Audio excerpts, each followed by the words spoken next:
Today, in the nerdy news you need to know about, we're celebrating 2,000 episodes of Kinda Funny Games Daily. Andrea Renee is here, and so are a few other familiar faces. And we're talking about the past, present, and future of Kinda Funny Games Daily.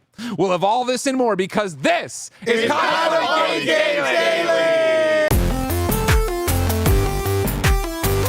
If I had to guess, a lot more of you are excited about my second new show. 10 years ago, I was lucky enough to be a founding member of Podcast Beyond.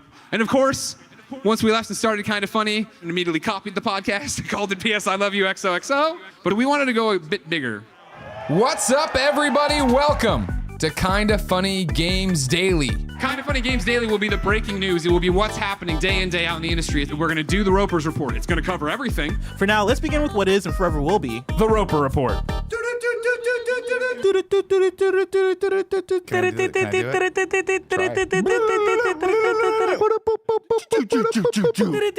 Time for some news. We have 6 stories today. A baker's dozen. That's right. Thanks, Cool Greg. It's going to be a one-on-one podcast, me and my co-host. So, of course, I wanted another expert, someone else to be part of this show. And I figured, well, why settle for one? I'm one of your hosts, Greg Miller, alongside Blessing Adeoye Jr., Gary Witta, Janet Garcia. Fun Houses, Alana Pierce, Fran Mirabella III. Imran Khan from Game Informer. Tamor Hussein. Rebecca Valentine from GamesIndustry.biz, Isla Hink from Hi. Easy Allies. Hi, everybody. Jared Petty, who are you? I'm Chastity Vicencio from GameSpot. Callie Plaguey. Spawn on Me's, Khalif Adams. What up? Leanna Rupert. Rihanna Manuel from What's Good Games. Gamertag Radio's Paris Lily. Kotaku's own Jason Schreier. Double Finds. Tim Schafer. Boubacar Salim. Samoa Joe. Story number 1. EA is buying Titanfall developer Respawn. Epic has bought the Rocket League developer Psyonix. PlayStation has bought Insomniac. Microsoft has acquired Bethesda. Epic Games is buying Fall Guys developer. EA has acquired Playdemic. Sony has bought Bungie. PlayStation has bought Haven Studios. Embracer Group acquires everything. Microsoft has finalized its $68.7 billion deal to acquire Activision Blizzard. $69 billion. And what was the number again for the people that got laid off? 1,900. Sony announces significant PlayStation layoffs. EA is to lay off around 670 workers. Microsoft to lay off thousands. Story number 1, layoffs. Will be laid off. Lays off. Plans to lay off. Lays off. Layoffs. Laid off. Laid off. A Fortnite is the next to copy PUBG. Cyberpunk 2077 has been delayed. Cyberpunk is on track and has been delayed once again. Lets you customize your genitals. Has gone gold. Sony Interactive delists Cyberpunk. PlayStation plans to release more than 10 live service games. Concord sales will cease immediately. Google might be getting a game service. Google is shutting down Stadia. They're skipping E3. Wow. That's impossible. E3 2020 has been canceled. E3 is back. I, Greg Miller, am banned from E3. He's hosting E3. Xbox, Nintendo, and PlayStation won't be a part of E3. We gather to say goodbye to the Electronic Entertainment Expo. A little to the left has a DLC coming out. Cupboards and drawers. Chat's trying to correct me. I'm reading off a Blessing script. He says cupboards and drawers. Cupboards. People uptight. Cupboard. He has cupboards. That's how it's spelled, though. Oh, shit. Ladies and gentlemen, this has been Kinda Funny Games Daily. Each and every weekday, we run you through the nerdy news you need to know about. But until next time, Game Daily. anything jump to mind for you, Mr. Widow? I'm going to be completely honest with you, Greg. Yeah. While you were reading that question, I was miles away.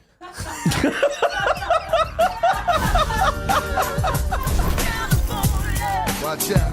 There we go. City of dreams.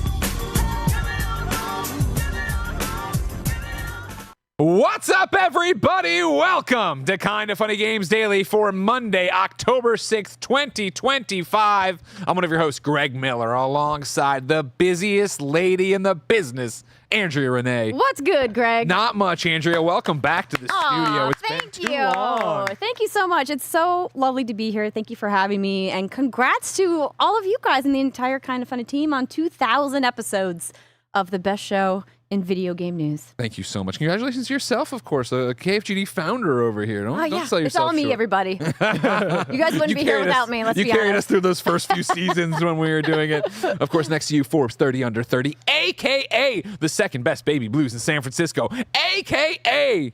the expectant father. At Tim Geddes. Let's Tim host. Very happy to be here. People in the chat calling this the Daylenium. It's like the millennium, but daily. I don't know if I like it, but I think by the end of the show, I'm going to love it. Okay, How did you like the music over the Kind of Funny Games Daily 2000 logo? Fantastic. That's a good callback to WrestleMania. I wasn't so expecting good. that. I was not expecting that one. Oh, that's how they're doing it. And also shout out to everyone working on this. Like, I can't believe we get to just show up and be a part of a cool thing that we know very little about. I was going to save it, of course. Yeah. Excellent montage. All that stuff's great. You guys are killing it. Yes, of course, Forbes 30 Under 30, a.k.a. New York Game Awards nominated, a.k.a. the man who made all this happen alongside Roger Picordi.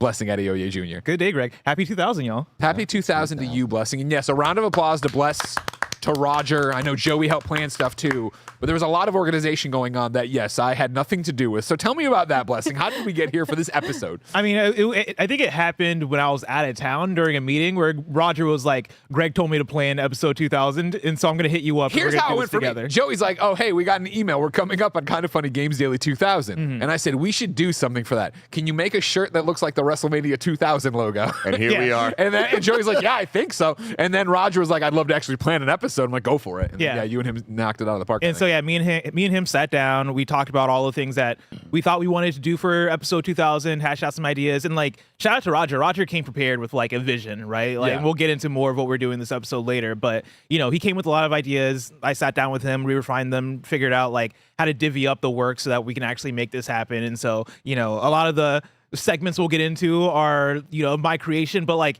you look at this production and all of this, when you look at the video wall, when you look at, you know, putting that video together, shout out to Cameron Kennedy, but Roger's the one who was able to reach out and figure out the vision for what that stuff looks like. And so round of applause to Roger for sure. Roger Picordi. Yeah, everybody. Roger. Never forget the taste maker. And never forget that this is Kind of Funny Games Daily. Each and every weekday, we run you through the nerdy video game news you need to know about live on twitch.tv/kindoffunnygames, youtube.com/kindoffunnygames, and of course, podcast services around the globe. If you like that, pick up a Kind of Funny membership on patreon.com/kindoffunny, youtube.com/kindoffunnygames, Apple and Spotify. Of course, we've been going for 2,000 episodes of this show, but 10 years of making goofy content for your amusement, and we couldn't do it without your support. $10 a month gets you all of our shows ad-free, your daily dose of me, and of course, good karma for supporting a small, independent, 11-person business doing the unthinkable each and every weekday. However, this episode, I'm going to urge you more than anything to Super Chat. If you're watching live, you can go to youtube.com/kindoffunnygames in Super Chat. We set quite the milestone here, all right? To celebrate 2,000 episodes of Kind of Funny Games Daily, we want to hit a special goal, 2,000 Super Chats. We're going to be, throughout the show, throwing to Mike and Andy to see what's going on so they can read in with what's going on. Answer the question of course, what's your favorite Kind of Funny Games Daily memory? And let's check in with them right now, Andy and Mike. And it's real cold right here, Mike. Yeah, Andy's complaining about the AC, and I'm living in it. I'm loving it. Who could have swore it was cupboards? Yeah. That's my bad. That's my bad, Andy. We learn new stuff all the time. on You this know show. what? We're learning. Yeah, and we're going to read your Super Chats all throughout the episode. So get those Super Chats in with your favorite moments, memories, and just appreciation for those four over there and the whole team here at Kind of Funny and all of you, the best community on the internet. Don't feel like you got to do a big super chat again. We want to hit the number 2,000. So if you only got $1 to toss our way, go ahead and do it. They'll go through to the messages. And again, can we go back to that shot and give another shout out to the fact that that looks like they are on the old set? It's really incredible. The old desk pulled out of retirement. It has been in the kitchen forever as the junk table. I thought Roger set it up as a green screen. When I saw in the studio how it looked, I was like, oh, are they like green screened out or masked out? He's like, no, it's just a wall. That's crazy. Just That's effects. so good. Effects. That's how they made Star Wars back in the day. And again, I like that we went to put in the amount of work to actually make the wall move. You know what I mean? A lesser company would have just done the JPEG. But we've got another mini video wall there moving the video stuff. Wow. I like that. Is there any, you want to give me a super chat you got already from people saying hey? I have one from Giovanni Diaz who says, usually listen at work, but it feels like this is one I need to watch live. Not sure if I'll catch it live, but I got to contribute to the 2,000 Super Chats. Congrats, Kind of Funny.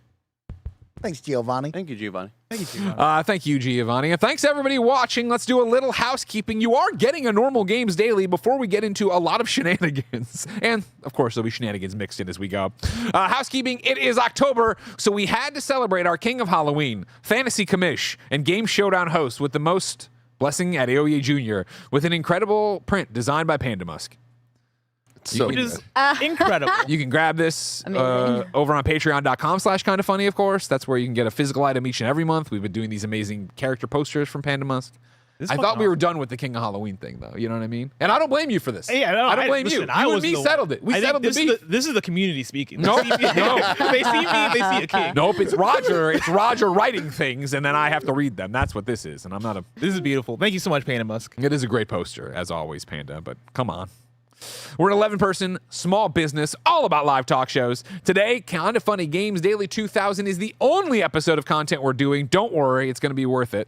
As we already put up here, you got this going on with the Panda Musk Patreon item. And then, of course, if you're a Kinda Funny member, you will get a Gregway today, which, of course, is my 15 to 20-minute exclusive show for members only. It will be about post Kinda Funny Games Daily. It might be a double-sized episode tomorrow. I got my mom and her husband over there. I got to drive them. We're going to go see Ben. You know, there's stuff going on. Couldn't do it on the way to work like I normally do, but it'll be there. What do you mean you're going to go see Ben? What? You and your mom are going to go see... Like, Well, I'm doing it out of order. You know, I see Ben every day. Okay. Usually twice a day. Sometimes. You know what I mean? Like, we're picking him up from school.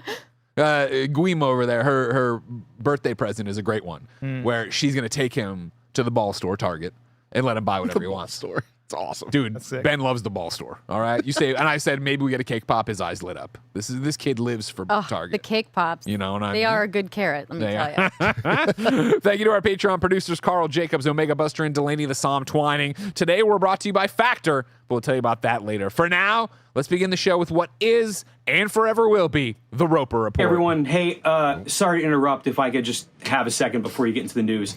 Hey, Greg, good to see you again. Wow. Chris Roper here, namesake of the Roper Report. I've heard that Kinda Funny just hit the 2000th episode of Games Daily. That is an incredible feat. I don't think I can even count that high.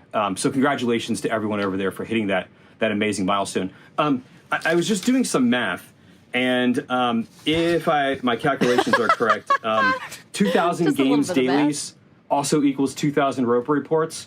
Now, I've never asked for any sort of royalties or residuals for use of my name. It's been an honor. It really has. But being that it's the 2000th episode and therefore the 2000th Roper Report, I wonder just this once I could do the intro. I just want to do the intro once. And I've been practicing. I even have a pitch pipe. So, if I could just, give this a shot. All right, here we go. Time for some news.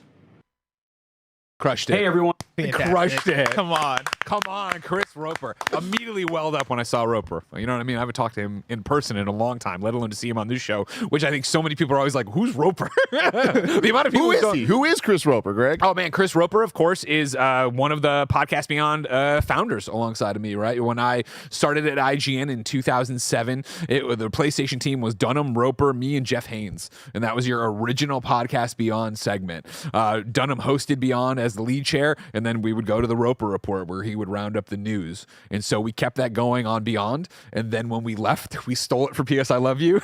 And then when PS I Love You retired and this became the daily show, we kept that, of course, for news. So yeah, it's outlived and outkicked the coverage so dramatically, I'm sure, that I love it. And I've always loved Roper's support that on his social media, he still says there's a reference to being a segment on many podcasts you listen to and stuff. So that's very, very cool. Yeah. Good job. And that scares me now for all the other emotional landmines that are hidden in this episode. There are 5 items on the Roper Report. A baker's dozen. Oh, no, is Baird's microphone off? A baker's dozen! Good one. Whoa! Oh my gosh, what is Oh, they got bigger than donuts. I love it. Look at that. Oh, my God. Where's No one the thought about how to shut it. There's the Skycam. I stayed up till 1 a.m. making these last night. No, So I hope you guys didn't. enjoy. No, you didn't. Yeah. Do you want to tell the story? We were supposed to do this from like a professional bakery, and they're closed on Mondays. And then Joey was like, "Oh, like let's just get a bunch of like Krispy Kreme donuts, and we'll just draw like a baker's dozen." And then I looked at Leanza, and I was like, "What if this is our entire day?" So till 1 a.m. we made these. So hopefully they're okay. But Leanza, yeah, I'm sorry. Enjoy. Yeah, shout out to sorry Leanza. that had to happen to you. she's There's incredible. enough frosting on there that it'll be delicious. Oh yeah, for sure. So happy 2000th episode, everybody. And Roger, while you're here, great job doing this. Yeah. Great job setting Yeah. it all up. Yeah. Shout out to Bless. Shout out to Joey.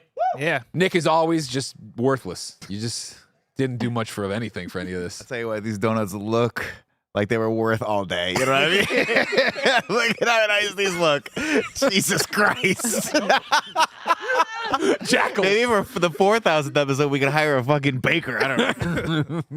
Number one on the Roper Report, Microsoft insists it's still committed to first-party consoles after a rumor that Xbox planned to exit the hardware business hit the internet. This is the one, the only, WYP, that's Wesley and Pool Tim, at IGN.com. Microsoft has issued a statement insisting it remains committed to Xbox consoles after a fresh rumor that it planned to exit the hardware business. The rumor emerged from an alleged insider who claimed Microsoft's Xbox hardware plans had become less sure and that the future of Xbox was software publishing, a common suggestion on social media and on forums. And Andrea, social media and forums always correct. 100%. They're never wrong. But Microsoft issued a statement over the weekend countering that rumor, telling Windows Central, quote, "We are actively investing in our future first-party consoles and devices designed, engineered, and built by Xbox. For more details, the community can revisit our agreement announcement with AMD," end quote. The rumor and Microsoft's statement came after a bruising week in which the company was heavily criticized for raising the price of Xbox Game Pass Ultimate from $19.99 a month to $29.99 a month. Microsoft also ditched the discount on DLC for Game Pass subscribers in favor of increased rewards points. Meanwhile, Bloomberg reported that Microsoft's decision to release Call of Duty as a day one Game Pass title has cost it $300 million in lost sales. That's because fans who would have bought Call of Duty under normal circumstances on PC or Xbox opted to play it through the Game Pass subscription instead. Call of Duty Black Ops 7 is set to launch as a day one Game Pass title this November, but subscribers now won't get 10% off COD points or the Black Cell Battle Pass upgrade. Microsoft console hardware plans are under intense scrutiny following its seemingly successful multi-platform push for its video game and flagging sales of the Xbox Series X and S. But in June, Microsoft announced a partnership with AMD to power the next generation of Xbox, including its first-party future Xbox consoles. It was a deal seen as a rubber stamp for the next generation of Xbox, at least. Microsoft failed to detail its plans, but did promise, quote, next-level performance, cutting-edge graphics, breakthrough gameplay, and unmatched compatibility. It also said everything it's working on will be, quote, fully compatible with users' existing Xbox game library. Andrea, Yes. Renee, is Xbox cooked? Absolutely not. Okay, thank you. Greg, absolutely not. Greg, we get these stories about Xbox pivoting away from hardware every generation. There is a new Xbox console, so I'm not surprised these rumors have surfaced once again. But they're not going anywhere because they've invested so heavily, as this insider has also apparently said, in their ecosystem. And I think people like the Rogue Ally, right? Like the... They don't like the price point. They like the handheld. Yeah. And we'll Yeah. see, obviously, when ROG Ally... the ROG Xbox Ally and ROG Xbox Ally X release in the coming weeks. Too many words to remember. Yeah. I don't think that Xbox as a brand is in trouble. I think every major corporation is re-examining their portfolio right now because we're in a very uncertain and tumultuous financial global situation. Sure. And we're going to see some shifting, but to say that they're going fully away from hardware, I think is just phooey. Timothy? They're cooked, baby. Man, this is bad. This is real bad. Because here's the thing. I don't think they're immediately cooked. And I think the biggest takeaway I have from all the stories that came out this weekend, including all of the Sam's Club discounts that weren't part of the story here, but did you see this? I didn't see the Sam's Club. I saw at Costco, of course, last week, 2 weeks ago, being like, we're not carrying Xbox anymore. There was that, but Sam's Club, like, slashing prices of the Xbox hardware. So we're talking about $280 Xbox Series X's that are retailing at Best Buy currently for... what was the new price? $650. That is not a good sign, right? That is a sign of them getting rid of what they have on the shelves. There's other pictures of Nintendo Switch games like covering the Xbox aisles of other stores. Like that is the type of stuff when you combine it all. Is it direct evidence that stores are not and retailers are not going to carry Xbox hardware? Not necessarily, but we all have covered the Xbox for the last 2,000 episodes, and to be where we're at right now, it's like, it's not like I hear that and go, well, that's definitely not going to happen. Yeah. I go, well, you know what? They kind of put themselves in this position that the consoles already weren't selling. Now with all of this news, they're only going to keep selling less. Like with the price hike, that's not incentivizing anybody to be like, now's the time to buy an Xbox Series X. So I think combining all that stuff together, it's a very, very evident thing that, we're going downhill. Will Xbox make hardware next generation? I entirely believe so. Agreed. But if nowhere sells it, at what point does it matter? I think the thing missing from the conversation that's been happening over the last week in particular with this giant price hike we got with Game Pass and what's happening with the hardware now is this is all reactive to what's happening on a bigger global scale financially. I mean, stagflation is real. We're in it. Prices keep going up. Wages not moving a dollar. Yeah. And so people have less and less money every week to spend on luxury items. And an Xbox is a luxury item. So I think these retailers are seeing the boxes and going, 6 months from now, what are we going to do with these? Maybe we should just offload them now. And obviously part of the general backlash to the moves that Microsoft Gaming as a brand is making with Game Pass is also very understandable. I mean, I dropped my subscription down to the $9.99 tier and just bought Dreamlight Valley. The only reason I had Game Pass in the first place. I mean, I already owned it on Steam, but now I had to have it on both consoles. Sure, because, fair enough, of course. Yeah. But I think that we're doing this because it's like, oh, we should talk about how Xbox is dying. It's like, they're going to be fine. They're going to be fine. The brand is going to be good. They just, need to weather the storm like all of us. Blessing. I'd like to answer your question with a question, which is, what do Xbox players want from Xbox?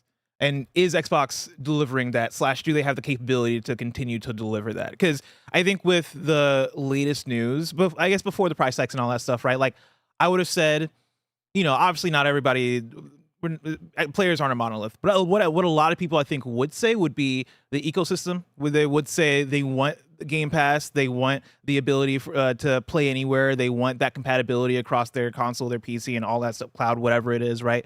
But I think as the prices have gone up, especially of Game Pass, and also as we've, stepped further into the Xbox becoming less of a console ecosystem and becoming more of a PC based ecosystem, especially, we'll see what we have when we're a generation from now with them.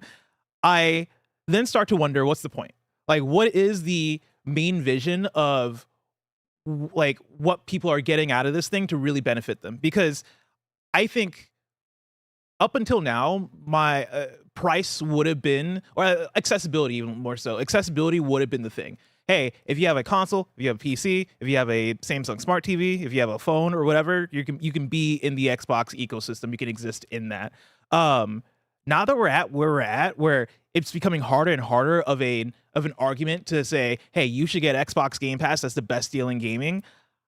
I do worry about the future, right? Like, I think I now look at that step into the PC side of things, and today, more so than a week prior, I see it as a step out of the hardware business more so than I see it as a step into the future, right? I see it as a step toward, we just can't hang in this realm, more so than no, we want to create something that's going to, really innovate and revolutionize what we're doing in the hardware side of the industry.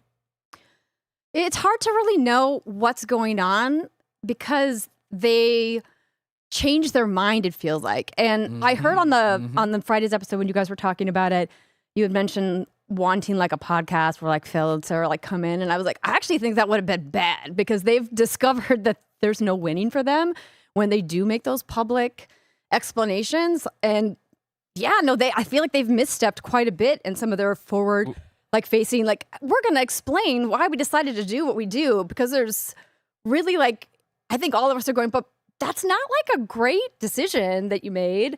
And this one has been like so troubling. I think the biggest thing and what I've gone back and forth on, mulling this all weekend long, right, is that what really gets hung up on is how they marketed this Game Pass. The best deal in gaming, the best value in gaming. When we think of value, period, what do you think of? McDonald's value menu? The value bin at a department store? You're thinking about getting something at a very cheap and disposable cost. And so by going down that lane with Game Pass, it benefited them so well with goodwill of, Netflix for games, all these different things, blah, blah, blah. And now to get here and have the price tag go up this $10 and become $30 a month, right? I think, and this is eye of the beholder, and we've gone around a million times on Gregway and everything.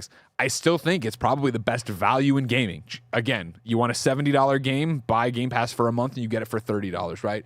Then we get into, well, how long are you going to play? And blah, blah, blah. There's a bunch of different permutations to argue it from there, right?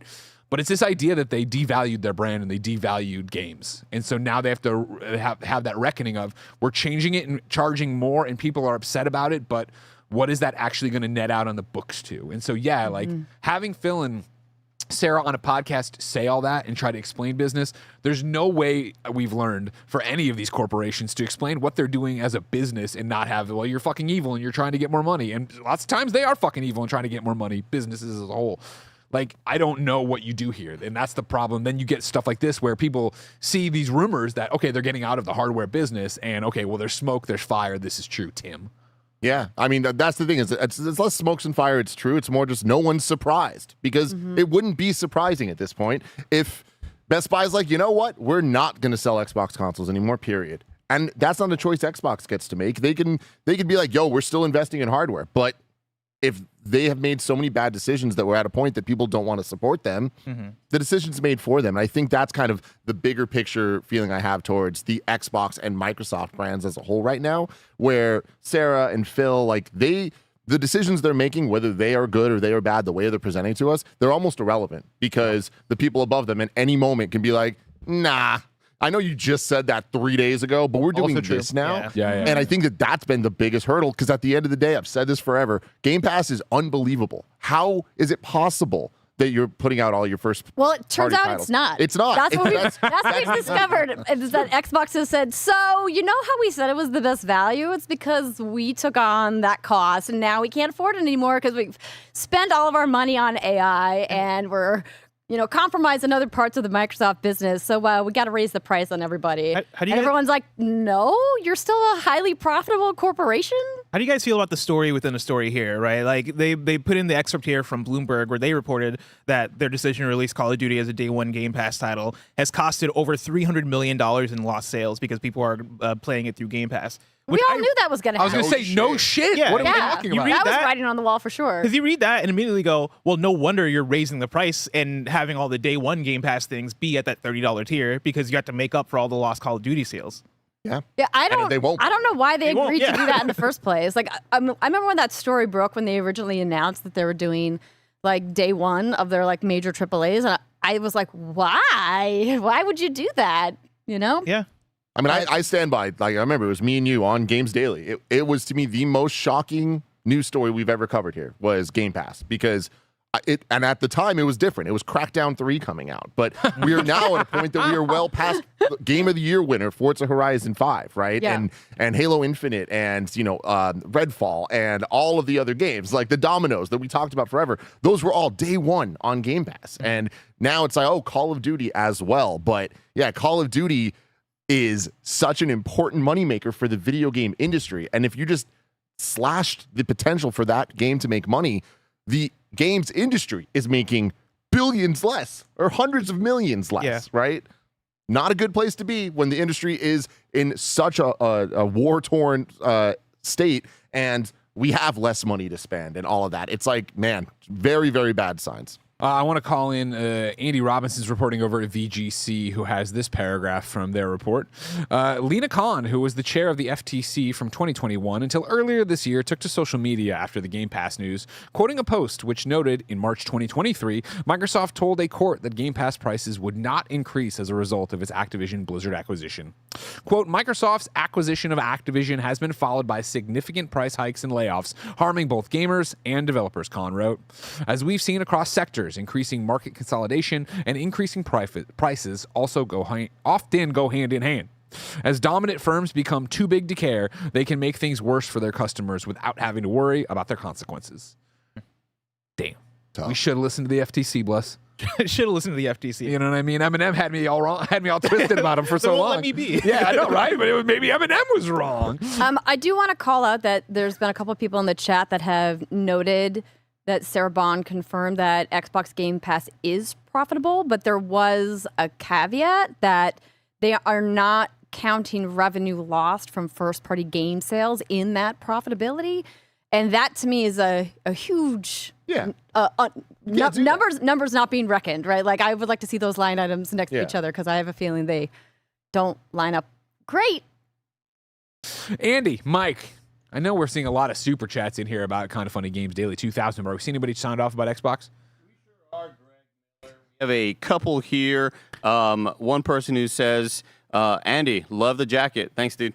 That's not about Xbox. Appreciate you. We also have a super chat here from Thwarted Junk who says, started off. No, that's not a Games Daily one. Sorry. I got the wrong one right there. My bad. They're coming in real fast. There's a lot. We're a lot. We're at around 240, by the way. Oh, wow. Which Okay. is like We're on the way. Crazy pace right now, but they keep on like refreshing and like ruining the screen. I think YouTube's kind of breaking. We have ZOVGM with a $10 super chat who says, I'm sticking with my prediction. Within 3 to 4 years, they'll leave the hardware market and launch a first-party only streaming version of Game Pass for PS5 and Switch 2, parentheses, no day ones, back catalog only. Yeah, that wouldn't surprise me. Like maybe not that exact version of that, but some iteration of that idea I think is inevitable. And again, if I had to guess hardware-wise what happens to Xbox, I think Xbox, this is probably the last generation that they actually have a console that is just an Xbox that's not seen more as a PC. And I think that we've seen so much evidence towards getting to the point now that the Xbox brand is the cloud stuff and is Game Pass and is more PC focused. And with that, I think that we already are seeing the handheld market with the ROG Ally X. I think the same thing's going to happen on the more desktop box side, whatever that looks like. I think they're going to partner with other OEMs. It might be Asus, it might be someone else. And I think that the Xbox Windows experience, the gaming experience, that is just what's going to be in a bunch of different things. And it's going to function more like Android. And I think that PlayStation is going to function more like Apple. And I think that's just kind of what's going to happen going forward. I think that's where I'd like to pivot the conversation just a smidge, is talking about going forward, where I'm of the mind, like we've talked about in this, that yes, even if one day I think Xbox gets out of hardware. I'm not crystal balling it and soothsaying and blah, blah. I do think next generation, they're still here with an Xbox. My question becomes this. The rumor has always been, or at least what we kick around in this show and you see kicked around the internet, right?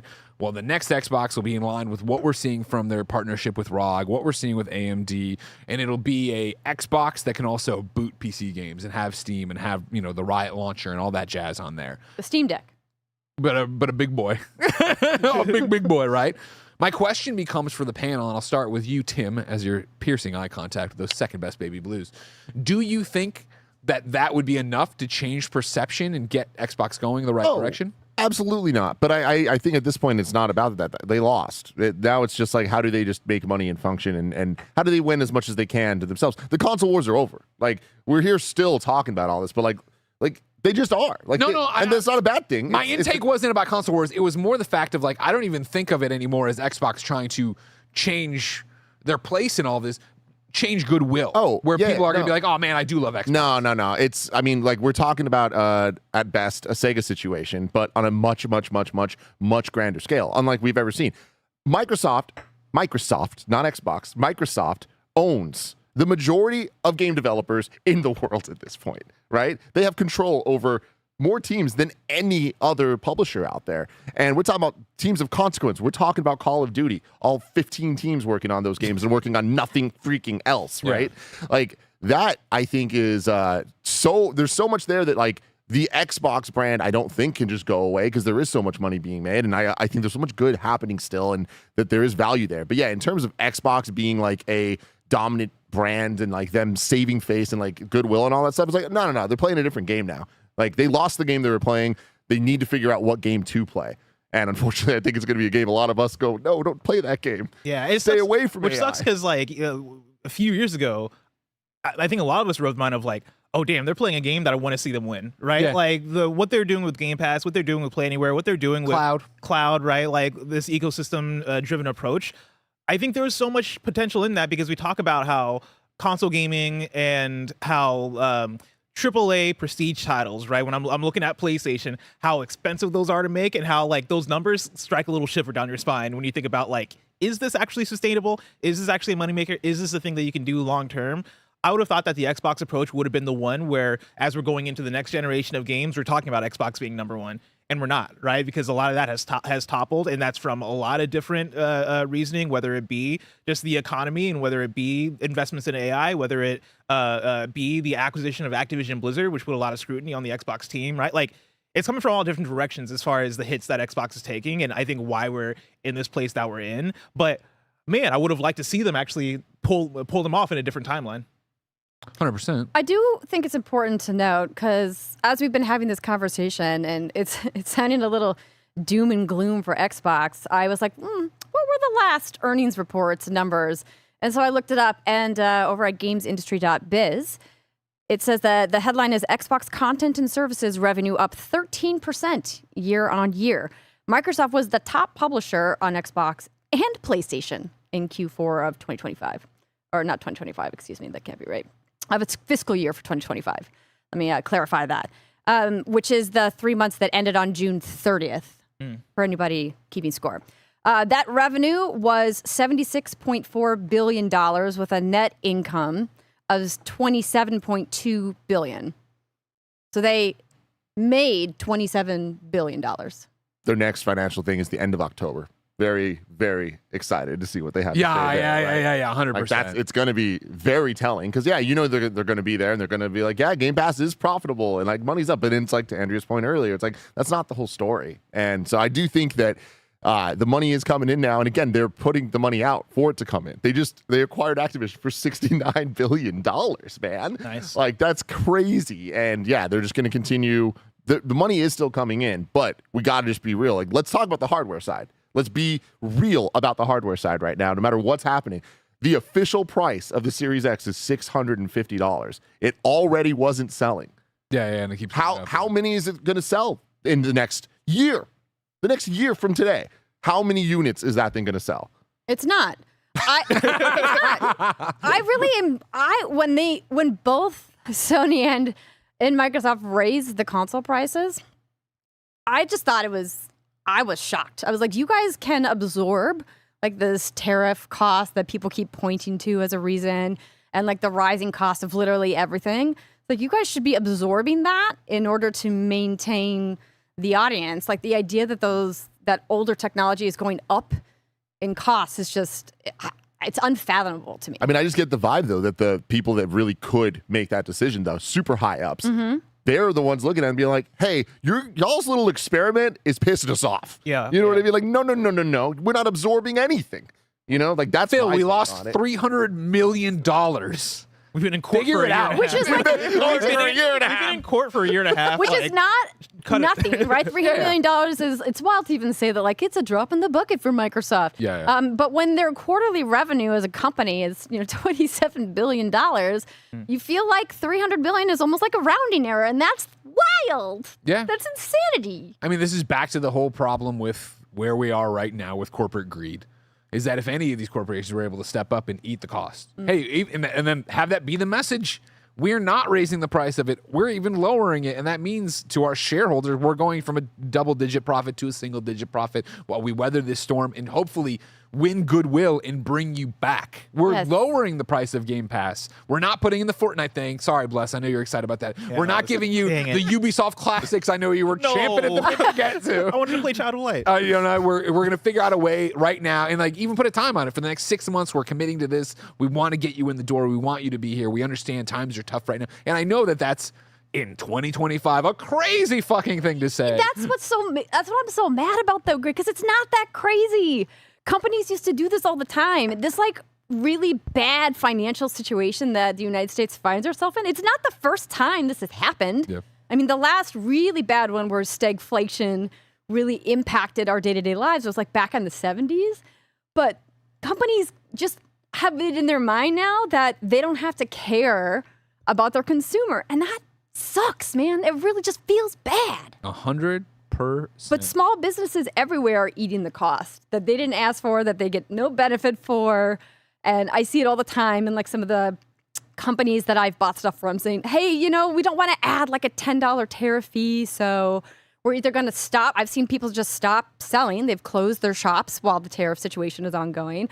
Or they said, hey, just so you know, if you want, you can add on the cost to help us as a small business, but we're not raising our prices. And it's so silly to me that these giant corporations who have the money are not even doing anything close to that. Andy, Mike, I want to pull in a super chat. Can you see JPMs and read me that one, or is it all FUBAR on your screen? 2000. I don't know which JPM you're talking. Oh, yes, I do see it. Ooh, nice job. I do see it from JPM. It says, I was ready to buy the ROG Ally X, but with all the Xbox situation going on, I'm not so sure anymore. Anyone else feeling the same way? Blessing, where's your temperature? And I know you were never like, I can't wait for it, but I mean, like, in terms of what you're seeing and what you would recommend here for JPM. Oh, forgetting that. I mean, listen, I'm a Steam Deck ride or die. And Yeah. so you're asking the wrong person because I'm going to be like, yo, get an OLED. Get a Steam Deck OLED. I want a Steam Deck OLED. But, like, I think those are valid feelings. Like, how much, do you guys know how much is the ROG Ally X? X is 1,000. Jesus. Yeah, G, a band, as people say. And what's the official way we're supposed to say it? I say ROG because I talked to somebody who used to work It's at Republic ROG. of Gamers, so technically you should say it, but ROG sounds better. So I say ROG. I was told We say that- Raj because, Raj. Roger. because of Roger Corny. Yeah. But I was told by somebody who used to work there that it is ROG. You say the letters like out. That makes sense. Yeah. Okay, I hear you, but the that's creator dumb. of I mean, GIF I says also agree. GIF, and you know, Yeah, like exactly. that We don't listen to him. person's an idiot. Thanks, I mean, guys. and then there's at and AT-AT, so. I mean, Well, that's made up stuff. You know? It's not. to this person, I would say look at the catalog that's coming up and ask yourself, next year, you're going to get a new Forza, you're going to get a new Gears of War, you're going to get a new Fable, and theoretically, you're going to get a Halo. Do those 4 games speak to you for $360 a year for Game Pass, right? Like, Yeah. I think that's what the math is going to come down to. And then also, yeah, of course, having a handheld, which I think in today's gaming landscape, I can't recommend enough having a PC gaming handheld. Like, it is totally, not to, I guess, oversay it, but like, it really has revolutionized the way I play video games. It's changed the way I play games. It's such a nice thing to have, Yeah. a PC handheld. I actually play PC games. Yeah. Same. Me yeah. too. Like, And I was like a console diehard. I play way more PC games now than I did before I ever had my Steam Deck. That said, whether or not you should get an ROG Ally X or something else, right? Like a Steam Deck. 1 terabyte Steam Deck OLED is $650. Yeah. You know? See, that would That be is my the superior choice. that would be my rec. At this particular moment. Like, I assume the ROG Ally X is probably what, stronger as far Yeah, as it's internals. significantly stronger. Yeah. That's my take on this is wait a couple weeks for the reviews of the people that actually know what they're talking about reviewing this thing, because the reality of this is the Ally X is going to be amazing. It's going to be worth the money for the tech that's in it, not worth it to everybody. Like, if Yeah. you look at that and go, I'm not spending $1,000 on a handheld, no one's going to be mad at you. These are expensive things, though. I feel like this conversation is PC gaming in a nutshell. It is, You can but- spend a lot of money and have a really cool, fast, powerful rig, or you can spend a moderate amount of money and have a very serviceable machine that lets you play games and have a good time. The difference is that there needs to be kind of standardized, we are building for this machine, and that has happened with the Steam Deck. It's why Steam Deck is Exactly. so successful, is the devs are tailoring the experience to make sure their games can play on that platform, and they have the verification system. It seems like Xbox is taking that very seriously, and they are also trying to do that on the Ally. So I am choosing to believe that it is going to work. I think that the biggest thing of going against the Ally X is going to be if there's some crazy fatal flaw that reviewers catch. Like, Yeah. but I don't think there's going to be. And I think that is going to be they're putting more into this. We already know that the ROG Ally is awesome. Yeah, I love Reviewers my Ally this X. thing. Yeah. So it's like this is going to be a great product. Period. Is it something that you should buy over a Steam Deck? Not necessarily. I think that the Steam Deck is still going to be the one that the majority of developers are looking at and are like, we're going to design for this. It So gets do the you job need the done. extra power? I don't know. The Steam Deck really does get the job done, right? Like, I think that for me, I own both a ROG Ally and I own a Steam Deck, and my ROG Ally just collects dust because my Steam Deck, it's to what Tim said, right? Like that shit over. What are you doing? You definitely don't need both. I keep meaning to bring it in because Kevin asked for it like a long time ago. man. But like, if you want it, let me know because right now, yeah. Kevin can take my Steam. You can arm wrestle Kevin. But I think for he it. wants an ROG specifically. fair. But either way, right? Like, I look at both those things, and my Steam Deck just has there's the compatibility. I've already set it up with all the alleged emulation stuff that I got going. See, like, I think that's the thing for me with the ROG Ally, it's also right? easy to use. I like it more than the Steam Deck because it runs the native PC AAA games I'm trying to play better than my Steam Deck ran them with less hurdles and less protons and all this jazz. The cumbersome nature and the hurdles I thought I would have to cross on the ROG are the ones I actually had to do on Steam Deck, which again, we're like, click this, that doesn't work, do this, Andy, make it work, that kind of thing. Whereas like the ROG doesn't do that for me. Now I'm not doing alleged, I'm not doing alleged, yes, 100%. I'm not doing the alleged emulation. I'm not doing anything other than just trying to play games. And I'm sure I adore my ROG that reason. So again, for the Xbox to this question, wait for review since we're so close, but I'm still hyped for it with the idea of it launching into this Xbox ecosystem, not eating up as much memory, hopefully running faster and better than what I already have and love. Yeah, and I'm sure like the emulation stuff probably, I imagine, might even work better on the ROG Ally. Like I don't know what the comparison is there, but I think for me with Steam Deck, it comes down to how it kind of is the closest to a console experience you can have on a PC product, right? Where I boot it up, it's full screen Steam mode, and everything's just set up the way that I want it to be set up, which I know on the Asus ROG Ally, I could probably get it there, but I already have it there with my Steam Deck. Fair enough. Yeah, totally. It's everything I need it to be. Also, does anybody want a donut? Later, I can pass these out. No. No, right. I feel like if I start eating a donut with that much frosting, it's just going to go everywhere. That's fair. That's fair. Yeah. Messy. Mike, Andy, you want donut? No? Okay. No. Ace says it's not that much better than your current Ally, Greg. Sure, but it's got the grips, which I find more comfortable. This has been an ongoing conversation I've said of like having the ROG Ally X right now for a year, falling in love with that. That's a review one they sent us, obviously. If they were to take that away, I would throw the $1,000 at this new one. Yeah. On the I also belief that it's going to be good. The new one is significantly better than the one you have, like significantly better. But the question there is Are they gonna make use of it? is the better going to be used correctly and optimized? And that is a big question. We will wait and see, and we'll keep you posted here on Kind of Funny Games because of your support. Let's get out of this Xbox business and go to story number 2. Details emerge on Xbox. Number 2. Details emerge on Xbox's canceled Uncharted rival. This is Project Ranger and Andy Robinson over at VGC. A new video has unearthed alleged details on the canceled Xbox exclusive Project Ranger, an Uncharted-style action-adventure game once planned for Xbox One. Project Ranger is said to be the game famously teased via a 30-second trailer during Xbox's E3 2013 press conference and never seen again. At the time, the title was attached to Black Tusk Studios, which would later be renamed the Coalition and take over stewardship of the Gears of War franchise. A new video by Did You Know Gaming investigates the fate of the mysterious project, revealing that it was to be Xbox's answer to the Sony's Uncharted series. Quote, in short, the idea for this game was Uncharted with spies, says researcher Liam Robertson. An action-packed third-person shooter where the player controlled secret agents on high-octane espionage missions in various cities around the world, end quote. Pre-production on Ranger began in early 2012, it's claimed, with the Mission Impossible movies cited as a strong influence on the project's direction. The game would feature a single male protagonist who would use Bond-style gadgets to distract enemies and hack scenery. The game was also planned to include Kinect functionality, with players able to change their primary weapon's fire mode or ask for tips from their handler by speaking to the sensor. Thank God that never happened. The E3 teaser, which was made using Unreal Engine, was reportedly based on a Shanghai mission planned for the game in which players would have to infiltrate an office building occupied by terrorists. Ultimately, Project Ranger's development was cut short after the opportunity arose for Microsoft to revive a classic series. In late 2013, Microsoft acquired Gears of War from Epic Games, and Black Tusk felt like it was good to take over the beloved series. In early 2014, the decision was made officially in a meeting with the studio's wider team that Ranger would be canceled in favor of a new Gears of War shortly after the company was renamed the Coalition. Blessing what could have been. Man, I've asked for this before. I've so badly wanted an Uncharted style game, but with a Mission Impossible aesthetic and like that kind of spy espionage story with like big action set pieces. I just want Naughty Dog to make Mission Impossible, and not literally. Like I don't want them to like make another IP, but like I don't want them to make like a licensed IP like that. But I do want that style of game made with quality. I got my fingers crossed that this 007 game we got coming up is going to fulfill that for me, because we don't have enough of these types of games coming out. Andrea. Do you need a Mission Impossible game? I would play it. I think I see an Uncharted rival, and I say, well, they already have Indiana Jones, and that game did pretty well. Yeah. They were It's gonna have not Perfect Dark. spies, it's, much more like an actual Uncharted rival. Yeah, for sure. But I think that this type of game would do well. But right now, this sounds like a $200 to $400 million idea to really execute it well.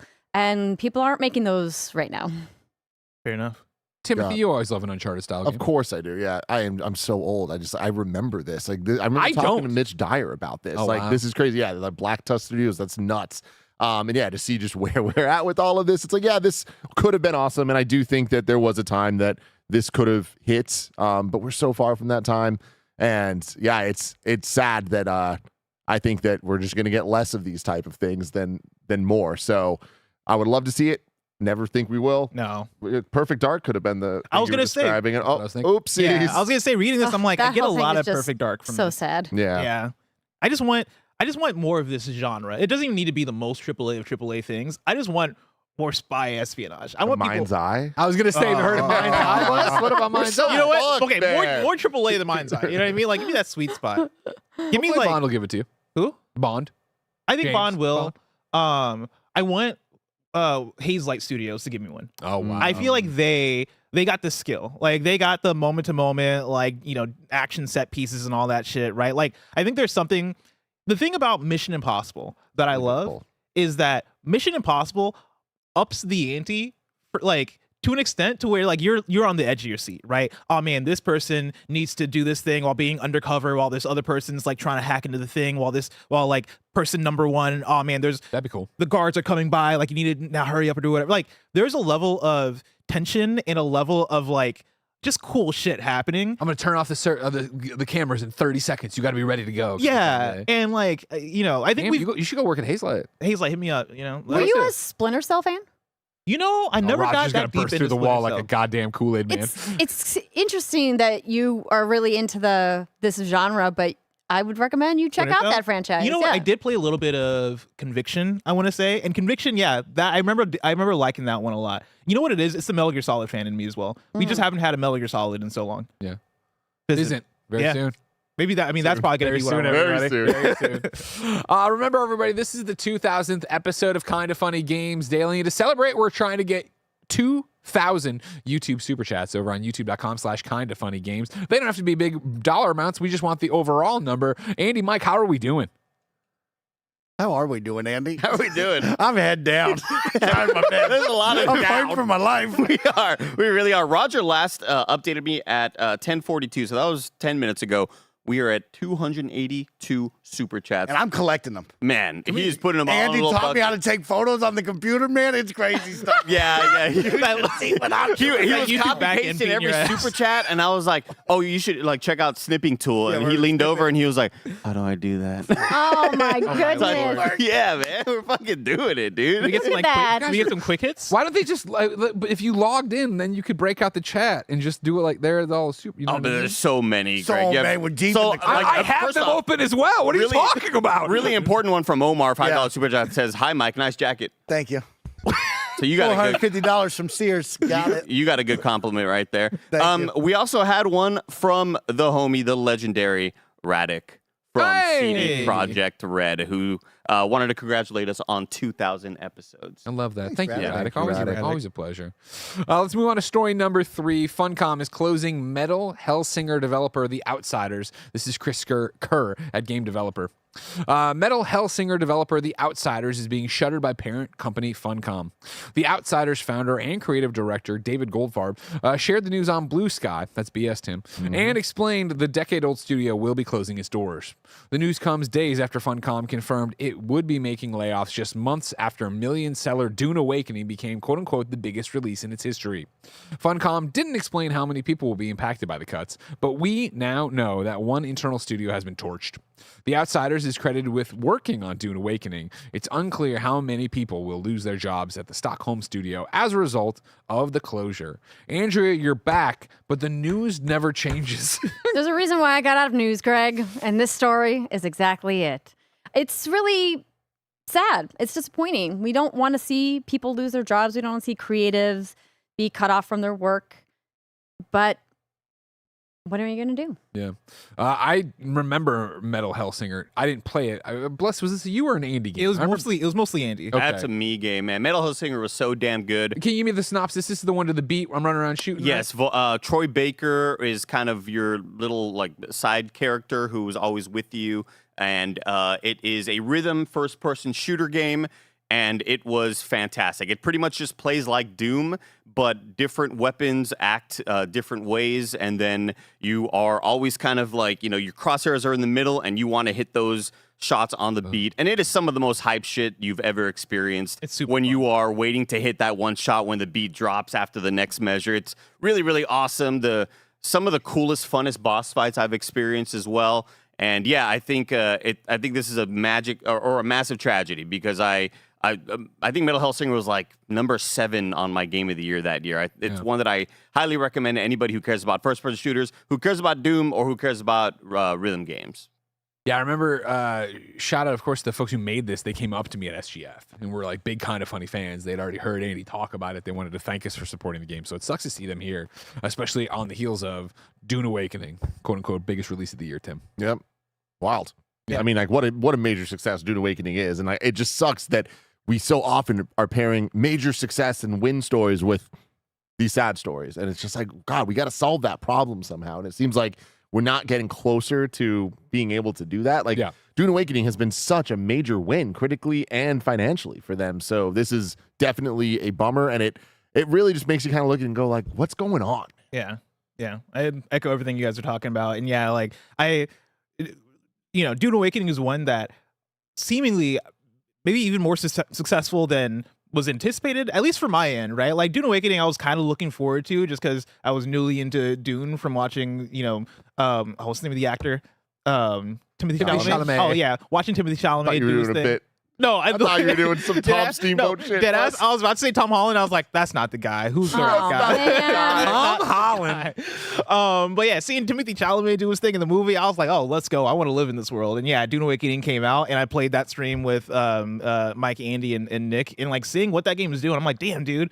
That's crazy that like this game seems really good. It lives in this universe and is authentic to this universe. And Nick Scarpino really likes it. Also, Gary Whitta really likes it, right? And like it seems like it's really doing something out. But you there. could get the olds. Yeah, exactly. Like they're able to get like the old movie. Well, the olds are the ones who like Doom, Greg. Hey, that's true. That is true. Yeah, that's not a bad point. I just loved it when Nick made a comment to Gary Whitta of, you should come play Dune with us. And then Nick wouldn't play Dune with Gary Whitta for the longest time. And now Gary Whitta is like the Dune overlord, from what I understand. He's running like the biggest business in the world. Nissan Al Gaib, yeah. Oh, yeah. Good use. Good use. I like that one. Tim, I got bad news for you. Number 4, PlayStation quietly cancels the remaining PlayStation The Concert 2025 tour dates in U.S. This is Andy Robinson at VGC. PlayStation appears to have quietly canceled virtually all its remaining 2025 dates for its PlayStation The Concert events in the U.S. PlayStation The Concert is a live show featuring music from across PlayStation's 30-year history, notably including music composed from The Last of Us. Greg, Horizon. I'm going to stop you real quick. Can you unplug and replug in your microphone? Reload. There you go. Music from The Last of Us, Horizon, Ghost of Tsushima, and God of War, and more.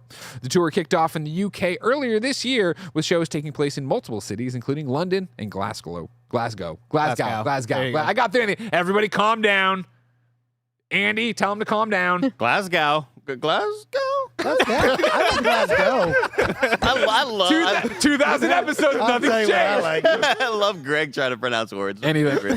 However, the tour's European run seemingly ran into trouble, with several events reportedly canceled in countries such as Poland, Sweden, and Norway, Italy, and others planned for Germany. Budapest pushed back until the summer. Now it appears ticket buyers for the PlayStation The Concert's U.S. dates are set for similar disappointment after social media users reported being notified of cancellations for planned 2025 events in Atlanta, Cleveland, Detroit, Charlotte, and more. According to Ticketmaster, previously announced 2025 dates for New York, Washington, D.C., Grand Rapids, Huntsville, Chicago, Boston, Philadelphia have all been canceled. Skip that one city. Reading? Oh, reading. Sorry. Reading. Okay, I didn't know if it was like a. You didn't know Well, if it now was for the Reading record, that could be. Is it It's Reading or is it isn't it Reading? Reading? Because I read it. I was like, I is thought that it was Reddit? Reading. I don't. Now this is what happens when an international person writes it. No one knows what reading we're talking about, and also nobody cares. Reading, Pennsylvania. Reading. Nobody knows. Back me up here. Reading? Andy. Yeah, it's Reading. I mean, I also just saw a town in New York that looks like Chile, but is Shiloh. Oh. Whoa. Someone's That was- fucking with you. Yes, this is what I You're said. getting I go, that's a fake thing. Yeah. It's a fake thing. That's not real. Apparently, it is real. To your defense, Greg, I feel like Reading. No offense to Reading, you don't belong between. That's what I'm saying. Washington and New Andy York. Robinson looked at a list of dates and he's like, I guess this is a major city. One city's not here. San Francisco. San Francisco. My ticket, not canceled yet. Okay. Tickets still available for the February 16th show, I think. Yeah, so I'm interested. I expect it will be canceled. I am bummed by that, obviously. Yeah, I already talked about my thoughts on the show before, where I think the arrangements are amazing. I think that the production value is just being put in the wrong places with it. And so far, I've been kind of like let down by how they set this up as like, this is going to be the best video game concert production you've ever seen. And it's simply not.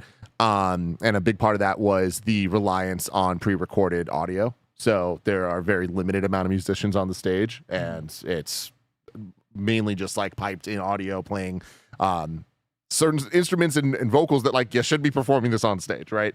So Isn't that yeah, the whole point of a concert? Yeah, is to it is. see musicians perform. it is. And there are musicians, and they are great. Again, great arrangements, and I've watched this entire show on YouTube already, and it's good.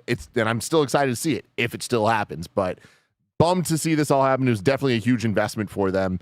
So yeah, this sucks to see, and I wonder why, and it's probably because it's not selling. Yeah. I want to talk about that, but I do want from the super chats. Can you guys give me sort by first names comment on this? I sure can. That's the one I was going to read, Greg. Hell I yeah. genuinely enjoyed PlayStation, the concert in London earlier this year. I think that's a shame, says Sort by First Name. I think it's interesting, going to see video game music, not for every video game fan, of course, but of course, Video Games Live went on for many a year going on and doing that. And I think it's interesting to have this PlayStation-centric thing when, and I know this is little apples and oranges, but stick with my reference there, with PSX dead. Where PSX, I feel like when PSX were happening, that was like the pinnacle of PlayStation. We're a community. There's Podcast Beyond. There's all these other things. There's games. There's things where we love Troy. And then they killed that. And I feel like PlayStation killed all their faces. And they're just this monolith of we are PlayStation, the brand. And that's like not something that's easy for people to be like, I fuck with this. I connect with this. In a world where I'm looking to belong, I belong to PlayStation anymore. So then to come out and do this, it's kind of like, yeah, I like the music in The Last of Us, but do I want to go see that in concert? Do I want to do something else with my time? Blah, blah, blah. What's the name of the dude that was in the commercials? Kevin something? Marcus. Butler. Kevin and Marcus Sellers, right? No, Marcus for PSP, remember? Yeah. Kevin Butler is who you're thinking of. Kevin Butler. I think we need a new Kevin Butler. Bring him back. I was going to say, we settled the lawsuit. Get Kevin Butler back on it. His lawsuit? Oh, yeah. You don't remember Like this? Mario Kart. Oh, dude, it was great. They used him he was Kevin Butler on PlayStation forever. Yeah. And then he didn't read his contract, I guess. And so he took a Firestone ad where he played Wii. Oh, and the you internet can't do that. fucking blew Oh, up. and you he got, can't yeah, do there was that. a He lawsuit. got There was a canceled, lawsuit. man. That was the end of, Cancel culture's Kevin real. Butler. But it's He time was to the bring first Kevin Butler cancellation? back. Oh, man. That's when the first cancellation. That's when the world learned the power. We're like, we can do this? I don't know. I think fandom of PlayStation's in an interesting spot, Jane. I feel like I don't, and maybe this is probably very most likely my algorithm, right? Like I feel like most of the fandom I see on my timelines is Xbox. Like I feel like I don't see PlayStation. Is it just them though selling back their Xboxes? That's what my Reddit feed has been dominated by. People coming to the PlayStation. Honestly, it's just people fighting. Like it's just the entire Xbox community is fighting on my timeline. I don't see anybody from like Nintendo, PlayStation, PC. It's just chaos that I see on my timeline. I think PlayStation as a brand has just dramatically changed how they're representing themselves in marketing and in community spaces. Like you said, they're just not there anymore. I think back to all of the events that PlayStation used to do that we as members of the media would go to, and they've scaled those back dramatically. And they are having much smaller events targeted around key AAAs, and they're not doing these long marketing cycles leading up to their AAAs. Like I remember, when we got to Summer Game Fest And I was really surprised that PlayStation wasn't going to be at Playdays, but they were doing this red carpet event for Death Stranding 2. And then I was like, wait a minute, is Death Stranding 2 coming out really soon? It feels like I haven't heard anything or seen any media around that. And I think it just represents an overall shift in what they're doing with the brand. But I mean, they're still quietly putting out some of the best video games that are being made today for modern consoles. And I am fully, confident that their business is strong and doing well. It just, like you said, it doesn't have that community and camaraderie and that, like, we all love playing games together on our PlayStation, love talking about our PlayStation fandom. And I think that is a tragedy. I think it is sad that community is not as strong as it once was. What are like the Ghost of Yotei activations that are happening? You know what I mean? Like, what are TGS, right? So oh yeah, yeah, you're right. There's the beer. The theater stuff too. Their Alamo Drafthouse, where they're showing all those films that inspired the game. That's fair. I didn't think about that those. feels like such a ritzy upscale, like, ooh, you got to go to Alamo Drafthouse and all that kind of stuff. It doesn't feel like a bringing community thing together. It feels like Remember when they had the truck hey, that film just drove around? snobs. You Got know, a PlayStation truck bring driving back the around? truck. No, I don't know if we need to go that far. Bring back the truck. I want pop-ups. I want to go see Yotei pop-up where I can go and I feel like I'm in the I'm in the setting. You know what I mean? I want the grass. I want the hills. I want the Aurora Borealis in that one scene. Spoilers. There being a giant Ghost of Yotei activation would be big news. But it's our 2000s episode. I want some big super chats. Andy, Mike, what do you got for me? You ready to start going back and forth for some fun? Let's It's finally do it. our time. Of course, don't forget the super chat throughout this, like Matt Piscatella did. Wow! He says, "Congrats Piscatella. on 2,000. Congratulations, team. Jupiter with the happy 2,000. And Spartan 2842 says, thank you, KF, for all you do. I started my weight loss journey shortly after discovering Kinda Funny and used Kinda Funny Games Daily to mark when I needed to get up and exercise. Here I am almost 8 years later, 150 pounds down. Wow. Keep it up. Love you guys. Spartan, that's my guy right there. That's awesome. Congratulations. Quitter. We got Red Hudson saying that opening montage got me hella emotional, kind of funny forever. 2000, and then the rest of it got cut off because I don't know if Mike was using the snipping tool correctly. I'm learning. Yeah. I'm learning. There's a lot. Yeah, there's a whole lot. There's a lot. lot of stuff going on. RL Ramsey says, congratulations, kind of funny, for 2,000 episodes of KFGD. Y'all are a beacon of light each day, and I appreciate all that you do. Hashtag KF10. I like that we're kind of the GDQ. We get to read we're some like of the them? Yeah, I GDQ like that. donation desk. I love this. This is great. Imran is my bridge to coming over here. Then Bless when he had a show with the late but great Gabe Patillo. Yeah. Says Frolicious. Thank you, Frolicious, for your super chat as well. Nimble Trent writes in and says, miles away is forever iconic. Congrats on 2,000. I love Gary. I think about him. I think about him all the All time. the Like, time. Ed Ferrara, $10 super chat, says, been listening to you guys for the past year, and I can't thank you enough for making every day a little easier to get through. Congrats on 2K. I plan to be right here for the next 2,000 episodes. Yay. Ed also says, by the way, Greg, did Jeff Jarrett tell you I sent my regards? If he didn't, then you're right. He's the biggest heel in the biz. Nah, he never mentioned you. John Van Pelt says, let's not forget co-CEO Tim Geddes is throwing a huge show to distract us from him releasing the Mexico files. Release the Show. files, Tim. Go Team Orange. You'll never know what happened in Mexico. You'll never know what happened in Mexico. I'm getting dangerously close to bad things. Yeah. You know what? It's fine. Paul writes in and says, happy Kinda Funny Games Daily 2K. I still remember the first episode. And we are also nearing the 400 super chat mark, by the way. We have a super chat here from Real Deal J. O'Neill, which is really, really good name. Says, congrats, KF. Thanks for being a part of our lives and killing it with the news daily. Hope y'all reach 2,000 super chats. Here's to 2,000 more. Love you guys. On YouTube alone, there's nearly 4,000 people watching. So right now, I've just 2,000 of you gave $1 on a super chat. We could do it and crush it. Please do it. I think you guys missed the many super chats that said Andrea Renee, GOAT KFGD host. There was a lot about I Andrea. feel like Nice you just need to jacket. read all of those. They said nice jacket. Yeah. Our Sorgatron Robo Bartender, Andrea is the best. Yeah, Joe Ferrarelli says this one is for Andrea. Like when your favorite aunt comes to visit. Aw. Okay. Yes, cool Aunt Andy. Let's see. We have Techie Haas with a massive $100 super chat. Yeah. Extremely generous, saying, I just want to say I love you guys. Happy 2,000. We have one from Sort by First Name who says, cupboards. He wrote it. You know what I mean? That's You how he gotta- spelled it. you You're gotta bad, write player. it. There was On no the- space, don't- by the way. Don't come at me, Chad. This is how Blessing spelled it. Like the shift blame happens so fast right there.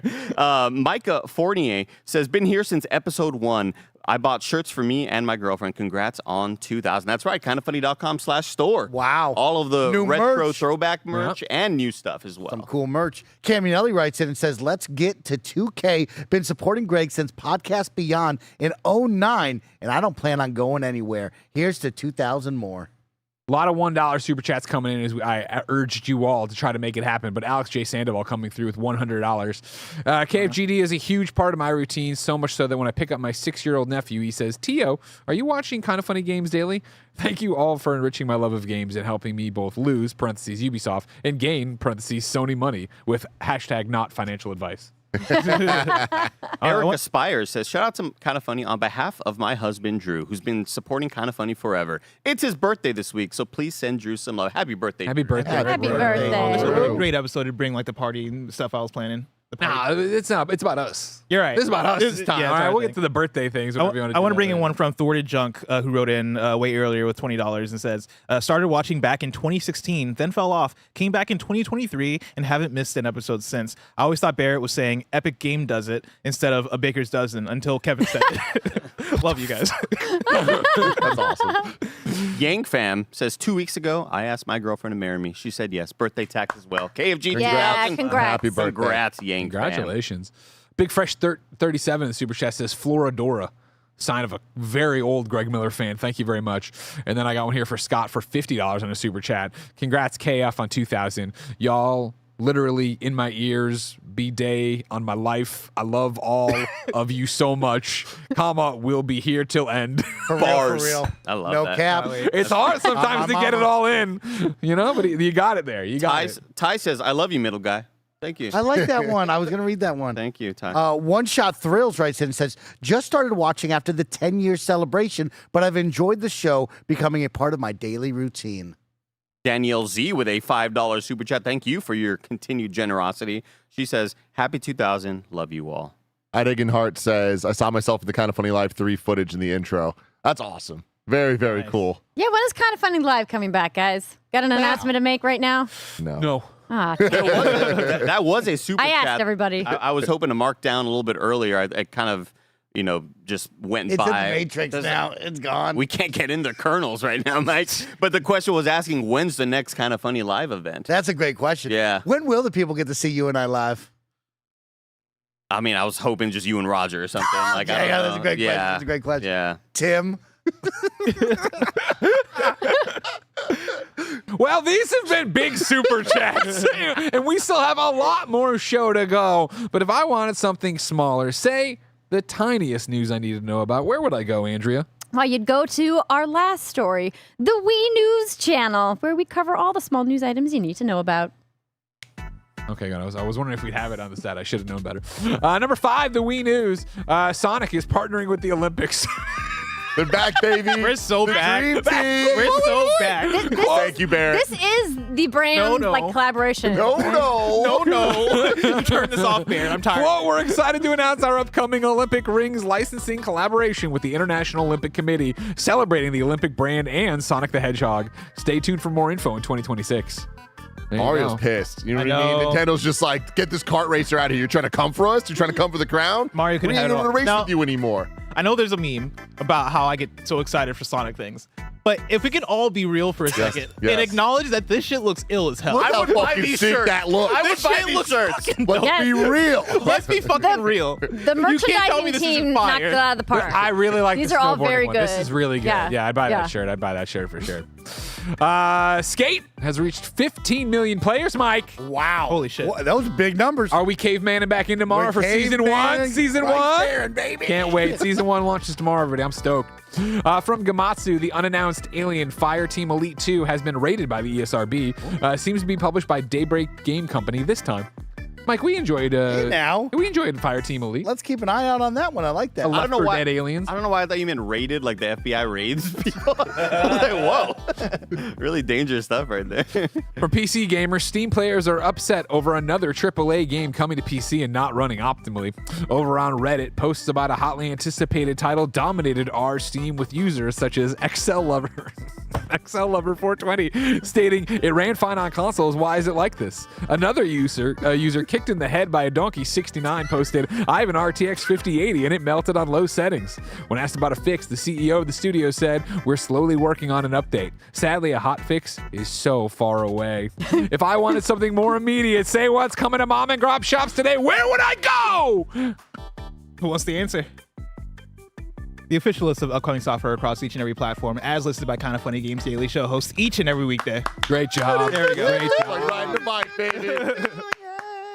Out Today, I do have a special segment for Out Today, since Out Today is a segment we previously used to do that's been replaced by Wii News. But I have a fun mini game showdown round based off of Out Today. So I'm going to have to angle my laptop away from Tim Geddes and the rest of the He is a known cheater. Today we're since playing... we are, I'm so real quick, since it is Showdown, I know that's a show a lot of people don't watch. I would like to point out I am the reigning champion. I led Team Blue to its third straight championship, and then I won the Nick Scarpino season, and then I have 2 stars. Currently. Today we're playing the Out Today game. This is not worth a star, by the way. This is just a fun exhibition. Just fun. This is exhibition. Yeah, fun exhibition. The rules are simple. I've compiled old Out Today segments of KFGD where we used to list every single game coming out in a given day. I've slid in one fake game among the list of games. I'm going to go around the table after each list. Your job is to guess which of these games is the fake game I've hidden in the list. We've got just 4 rounds. Each correct answer is 10 points. Contestants, are you ready? Yeah. I'm gonna have to keep points by myself, by the way, so bear with me here. The first one.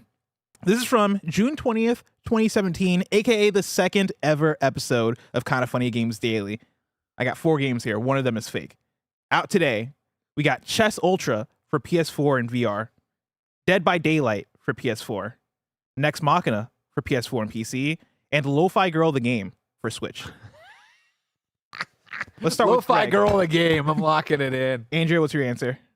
Oh my gosh, can you read them again? Yeah, you got Chess Ultra, Dead by Daylight, Nex Machina, and Lo-Fi Girl the game.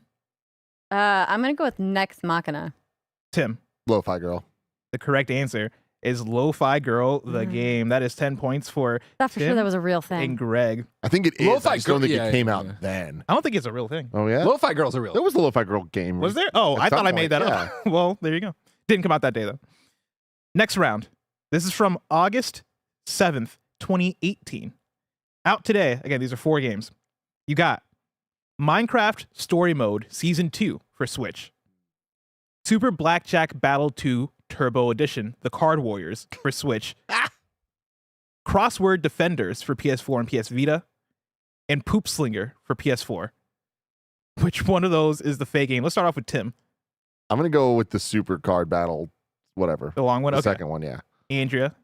Poop Slinger? That can't possibly be real. Greg Miller. Minecraft Season 2. There was no Season 2. The correct answer? Crossword Defenders. None of you guys got There's that. Season 2. There was a Telltale season go out two. of business by then? And there was a game called Poop Slinger for PS4. That was. And Lo-Fi Girl was also real. Oh, cool. It's a real game. When did it come out? I don't know. I wouldn't have bet it was I just saw the Steam thing. She's not on trial here. It's you, okay? Round 3. This one is from October 29th, 2021. Out today, we got Mario Party Superstars for Switch. Holy Cow Milking Simulator for Switch. Ghosts and Apples for Switch. And Adventure Time, the roguelite for Switch. Let's start off with Greg Miller. Ghosts and Apples. Greg says Ghosts and Apples. Andrea. The cow one. Tim. Can you read the last 3 again? Holy Cow Milking Simulator for Switch. Ghosts and Apples for Switch. Adventure Time, the roguelike for Switch. Ghosts and Apples. The correct answer, Adventure Time, the roguelike My for goodness. Switch. I was about to say, I don't think Adventure Time ever had a roguelike. No, it did not. Though they did have an Adventure Time game, didn't they? Yes. A couple, yeah. Mhm. Yeah. And that brings us to our 4th and final round of Out Today, the game. This is from February 4th, 2022. Out today, we got Cousin's Quest for Steam. Frog ball re-rolled. Very popular game in Kansas. Usually ends with a cross-eyed baby. Got him, Andy! Wow. I fucking got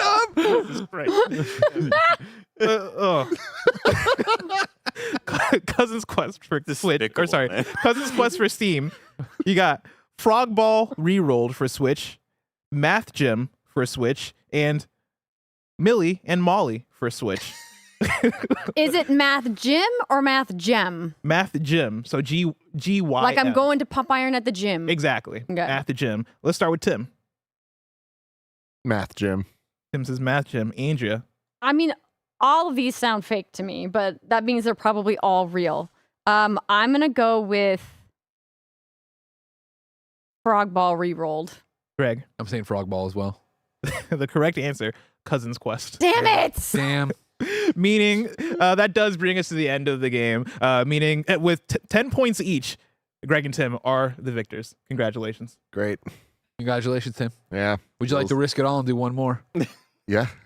Okay. I can't make it up. You gotta have some kind of feudy bullshit in your little thing. What do you got for me? You know what? Just for that, I'm pulling up. I mean, I could pull up a random KFG notes that are in my drive.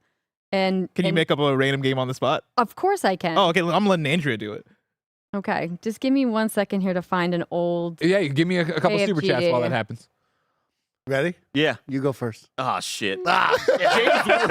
James Wood with a $2 super chat says, congrats on 2K. Kind of funny. Can't wait to watch the next 2K. And then we have a 99-cent one, which is, I think, the easiest way that we're going to try to hit the 2,000 goal. 99-cent one with no message, just Malloy. Just Malloy. John Alexander wrote and says, my favorite memory is Gary and Jared just talking for 40 plus minutes before even getting into the actual news. Here's to another 2,000 plus. We used to call it view cancer. You know what I mean? Riyadh with a $5 super chat says, just started watching during the pandemic and have been here ever since. From a fellow Bay Area native, thank you for everything you do. See you all at 4,000. Brandon Mills right in and says, I can't stop crying. Love you all. Congrats on the day. A big emotional day today. Congratulations. $5 super chat from Diego says, Mike, I need to know where does Final Fantasy X rank on your all-time list? That's a great list. Top 100. You have to keep an eye out. Where does it list? I don't know. Who One knows? day. You know what I mean? I'm playing Digimon now. Mm-hmm. Oh. Can I give a shout out? Greg, I told you last week that I was going to a board game thing this weekend, right? Yeah. Yeah. While I was there on Saturday, I was hanging out, and one of the dudes there, his name's Patrick, we were chatting, and like video games came up because most people who go to that board game night, they work in video games or whatever. And he was like, "You do journalism, right?" I'm like, I wouldn't really call it journalism. You know, it's more so like just infotainment. Infotainment. You know, like I'm trying to like correct him a little bit, and he's like, and I told him I was like, I'm mainly a podcaster. Like I just talk about video games, and he's like, "Oh, cool. What's the name of the podcast?" And I told him, kind of funny, and he like, I saw his face change a second. He was like, "Wait a second. Kind of funny. I listen to Kind of Funny." And then he pulls out his phone, shows me like an old ass episode of Kind of Funny Games Daily that he was listening to, and he's like, "Holy shit, I recognize your voice." This man who I've been playing board games with for maybe like a year has been listening to this podcast and just did not put it together that it was me. That's I don't even know how that happens. It's so funny. Blessing's such a common name. You know? Yeah, exactly. I was like, how did you not put this together? Oh, you know, video games. You guys, Blessing, you live in the Bay Area. You couldn't possibly be the Blessing that listened to the show. So do you think he was just trolling you? No, he was dead serious because I could see it in his face of like the wheels clicking. Yeah, because he was like, "I recognize your voice now." Yeah, that's you. And I was like, "Yes, dude, that's what you've been listening to." It's just audio form. You just sound like Michael Cera. Exactly. Hey man. So shout out Patrick. Those always crack me up when we have the special occasion. Somebody rolls in, they're like, "I've only listened. Nobody looks like how I thought they'd look." Interesting. Okay, I'm ready when you guys are. Let's do it. Okay, so this is from April 8th, 2019. Okay. Out today, Ghost 1.0 on PS4, Assault of the Robots on PC, Crisis Core Final Fantasy Remastered on PS4, Magic Farm 2 Fairylands on PC, Hotel Mogul Las Vegas on PC, 30 Days to Survive on PC, and Jungle Z. All right, there's a lot of games. There's a lot of games. It was just the first notes I picked, and I hear you. No, I hear you. I'm happy to read them again. Yes. Ghost 1.0 on PS4, Assault of the Robots on PC, Crisis Core Final Fantasy Remastered on PS4, Magic Farm 2 Fairylands on PC, Hotel Mogul Las Vegas on PC, 30 Days to Survive on PC, and Jungle Z on Switch.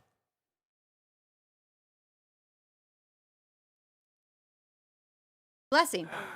You have a guess? Am I in this? Yeah. Oh, Wait, why? Well, he put his. I'll say Jungle Z. If you win, then you give it to me. Okay. Give what to you? I need them It's an one more exhibition, time. you know? One more time. Ghost 1.0 on PS4, Assault of the Robots on PC, Crisis Core Final Fantasy Remastered on PS4, Magic Farm 2 Fairylands on PC, Hotel Mogul Las Vegas on PC, 30 Days to Survive, and Jungle Z on Switch. Lock him in. Hotel Mogul Las Vegas. I'm actually going to change mine to Final Fantasy Crisis Core. I'm going to say Crisis Core as well. It must not have come to. Did it come to PlayStation 4? I don't think It's too late. You locked in your fucking name. I don't think it came out that year. I locked it in. Crisis Core came out when I was here. Crisis Core is correct. That is the made up one. What was the year? I think that's 2021. It was later. Fake Yeah, yeah. Yeah, What was the year, though? she was that reading you from were saying? 2019. Got it. Oh, yeah. 2019 was the year. Because I was like, was there a remaster, not a Actually, remake? I don't know. I just literally Googled Square Enix games and then just picked one and I like put that. remastered on PS4. See, I made up all my games. Because like, that's because not almost all of them are remastered on PS4. That's so. not. Well, that's not an official star, by the way, for the record. You know. No, it's not a star. This is just my trophy for winning the Kind of Funny Games Daily 2000th episode Game Showdown. Fair enough. All right. Another thing to add to his intro, Bless. It Write goes it down. into, yeah, and I'd love it if you no. could do that because, of course, this is the cinematic universe of Game Showdown. It ties it all together, and Fair this gets enough. people to go, "Oh, I got to catch up." You know what I mean? Oh, now I got to watch KFGD. Exactly. Yeah. Damn. As always, Tim, you suck. We have more to get to, but before then, one super chat check-in. Boys, how we doing? What's the number? Where we at? Roger hasn't updated me in about 20 minutes. You guys are fucking But useless. I know. You guys are fucking numbers. useless. You know, you can just copy and paste them into a spreadsheet, and then you can look at them without them scrolling, right? Andrea, let me tell you Like about it's- Excel spreadsheets. Like, you know, they're all over. We don't know how they work. I don't know if we know how they work yet. I've never figured it out. Yeah. I just taught Mike about the snipping tool. Yeah, actually. that was sweet. How are you using adults? Is what I need They're to not. know. Like, Blaster We should have sat y'all Goblin. down before this. Blaster Goblin with a $2 super chat says, haven't missed an episode since I found kind of funny in 2018. 40 Viz writes, happy 2K. There's also a super chat I've been looking Okay. for that I need. If you did it, Yeah. retype it in and like I'll Venmo you back. I've been looking for it for a long time. What did they know say? what it is. But it was just saying one moment that I'll never forget on Kind of Funny is the studio going dark and hearing the music hit and Greg entering with your WWE bit. Like the music hits and just how visceral that makes us all feel like da-da-dun, da-da-dun. And then it's just like a very, very memorable moment for them that they'll never forget. He'll Venmo you back. Yeah, I'll Venmo you. Just make sure you type it in again. Octavio writes in one that's about me, Tim. Okay. Good. Oh, Jesus. Happy to Yeah, you guys contribute to deserve the 2K. Also, make sure to watch the Rich Poor Minecraft video that Mike recommended. It's absolute cinema, 10 out of 10. I still need to check it out because I have heard nothing but that. Ever since you said, I didn't believe you, Mike, because you're you. But every single person's like, was dude, Mike was Donald right Wheaton. about this. Wow. $20 super chat. Thank you for your generosity. Mike Hemmen, who says, congratulations to you all. I used to think that Greg Miller was the most annoying part of GameScoop and Knockin' Boots. And I still do. I added that. That's part of it. I was joking there. Then they said, but I followed his entire journey since and now adore him and love you all. Here's to 2,000 more. Thank you, Mike. It's growth. Wow. Kobe writes in and says, happy 2000, y'all. I've been listening since 2016, and one of my core memories with the channel is the Year of Dreams E3 reaction. Y'all have been amazing and have influenced me so much. I now work in the games industry. Congratulations, Kobe. Very, very cool. Beautiful. Welcome. DG Ruka with a $10 super chat says, I'm barely a year new to Kind of Funny, but y'all have made me laugh and smile so much in such a short time. Congrats to 2K, and here's to the next 2K. Always shocked whenever anybody says, oh, I just started listening in the last year. That's crazy to me. Why? New how? Why? Thank Find you. us. But it's always blows Do you me remember the kind of feudy where they were like, where do you get your gaming news? And none of us guessed ourselves. we were like number 3 baton. IGN, GameSpot, Kind of Funny. We just didn't even think of ourselves that way. Slay J with a $5 super chat says 2,000 episodes already. Congratulations, guys. Let's get that Tiny Watto game made now. I know a guy. Yeah. Jed writes in and Got him on says, it. shout out to all the hosts, especially Nick Scarpino. Oh, He's working really hard today. Oh, yeah. Remember me Who's and the Nick annoying? We're all me and here. Nick hosted on April Fool's Day. I remember that. We just showed up and did our best. Well, speaking of that, I got one from Shad Allen here who says, my favorite KFGD moment was Andy reporting live from outside of E3. A petition that you start saying Super Chat like you said Superman during Superman 2 in review. Andy maybe tried it the other day. I like that. I was kind of bummed out to see in the montage that my really, really bad flubbed cold open didn't make the montage. Yeah. But that to me is like a moment that I'll never forget of just today, just like what a disaster to start off. I don't know why they asked me to host, Mike. I like this when I don't want you to miss it. Saul super chats and says, birthday tax for October 8th. Can I get a burrito from Andy? We don't get those enough. Still got it. We love that. Still We got love that. Trevor Starkey. Hello. Oh, With A name I haven't heard in many years. With a $20 super chat says, love and miss you all. I echo the cost to bring back Kind of Funny live. Congrats on 2,000 episodes. All the best to the whole team. Thank you, Trevor. Hope you're doing well, dude. Steve Saylor writes in and says, congrats on 2,000 episodes. KFGD literally changed my life in more ways than I can include in a super chat. Y'all created something special. Love y'all. Love you, Steve. Thank you, Steve. Love you, Steve. Manny Bagelblay Sanchez, $10 super chat says, my favorite Games Daily moment is on February 16, 2022. Andy and Bless helped announce my son to my family on my birthday. Still have the video. That's my birthday, too. What the fuck? Crazy. They're the same I birthday. didn't know you and Manny. That's cool. Birthday boys. And final super chat from now comes from Oscar Navarro. Congrats on 2K. P.S. Glad to see Andrea. I miss What's Good Games. Aw, me too. Of course, ladies and gentlemen and NBs, we hope you'll never have to miss us. And if you keep supporting us with a Kind of Funny membership, you won't have to. You can pick up a membership over on patreon.com/kindoffunny, youtube.com/kindoffunnygames, Apple, Spotify. Get all of our shows ad-free. Get them, with the Greg stuff that you get to do, the Greg ways, we call them, 15 to 20 minutes of me. And then, of course, just have a good time out there supporting somebody. Get good karma. But right now, you're not using your benefits. So here's a word from our sponsors. This episode's brought to you by Factor. Fall always feels like there's just so much going on, so much stuff to do, shorter days, busier routines, back to school. It's all just a lot. That's why so many of us here at Kind of Funny love Factor. Their chef-prepared, dietitian-approved meals make it easy to stay on track and enjoy something comforting and delicious, no matter how hectic the season might get. On many occasions, Factor has completely saved both Greg and Jen when they needed it most. Choose from a wider selection of weekly meals, including premium seafood choices. We're talking salmon, we're talking shrimp at no extra cost. Eat smart at factormeals.com/kindoffunny50 off and use code kindoffunny50 off to get 50% off your first box plus free breakfast for 1 year. That's code kindoffunny50 off at factormeals.com for 50% off your first box plus free breakfast for 1 year. Get delicious, ready-to-eat meals delivered with Factor. Offer only valid for new Factor customers with code and qualifying auto-renewing subscription purchase.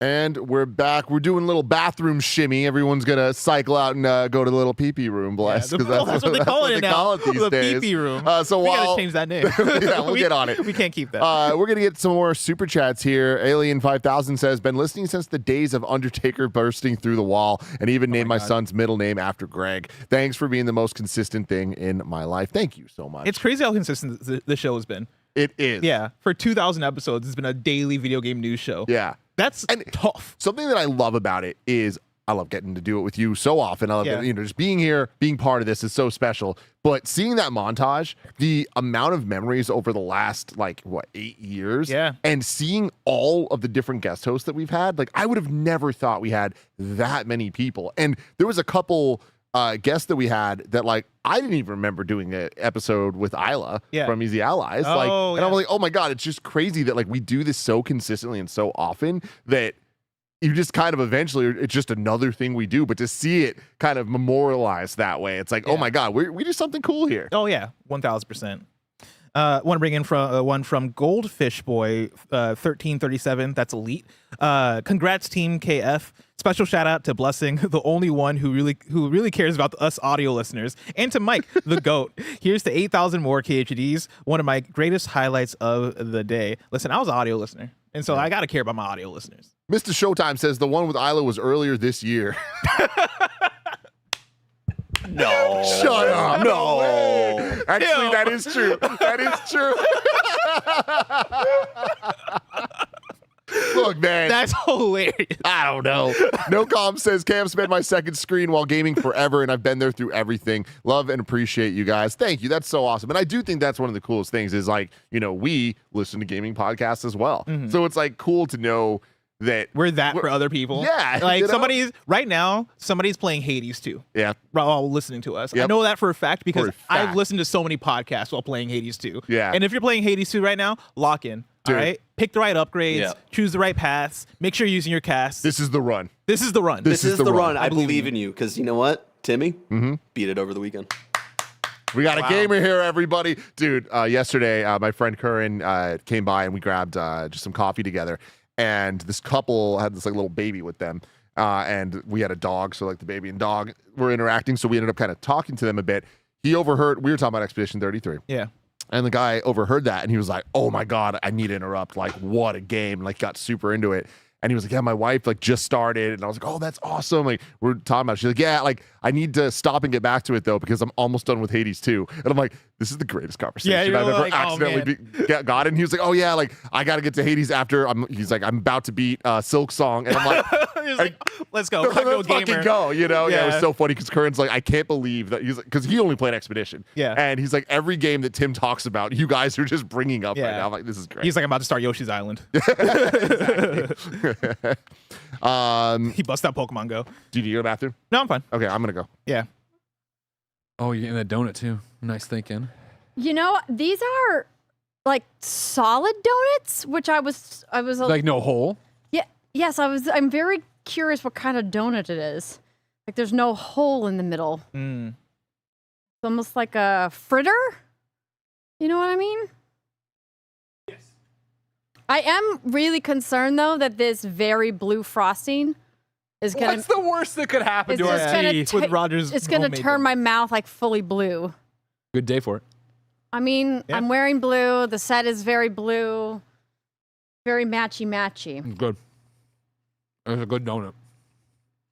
Reading some more super chats for you. 40 Viz. I've scrolled all the way back to the beginning because I don't want to forget y'all. 40 Viz just says happy 2K. Shout out. Velocity Entertainment says so dang long I've been watching. It feels like forever. Even inspiring my own podcast. Thanks for always being consistent, hilarious, and happy 2K.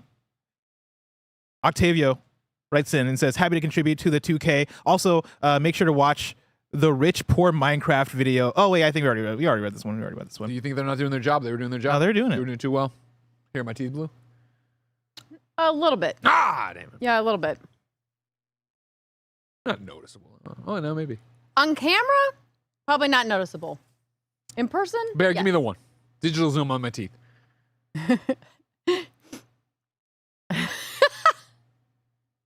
I don't see it. Okay, maybe a little bit. Maybe a little bit. That's just like gunk. Yeah. That's that blue gunk you get in your teeth when you eat a blue donut. Andy. Why is it moving? No, Andy, come here, Andy. I missed you.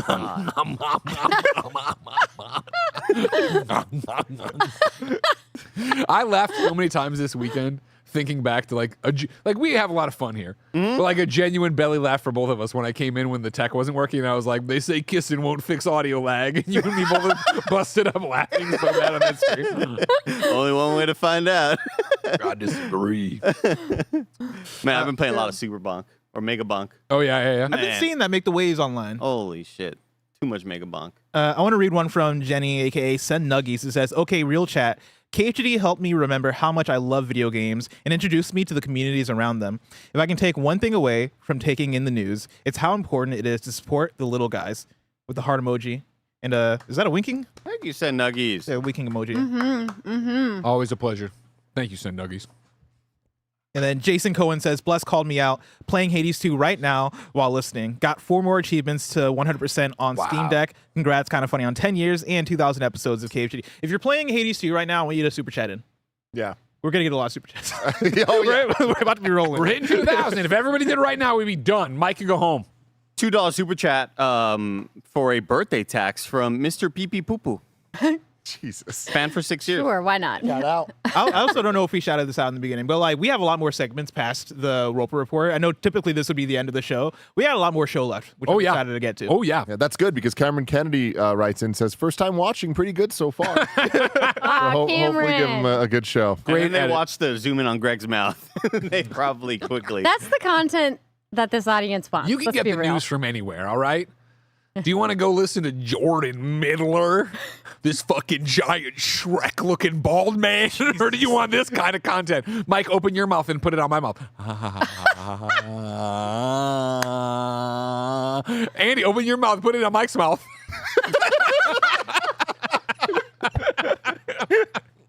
Let's move on to our next segment. It's a new segment for Games Daily 2000 called The Audience Picks the Biggest KFGD Stories. We asked the audience to write in with their picks for the biggest news stories in KFGD history, and we've narrowed it down to the top 3 and ranked them based on what you wrote in. Super chat question to keep them coming as we march towards 2000. Maybe Roger can give you all an update.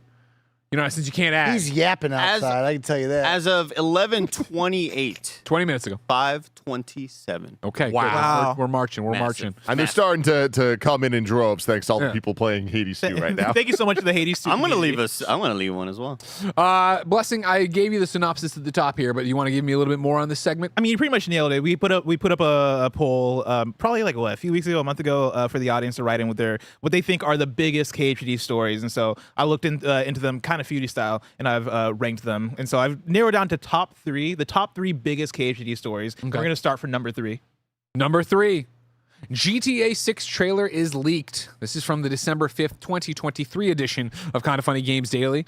We're reading from Mariko, Tom, and Mark over at BBC News. The trailer for Grand Theft Auto 6 has leaked after going online. Now, as revealed after an online leak. A glimpse of the 6th game in the Grand Theft Auto series has finally been revealed after the trailer for the long-awaited blockbuster was leaked. Developer Rockstar pressed publish 15 hours before a heavily trailed release after a low-quality copy spread online. The 90-second teaser confirmed the game will be set in Miami-inspired Vice City and star a female protagonist, Lucia, for the first time since the 1990s. But the waiting isn't over, as the game isn't due to be released until 2025. What was it like? Because I think I was in LA when this all happened, so I ended up not being on the GTA 6 trailer reaction. What was the energy in the office when this happened? It fucking sucked. Bless. It was the most erratic thing you've ever seen in your life. It was like I mentioned that day, it felt like an episode of Succession. Yep. Where, like, if you just had a handheld camera zooming on everybody, it was Tim on a call, and he's like, this isn't good. This isn't good. and he was like, move that forward. We need that 2 hours. It felt like an episode of TV. It was fucking insane. And, like, we me had and so Roger much getting stuff on the stacked. graphics, like, it was nuts. We were all prepped, all hands on deck. We're going to be here, whatever it was, 6 a.m.? 6 a.m. We'll be in the office. We're going to go live. We'll have the whole thing, da-da-da. And then, wait a second. I think it's leaked. And then wait a second. And then Rockstar themselves coming out and tweeting, right? Our trailer has leaked, so please watch the real thing on YouTube. Dropping that 3:10 on December 4th. Oh my God. It was pandemonium out here. It was pandemonium. And like it was crazy because the panic came from, we were sponsored. Like this was a big thing that I sold and was very proud of selling because it was out of the ordinary of like, hey, this trailer dropping is going to be one of the biggest, most viewed things we've ever done. I'm pretty sure it was X-Real. I could be wrong there. And I was convincing my guy, I'm like, you want to sponsor us for this. And so we had the whole thing planned. And then it was like, uh-oh, what do we do? Like, do we wait for the official thing to drop or do we react to the leaked trailer that like had the freaking whatever, like gambling Coin. site? It was like a cryptocurrency thing. Base, Yeah. whatever the hell thing. Yeah. It was just like, God, what do we do? And then, yeah, like the energy in the room was so crazy. And then, yeah, the set looked beautiful. Us reacting to it. I mean, again, it's still a huge deal. The game's still not out. Like, obviously, next year, hopefully, we'll get Grand Theft Auto 6. But, like, yeah, I'll never forget that day. I'll never forget that trailer. Everything about that was very special and definitely one of the biggest news stories ever. And also just crazy that it happened. Yeah. This thing we're all waiting for, we know it was going to be such a big deal to leak. With this weird meme coin shit on it or whatever. Like, what the fuck? And this was after, right? Like, wasn't the first footage of GTA 6 leaked Or am I confusing with another game where like somebody's kid, like they made a video and it went up? Or am I don't know. No, I think there you're was right. there was snippets leaked like a year or two prior, and then there was this constant jockeying of everybody doing predictions of every major showcase, being like, GTA 6 is finally coming. Oh, it's the next Summer Game Fest. It's the next Opening Night Live. It's the next Sony showcase. And it was like GTA 6. And I maintain Rockstar does not need anybody else to release a trailer. Nope. They have not done that in the past. For like the first trailer, they're not going to do that. I never predicted it going out this way, though. I think for people like us who've been covering Rockstar for as many years as we have, like I think it all took us by surprise because they are like Fort Knox over there, right? Like, I mean, like they are locked down tight with their stuff because their, IP is incredibly valuable. And it was just like, I think, such a bummer how it spilled out like this because, I mean, we're talking about thousands of people who have been working on this game, of course, for many years. And this was supposed to be like this big debut moment. And then you get these leaks and it just is always such a wah-wah. And obviously, like when we all saw the official trailer, we were blown away and were rightly very hyped to see more from this game. But it was, it was a very, very big news day. Incredible. This is the highest profile video game leak of all time. I mean, it must be, right? Like the trailer leaking hours before is one thing, but I mean, like the hack of GTA 6, I think, is definitely up there. Like what? There's Insomniac, right? Yeah. Which I guess if I'm using the word high profile, GTA 6 is like the biggest gaming IP, but I think we also want to distinguish between like a leak and like a data mine, right? Yeah, for sure. Yeah. Right, like somebody intentionally going in and like stealing information Like Last of Us versus like one person on a team being like, I want to show my friend this cool thing, and then that friend like tells another friend, and now it's leaked. Because like in terms of volume, there have been bigger video game leaks in terms of like Insomniac or Assassin's Capcom. Creed. What was the Assassin's Creed? Every Assassin's Creed ever. Yes, everyone pretty much every always year. leaked through products from Canada. Destiny. When they got just the entire marketing plan for Destiny. Shit, years before then or whatever. Damn. Tomb Raider on the train. The NVIDIA leak. Yeah, NVIDIA. Dude, real talk. NVIDIA leak is something that was like, we're still referencing. Where's Final Fantasy IX? Like NVIDIA might be the biggest, I guess, in terms of like how many different games it touches. That game, that list had Kingdom Hearts 4 on it before the game was announced. And all those games ended up being real. It's crazy. Except for Final Fantasy IX, which we're still waiting for. I mean, Walmart Canada. They always just be leaking stuff. Yeah. Dude. What about what was the Smash one that everybody was up in arms about? The Grinch? The Grinch. The Grinch. Leak. Never forget the Grinch leak. Never forget it. That's like for me, that's a classic episode of KFGD because I've never had somebody convince me so strongly like Tim did. Listening to that episode and me being like, There's a damn. great thumbnail I remember with the Grinch on it. I was like, man, the Grinch leak is real. I believed it because of Tim. There's a super chat from Sid X who says Greg will have a teenager when GTA 7 comes out. Hopefully not a 20-year-old. You know what I mean? Like, I don't know. As long as Let's be GTA real. is take, I wouldn't. Let's not hold our breath for Ben to be in his teens. As voted by you, the Kind of Funny audience, the second biggest story in our 2,000 episodes, Greg Miller is banned from E3. That's good. This is June 27, 2019. They have my tweet up there that just says, good morning, hashtag I'm banned from E3, and it's a screenshot of the email. Hello. As part of the E3 terms and conditions for 2019, you had agreed to the following. The E3 badge is non-transferable and is the property of the ESA. E3 badge swapping and or sharing is strictly prohibited. Any attendee found using another attendee's badge will have the badge confiscated and will be removed from the premises. The E3 badge must be worn at all times. Security confiscated your badge after stopping someone who had your badge on and whose ID did not match. Every year, management reviews each person and the reason their badge was confiscated and decides on whether they'll be granted admission to the show. As a result of this violation, you have been placed on a banned attendee list for 2020. That's still so crazy. The explanation makes it worse because it indicates a human being reviewed your specific case and decided you, Greg Miller, were going to be banned. Good. I honestly think this must have been a publicity stunt. No, I wish that was true because like their response and handling was so poor, obviously from the jump here, but then from the follow-up. Like they couldn't have fucked up worse. And then when I called them on it, they were so like, so if you remember, because this happened on Games, I think it was an episode you were on, Andrea, because I remember this and like I was like not mad, but I was just gobsmacked by it. And the fact that they couldn't have picked a worse guy to say did this because I had the video footage from GameSpot of me on the stage ending E3 when the announcers were like, we're closing the doors in 5 minutes. You have to be off. And so like I just sent them that video and I was like, hey, here's me on this. So there's no way I could have given my badge and had it confiscated. I was like, what I think happened is another fat man with a beard showed up and said they were Greg Miller and showed the very nice people who work the desk who are not video game people. They are convention center people. Where's your ID? I don't have it, but here's my Twitter profile. And they looked at a guy with glasses and a beard and an overbite and being overweight and were like, checks out. There's your badge. That guy got caught and then everything went on fine. And when I sent them that long description, they sent back an email like, oh man, listen, let's just solve this. You're unbanned. No big deal. Nobody. And I'm like, no.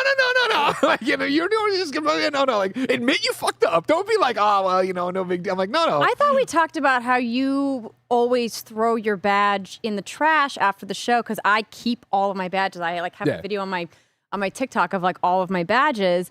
And you were like, maybe someone picked it up out of the trash, but you saying that you were on stage until the very end of the show, like that doesn't check out then. Yeah, that was the thing is I had thrown my badge in my hotel trash can. So it would have been like a maid went through it. But again, there'd be no show to go to. Yeah. Right. You'd be The trying show to get was in while they're packing everything up at the Teamsters. And again, this was in the montage video, but some context. The following year, Greg hosts E3. Yes. It's hilarious. Yes. Hilarious. Yes. It's so good. I don't want us stepping over the best part of this where Greg is tagging ESA, the European Space Agency. Yeah. A common problem. Sorry, ESA. I meant at the ESA. As you can imagine, I'm in a fragile emotional state right now. Crazy that the European Space Agency outlived the Did they ever respond? Click on the other one down there where I apologized. Did the ESA, or I'm sorry, did ESA respond to my apology? I'll have to look into The it. European. Well, if you click right there on June 27th. Okay. Yeah. Which ESA are we talking about? Oh, the space agency. Okay. Yeah. Again, these people paid me a lot of money to come host E3. No, the apologized. European I'll tell Space you what. Agency did not give They you the did not time really of day, apologize. That's sorry. it. I can't believe that you all so talk to me about how we wrote in. Was it like a multiple choice, or did enough people write in Greg is banned Enough from E3? people wrote That's in. crazy. Yeah, Greg Miller is banned from E3. I appreciate that. Thank Yeah. you very much. Yeah, because that's something like I occasionally comes around in the old thought process, but what a ridiculous thing. You have an overbite, huh? Yeah. I got the big buck teeth. They go over the front. Isn't that kind of an I overbite? never noticed that, Mike. Never noticed. Yeah, like him mentioning a guy with glasses and a Bear, beard do the and an zoom in overbite, again. I'll like, show Andy on Andy. Oh, God. Hey, that count? I need that count. I feel like Show everybody has show that. the profile. That's an overbite? Yeah, I feel like everybody's mouth looks like Christ. that. No. Yeah, slightly. Yeah. That's how it's supposed to look. Like- I don't know. Aren't your teeth supposed to come and touch each other? I don't know. I don't think it's like a dramatic overbite. Like Cole the Wiener Dog, he's got a big overbite. Oh, fucking cool. Get me started.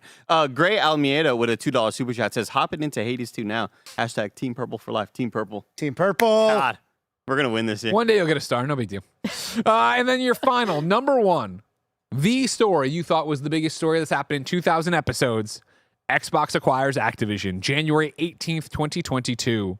The deal is announced on January 18th, 2022. We're reading from the Xbox Wire, welcoming the incredible teams and legendary franchises of Activision Blizzard to Microsoft Gaming. Creators of Call of Duty, World of Warcraft, Candy Crush, Tony Hawk, Diablo, Overwatch, Spyro, Hearthstone, Guitar Hero, Crash Bandicoot, StarCraft, and more join Team Xbox. Until this transaction closes, Activision Blizzard and Microsoft Gaming will continue to operate independently. Once the deal is complete, the Activision Blizzard business will report to me as CEO Microsoft Gaming. I assume this is Phil Spencer, right? Upon close, we will offer as many Activision Blizzard games as we can within Xbox Game Pass and PC Game Pass, both new titles and games from Activision Blizzard's incredible catalog. We also announced today that Game Pass now has more than 25 million subscribers. As always, we look forward to continuing to add more value and more great games to Game Pass. There's a follow-up then here, October 13th, 2023, the deal closes. Microsoft just bought Activision Blizzard for $69 billion. This is the one, the only WYP at IGN. That's Wesley Ian Poole, Tim. Yes, it is. It's official. Microsoft has bought Activision Blizzard for an incredible $69 billion. It's the biggest buyout in video game history, and in one fell swoop expands Xbox's first-party offering to encompass everything from Call of Duty to World of Warcraft. Upon close, we will offer as many Activision Blizzard games as we can with an Xbox Game Pass and PC Game Pass. How you think they're doing there, Bless? Oh, God. You enjoying playing Transformers War for Cybertron, huh? No, not yet. Not yet. Maybe one day. One day. Maybe. As many as they can. They can. Their hands are tied. Oh, yeah. Okay. You know, licensing and technology is tough. Yeah. For the licenses that they don't wholly own, that it is actually like quite complicated. But yeah, they could be doing a lot more than what Like they're a lot doing. more. Like a lot. Like yes. the like most a lot more. more. Yeah. Yes. Correct. So Correct. that's one thing for sure. Yeah. And yeah, this being the biggest story, absolutely, right? Yeah, I mean, this It was a this story is- for over a year. Yeah, it's like we cover things all the time ad nauseum, as you saw earlier with the layoffs and with just acquisitions as a whole. But there's been other themes. There's been the NFTs. Is that what they are? Yeah, the NFT. Yeah. Thank God. I almost forgot. We beat him into We're the so fucking far past ground. We that didn't shit. need to worry about him for real, anymore. Thank God. Yeah, the NFT stuff. Like, there's always things that we like trends of Games Daily Loot news boxes, stories. man. But like Xbox acquiring Activision, I think is the single most covered story. You know, like Okay. this Yeah, thing, like yeah, the yeah, amount yeah. of times that we covered this one event and the court cases and the fallout and the layoffs and the studio closure. The leaks from the court cases. Oh my gosh, the documents that came out of the court case. Yeah. Remember when they were uploading them?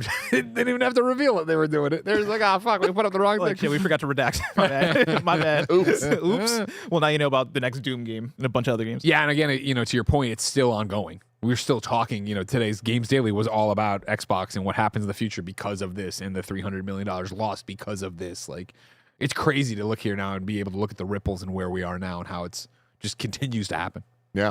In retrospect, how do we feel about the way that we have covered it, right? Between Games Daily and Gamescast. I was streaming yesterday and there was somebody in chat that was like, oh yeah, Reddit's talking about how y'all were wrong about the acquisition. And I was like, I remember us being skeptical about the acquisition. right? Wrong about what? wrong, It's yeah. such a juggernaut of a story and a deal. Like there's so many parts to be right or wrong about. Yeah. You know how it is. Whenever you say anything on any of these shows, you can talk for 30 minutes, but that one sentence that pisses somebody off is how you feel. And I would think that if I'm remembering correctly, it was a lot of like, hey, a lot of times video consolidation is bad, but Phil and the team over there are gamers and they have done a lot of gamer first decisions. So hopefully that would carry over here. But it was, you know, hopefully. And as we've talked throughout this episode, right, like it isn't necessarily shaking out that way as now, again, I would say, like you did, Tim, from on high, screws are being tightened of like, make fucking money off this. Why are we losing money? Yeah, it all comes down to having a vision that you're able to see through. And I think that the vision was clear. Yeah, we'll just acquire the biggest third party that there is with literally the biggest IP and biggest games in the games industry and profit. And for that all to line up, everything had to go right. And so few things went right. So yeah, with where we're at now, it is definitely not a surprise. And being able to cover this on the show like daily and update and things change and see how the entire sector of Xbox, whether it's hardware or software, like ecosystems, all that stuff, like how that changes over time. Like it's very interesting. And like there's been so much shift with Xbox specifically. And yeah, they're just unruly. It's just unmanageable at this point. And we're seeing the repercussions of that. I think I like Big Five before it goes. I'll admit, I'll always remember Blessing saying, just let them buy it so we don't have to cover this anymore. I don't remember saying that, but sure, I remember. It was like a throwaway. It was a Like, oh my joke, God, I'm right? sick of talking about this. Like in the old days when Andrea got so mad when we'd update PUBG numbers. She's like, I get it. It's still the biggest game. Stop. It was just like the same story over and over again. At least the Xbox stuff had like interesting stuff like, that was getting sagas. revealed from like the court case. It was like but seasons of TV with the Xbox stuff, where Yeah. it's like, okay, it's new, but it's the same kind of thing. I also think like the scariest, but also I think something that I really like about covering big news on KFGD, the scariest thing is covering something that's so unprecedented, where it is people expect us to get things right all the time, right? Or maybe people expect us to be done most of the time, but like Longtime fans do. when Microsoft buys Activision Blizzard, there's only so much we can do to speculate and talk about what's going to happen and talk like that's something that's one of the biggest things to happen in video games, period. And so realistically, we don't know what's going to happen, right? We don't know what this looks like 5 years down the line. And I think for me, when I look back at the ways we talk about things and the ways that we, I think, grow in our coverage and see new information come in and like take that and apply that to the way we talk about things, I think we do a genuinely phenomenal job at it. I think like the day-to-day coverage of KFGD, which is something that we uniquely provide to such like, with such depth because we're doing an hour podcast every single day, we get into the weeds in a way that I think few other people can. And for me, I'll say I'm proud of us, the way that we cover these. 100%. No, you should be blessed. And obviously, if people don't know, we're talking about this episode and how much work you put into it alongside Roger, obviously. On the daily, right? Your job is building games daily. Even when you're not on Games Daily, you're building games daily. And I think that's done so well to give the show a narrative backbone where we're able to reference stuff and you're able to put it together and as hosts come in and then have that, okay, cool, I can just react rather than be worried about building it in the last 5 seconds before I get out here, right? Like you're able to keep that going. And I think, we've all talked about it and had our own little interactions, but when you go to someone else's podcast or you bring someone from another podcast on here and like, okay, we talk about games in a different way than many people, not everybody by any stretch of the imagination, but I know we've gone and done guest appearances where it's like, we're referencing and talking about the thing, and I'm like, oh, whoa, they weren't ready for that. Yeah. They weren't ready for that idea. Yeah. And those are the 3 biggest news stories of 2,000 episodes, everybody. Are you guys surprised? Is there any story that you feel? Because like my story, the E3 one, I never would have thought enough people would unify to vote for. The story that I thought was missing was Epic Games versus Apple. Because that was also on one of those stories that we just kept covering over and over and over and over again. And maybe we'll talk more about it later on, but like how that kind of kicked off with Epic pulling Fortnite from the App Store, like from iOS, which was like, what? Why would you do that? Yeah. I don't think there's a story to center this one around, but I think the saga of like the loot box stuff going on in I think 2018. Star Wars Battlefront 2 being like I think the big one around it. I remember listening to KFGD every single day, and it felt like there was always something new about loot boxes and them maybe being litigated or like the people being up in arms about Star Wars and all that shit. That felt like such a big story at that time. One that I was surprised by, but maybe it was just too slow of a roll for people to think of it as one story, was the death of E3 over those 2 years, right? Sure. Like that was such a big shift on how people consume like big information in the middle of the summer. So yeah, I was surprised that one didn't make it. Yeah, and I talked about it earlier today, but the Game Pass news, like that legitimately, we will see and are feeling now, but we'll forever see the ramifications of those decisions and how that changed the way people perceive the value of a video game. And as games themselves are going up to $70, $80, it's like, oh man, you can't put the genie back in the bottle. Yep. The same way that Napster and then iTunes completely changed the music industry and streaming services have changed the movie industry, Game Pass is changing the gaming industry, and I don't think it's a good thing. Yeah. I was really shocked to not see Snoop Dogg's Amazon Luna video game. Oh, yeah. Really... Well, the poll went up before that news story. That makes sense. That makes no sense. Andy, while we have you, why don't you give us an update? Of course, we're trying to get 2,000 super chats here in our 2,000th episode. They can be 99 cents. Don't worry about it. If all 4,000 of you did it right now, we'd be done. We can stop talking about it. We can send Andy home. Of course, though, Andy, how many have we had so far over on youtube.com/kindoffunnygames, where you can super chat right now? Roger updated me 10 minutes ago with massive news. We hit 600. Huge. Thank you, everybody. We have a super chat here from somebody named Andy Cortez, who says, next KFL should be June 30th, 2026, to celebrate the 5th anniversary of Amazon Prime Videos, The Tomorrow War. Tomorrow War. Yeah. Never forget. I love that. That's we made a smart it trend. guy there, Everybody Andy go Cortez. watch it. Andrea, have you watched The Tomorrow War yet? I have not. I I've highly been just recommend watching K-pop Demon Hunters over and over and over I know again. that well. Yes, my child is in the same boat. Yeah. Next year, though, Tomorrow War. You should get Charlie on that. I think she'd like it. I got the Google Sheet open with all the forum responses asking people what the biggest KFGD story is. And like, while it's dominated by Microsoft buying Activision, there are a few people that write in and says, Tim PP do work, which got a chuckle out of me. Any other super chats you want to highlight? It is a big story. It's not as big as I wish it was. Whoa. Omega Buster asks, can we add a Snowback Mike PowerPoint to Games Daily once a week? A lot of work. Wait a minute. I was going to say, you know how to use PowerPoint, but not spreadsheets? That can't be. Well, I think you should watch one of his PowerPoints before we just say if he knows how to use it. Okay. $5 super chat here from Jordan Harrison, who says, "Congrats, Kind of Funny crew. Thanks for all the work you put into 2,000 episodes of KFGD. You all are the best." Heck yeah.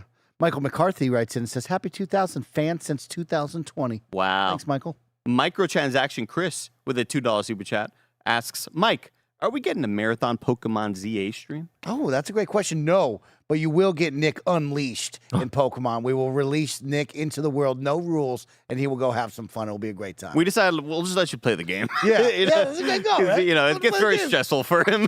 It's not good for his cholesterol.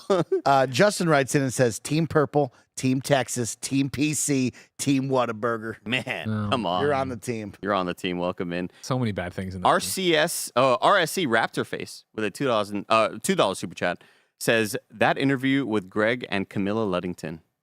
Oh, okay. I remember that. Because it's an Up and Noon reference. Oh, okay, gotcha. Okay.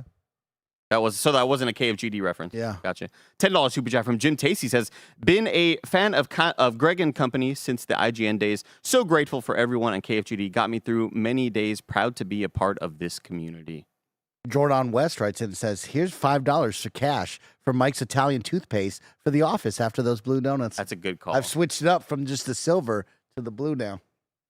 Nice. Italian toothpaste. You're getting those monthly? Are you subscribed? I'm getting like 2 a month, yeah. Uh, You gotta stay up on it. You know what I mean? Nothing worse than running out of toothpaste. You know what I mean, Yeah. Andy? That's the worst feeling. Then I gotta go back to Crest, and it's like, what am I doing here? Are you subscribed to anything on TikTok Shop? Like, are you just... No. No, I've only bought a couple of T-shirts. Can you be subscribed?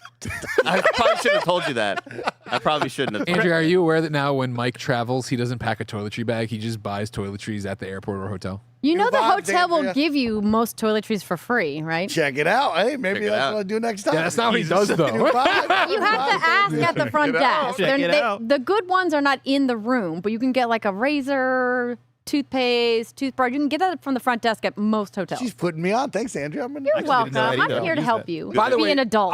all we fucking love to do, of course, is call out Snowbike Mike, right? And like every stupid thing he's ever done. There was a classic, instant classic today, where Mike, when Mike walked in and Andrea was here, he goes, "Andrea, I got so many questions. I want to talk to you so bad." Andrea goes, "You have my number. Why didn't you ever text me?" Mike's like, "Oh, Stonewall."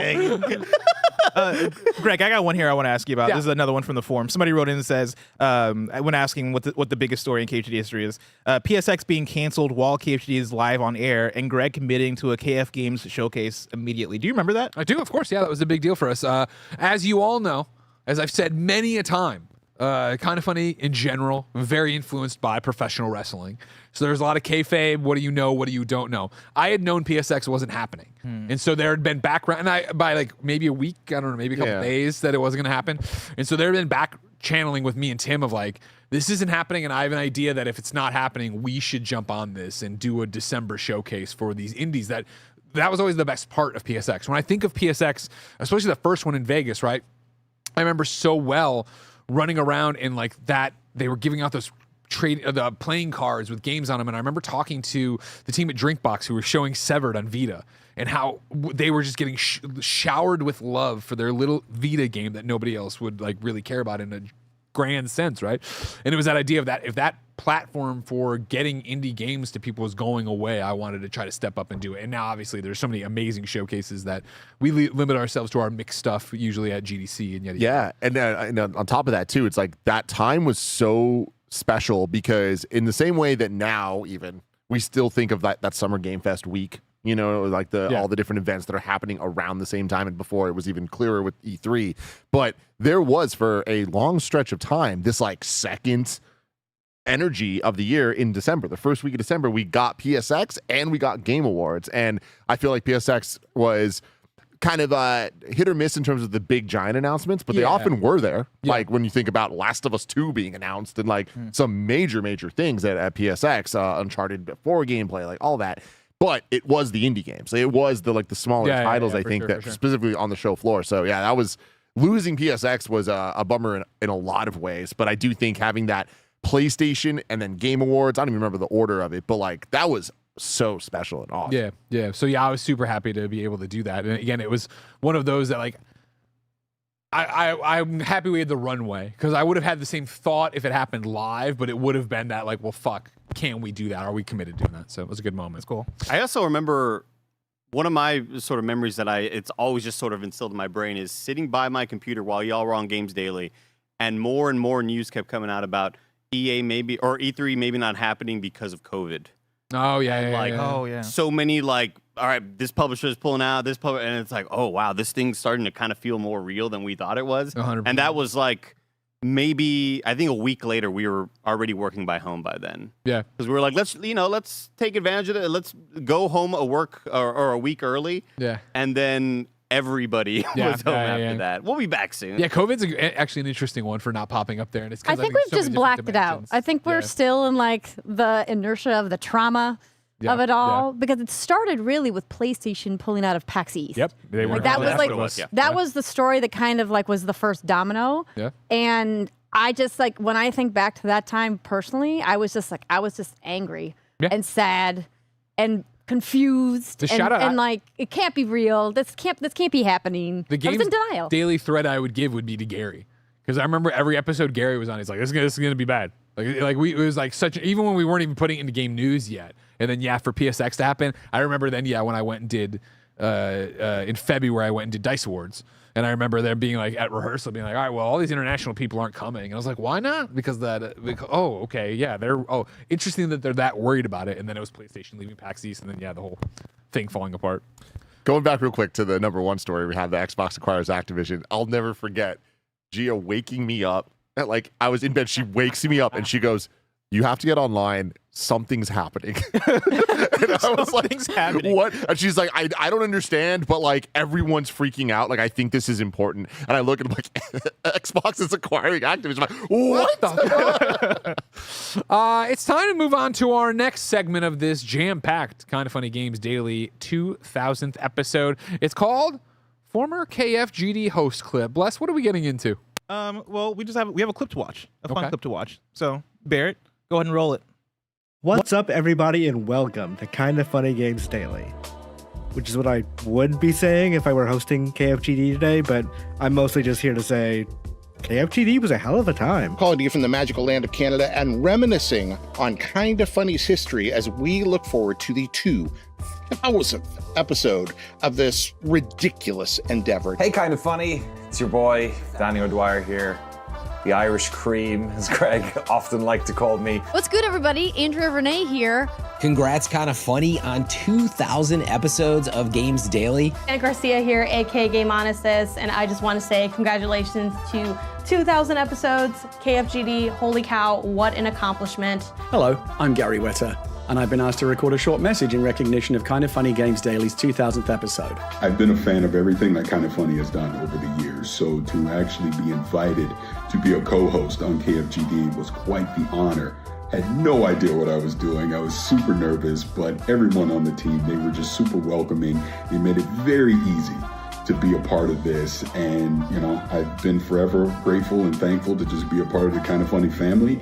And since that first appearance, I've actually hosted Kind of Funny Games Daily, both remote and in studio. And thank you for the time that you gave me, the opportunity you gave me to spend hosting Kind of Funny Games Daily. It was some of the best time I had with you guys, and it really helped me kind of hone in on a lot of my presenting as well, and helped me get through a tricky period of time where everyone's isolated. I felt more connected than ever to the Kind of Funny community, and I owe that all to you guys, so I really, really appreciate it. I was lucky enough to be paired up with the wonderful Andrea Renee for that whole period, and when I first started coming over, I don't know why, but I had it in my head that I was being brought in as like the sort of the color commentator. Like I was there to sort of keep give my opinion and keep the conversation rolling, and not necessarily be the person who would like research the show.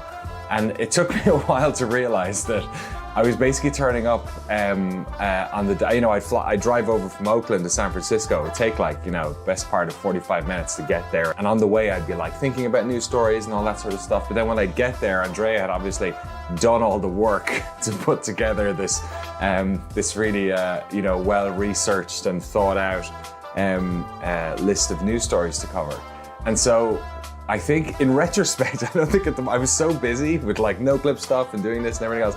In retrospect, I go back and go, I was just super lazy and Andrea was doing all of the work. If you remember, July 11th, 2019, a very specific date. Did I just rewatch this episode to remind myself how funny it was? I sure did. It's called Setting Up a Nintendo Switch Lite Lifestyle. And if y'all know what I'm talking about, it's that famous whiteboard moment where Greg gets a whiteboard from Kevin to explain to me a listener question, a situation about having a Switch Lite and a regular Switch, one as a primary, one as a secondary, one in a dock permanently, and one that you take on the go.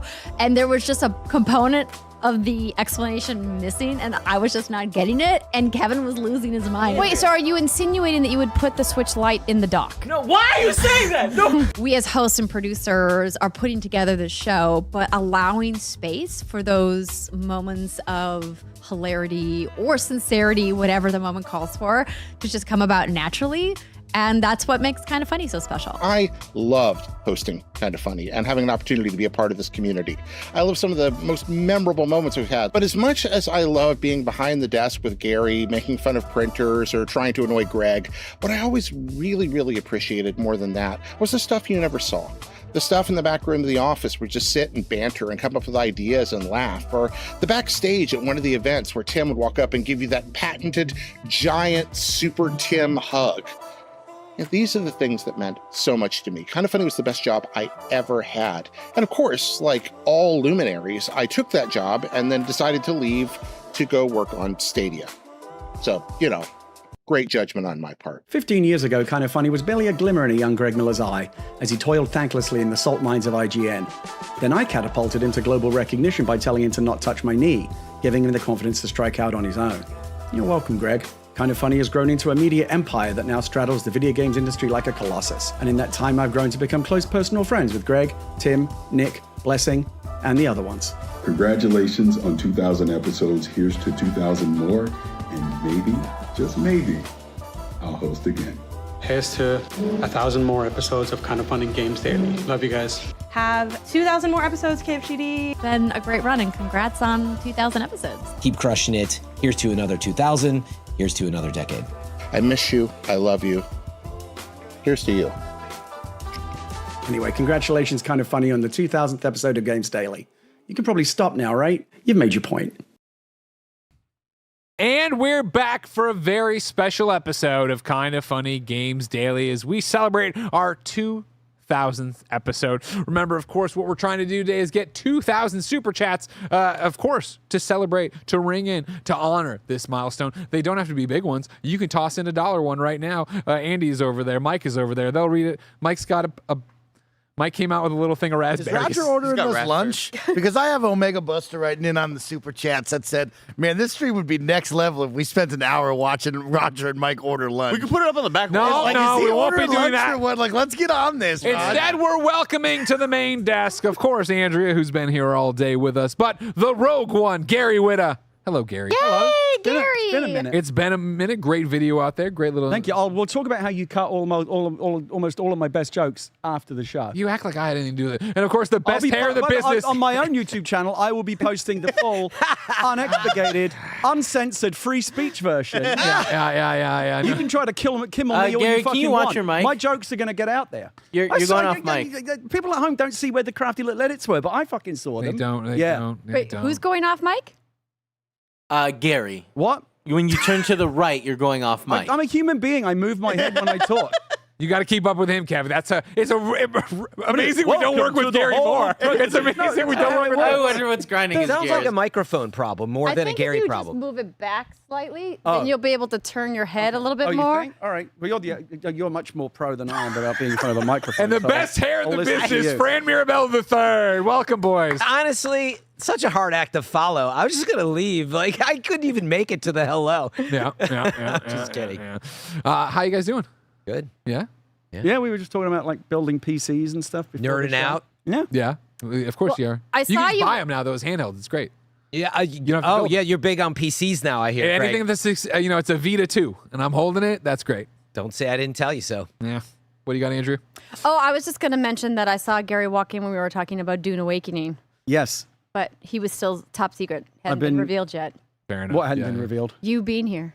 Oh, I didn't realize it was a secret. Okay. We Well, gotta keep you. We I'm gotta here. keep you. You know what I mean? They just said guess. I mean, how could well? I was going to say, how could you not have Kind of Funny's 2000th episode without me? But you do all kinds of fucking stuff without me. So I wouldn't have batted an eyelid either way. No, Gary. What? You're the chief one of them. You cut him out of Let stuff him all the know, time. Gary. Why are you? Why would they cut up your video, Gary? That's fucked up. It's absolutely. I put a lot of work into They're that. gonna cut you out of I put a lot of lunch, work into that. I fucking set up my Elgato teleprompter for that. Why to get are it you right. not? Why are you not cutting to the picture of Mike eating raspberries out of the container? Jesus. He's out there touching cameras. God damn, Didn't Mike. even wash him. Mike is a menace today. This is even worse than usual. I like this energy, Gary. I'm with you, big dog. Get ready. There's a lot. I've got a lot of pent up frustration. Mike, Get those the are super chats in for Gary. I'll read them. Did you wash those berries? Oh yeah, sure. No, come on. Mike. What do you think? Mike, raspberries are packed with fiber, so it should be careful. Well, that's probably good for me. It's good for you. I had a You long low weekend in fiber. Vegas. Okay. Jesus Christ, everybody. He doesn't need to be shitting his pants again. As we continue on our 2000 march here, yes, of course, get the Kind of Funny Games Daily 2000 shirt. No, Gary I'm is modeling wearing it. yeah. I saw people popping off. They didn't know that was happening because there's so much packed in this episode. KindaFunny.com/store. You can pick up your Kinda Funny Games Daily 2000 shirt and some throwbacks. I can still see the N64 box right now, Greg. I know what this is from. Yeah, you know. No, the real millennial, ones now. Turn of the Millennium vibes are very present. It was on just the such a shirt. great homage to one of the best wrestling games of all time. I'm happy we Wrestling have games it. so But, I mean, good this kind of back then. aesthetic was very popular around the late 90s. Everything was 2000. That was like we the had big to. deal. Yeah, exactly. And speaking of the late 90s and the early 2000s, we have a special segment called KFGD 2000. In celebration of 2000 episodes, we're going to talk about the biggest news stories from every year since the year 2000 all the way up to 2017 when Kind of Funny Games Daily began. Also, when I started in the industry. Well, that was one of the things Kinda when we were scary. doing the walkthrough in the audience, and we talked. Well, Blessing was like, "I'll leave," and then Fran and Gary come out because the old heads will have some good things to say. Yeah, and I was like, if "Damn, I can remember that far damn, back. But, yeah. damn, that hurts. I don't like that one bit." Before we start this, Greg, Please. can we make a disclaimer since I already can read the comments in my mind coming in? Oh, you can read them on that big screen as well. Right, no, I mean like the people who watch it after the fact who aren't live. Yeah. I feel like the people who are watching live are the kinder, nicer. Of course, ones, they're the best right? friends.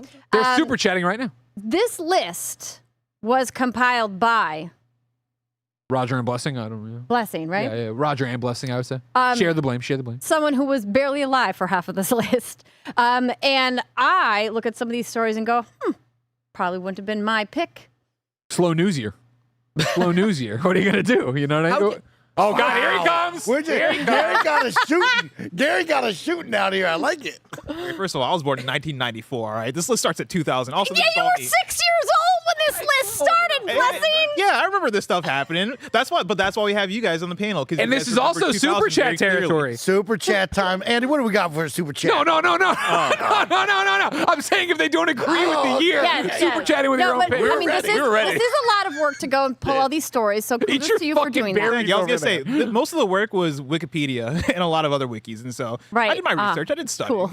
I'm diligent. I'm loving Kevin trying to line up the perspective of the screen. I see what he's doing. I love it, Kevin. But like it's like one of those. This is such Kevin, a traditional that's thing of crazy. why. Like Barrett had it a second ago, picture in picture. Yeah, why are we he fucking didn't explain how it works. Now I know. Yeah, you gotta rebuilt keep- it, you have to dumb. This is parallax. I like better. how he didn't explain how it works. You go out there, you ask Barrett. He's not even I- gonna say, Oh, "Oh, no, no, yeah, he you don't come in and explained- make he all explained Scott, it. you're I'm just not- gonna better. I'm not in any way an audio video expert. I look at all the equipment that Kevin has in there, and I just like, this looks like mission control. I have no idea what's going on, but I do suspect that the best time to change and fiddle with your video and audio settings is not when you are going live to air. There'd be no. I mean, maybe I'm wrong. You're not wrong, Gary. There's no You're not better way to do it. Kind of funny. It's the only way we know how to do it. Some would say. All right, let's dive in then. All right, we're starting at the year 2000. Man, lay it on me. The PlayStation 2 is first released in Japan on March 4th, 2000, followed by North America on October 26th, and Europe on November 24th. I remember it well. Transformative. In other Biggest news, console I'll ever. give you the whole snapshot they made you here, okay? In other news, Microsoft acquired Bungie, and Nintendo sells its 100th millionth Game Boy/Game Boy Color handheld game console. That doesn't surprise me. For animals, you remember the PlayStation 2? Yeah. Yes, I do. A real system. You know what I mean? The highest selling console of all time. Didn't need a handle. Didn't need tiny discs. Could play DVD movies, all right? Mm-hmm. Could play great games. So you're putting down GameCube. I am. I'm shitting on what you love, yes. What this brings me back to more than anything Yeah. is this was the exact feeling and culture in the IGN offices, which was it was always like we had the fanboy wars more than ever back then. Mm-hmm. It's amazing to see how they've transformed to today. But They've back done- then it was like Nintendo's for babies. You don't need your little purse, which they referred to the GameCube as like the purse and Because all it that had the stuff. little handle on it. Yeah. Handle's dope. The handle was like so weird because I don't think they ever fully explained why it's on there. But it wasn't.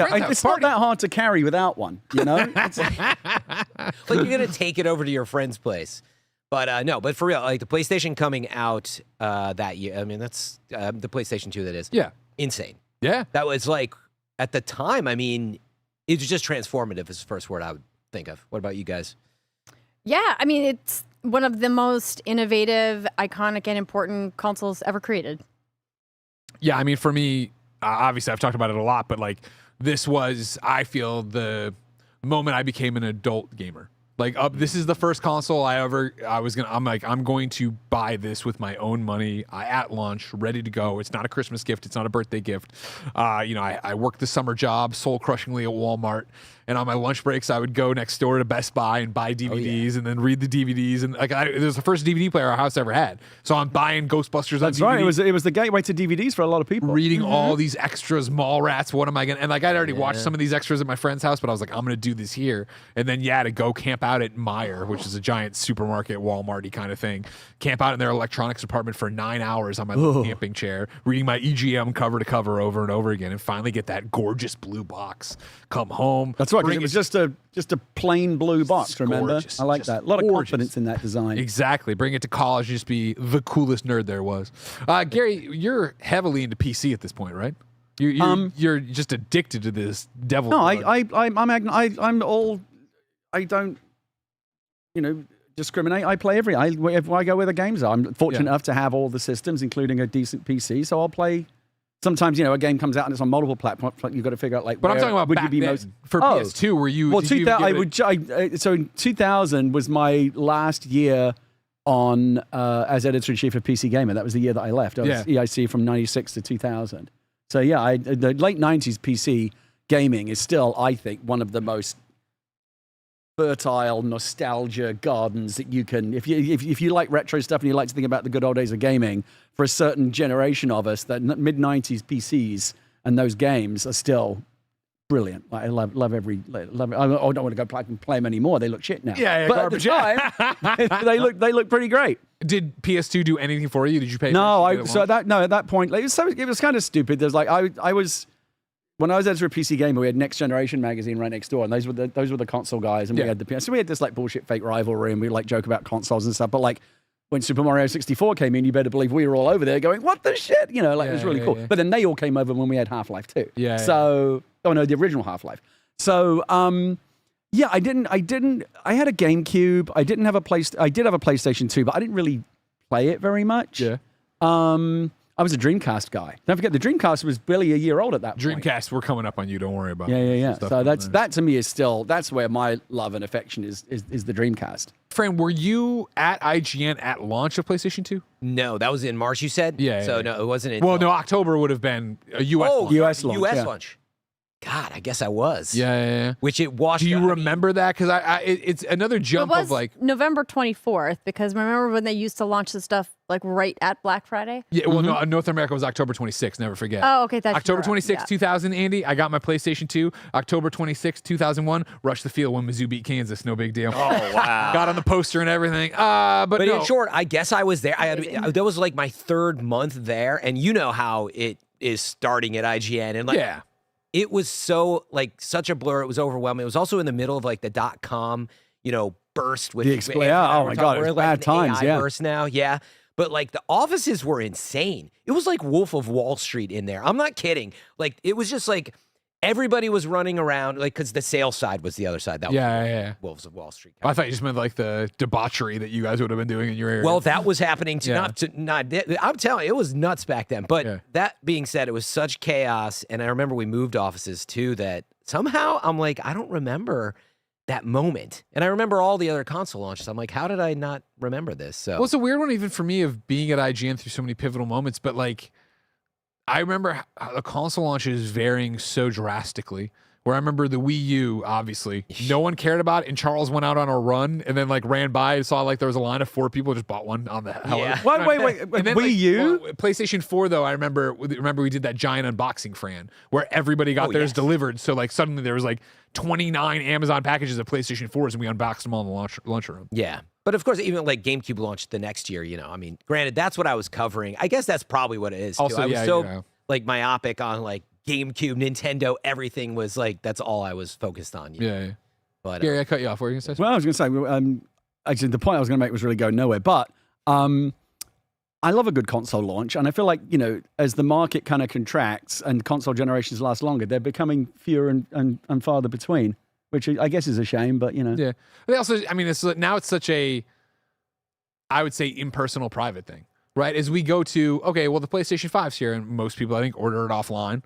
And you get it, and it's a little bit better than your last one, right? And now we have the iterations with pros and stuff like that too, where it's like, oh, okay, I guess like it is new bells and whistles or whatever. I got to miss. I actually did stand in line for about 3 hours for a Switch 2 because it was apparent that they were going to be hard to find, and I really wanted a Switch 2. I was willing to go stand in line for about 3 hours at Best Buy, and it was fun. It was actually very well. It was like the least shit show line I've ever been involved in. Yeah. But prior to, I used to do the midlight launches. The original Wii, I recall standing in line. Me and Bill Roper camped out overnight at the Marin Best Buy to get the Wii. Yeah. And then I've done a couple of other launches as well, but I can't do that anymore. Like I don't. You don't miss that, do you? Oh God, no, I don't. I'd much rather it come to my door. I hate that we're still Sony special Sony white glove service. I'm gonna go to this Amazon link, this link, and like they all fucking bork and break. Like, how is that still fucking happening? Trying to get a Switch 2, the dramatic. It's in the cart. It's gone. What the fuck? God, I remember that part is I hate the fucking staples and all that shit that was just so much stupid I will say stuff. I do miss the excitement of being surrounded by the community. Of course. But not no replacement. Well, but like it's like figuratively, but no, you don't actually want those people near. No, I don't actually. You don't want to be near other nerds. I can go online and get a sense of community. I don't actually want to like be in the same space as these people. You know what it is, Gary? It's like the aura is broad enough you can sense it, but you don't have to get close enough to smell them. So yes, well, yeah. That is the issue. Fortunately, most of these lines are in the open air. But I do miss it. Before we move on to 2001, I want to give a shout out to 8-Bit Louise with $100 super chat. Thank you for all the laughs and unforgettable moments. Here's for 2,000 more episodes. I love you all. And we're at 727 super chats. If you all super chatted with $1 right now, we'd be done. Is that the cheapest you can do a super chat? No, you can do 99 cents. Oh yeah. Yeah. I don't. Maybe you can do 1 cent. Try give me a 4,000 Leave it to Gary. There's no way. Tip less. Confused. I think super chats are interesting. And do you? At what point? What's the rule? At what point do you have to read them out? Oh, we do whatever we want. Okay. People understand that. I know in if some we're getting channels, like, well, if you thousands- paid $20 for a super chat, like you would expect to have it read out, right? Well, yeah, see, you got whiny little babies like Kebabs. I've super chatted like 4 times, Greg. Shove it, Kebabs. We're trying. Yeah, Kebabs. Kebabs never might heard be from one of the Kebabs most before. read people on KFGD. Exactly. Get the stats. Over all of the 2,000 episodes. Exactly. So I feel like you've got your time, Kebabs. Thank you very much, Andrea. I'm heated. I'm tilted. Are you Let's happy? Go. We're going to 2001. There you go. Look, there's a 99-cent super chat right there. I'll be legit though, Kebabs. I haven't seen your name. That's how crazy the support is right now. And a lot of 99-cent and $1 coming in. Yeah, we love shouting out the obviously the diehards that have been here forever. But I have not even seen your name. That's how many. I probably scrolled by it in a frenzy. 2001, the one they've listed here, don't get mad at me, is Sega goes third party. Nintendo ties announced. This is IGN. Hardware player and giant publisher Sega made the announcement today that everyone in the industry was expecting it to make. The company, in an official release, said it plans to gradually remove itself from the industry as a hardware competitor and instead focus its efforts as a multi-platform third-party publisher. Specifically, Sega announced its support for Sony's PlayStation 2 and Nintendo's Game Boy Advance handheld. The firm also confirmed that it that in an effort to accelerate the transition from hardware manufacturer to third-party publisher, it would drop the price of its Dreamcast console to $99 effective February 4th, 2001. Incidentally, the same price that Nintendo 64 retails for now. In other news, 3 major video game systems were released in 2001, the GameCube and the Game Boy Advance by Nintendo, and the Xbox by Microsoft. Fran, Sega going third-party. Yeah. You remember that day? What's that? Do you I remember do. that day? Absolutely. I remember that day. It's funny. I remember so much about the Dreamcast too because I was so hyped about it. I'm sure Hillary wouldn't shut up about it. Hillary, of course, would not shut up about it. He wasn't it, but Hillary came later though, right? Probably. Yeah. But anyway, it was crazy because it maybe was one of those first big moments of failure from a hardware vendor, Sure. right? That Yeah, it just yeah, like yeah. it almost right. We had the Sega channel. Dreamcast channel on IGN and all that. Like, in the same way, imagine you have someone specializing in coverage here and it's like, we're not doing that anymore. Actually, I know you guys were talking about Xbox earlier today, so maybe there's some parallels here. But anyway, no, I remember it being kind of crazy, but then also immediately it was sort of like, okay, when are we getting the Dreamcast ports on GameCube and Xbox and PlayStation 2? And by the way, it was pretty freaking fast. Yeah.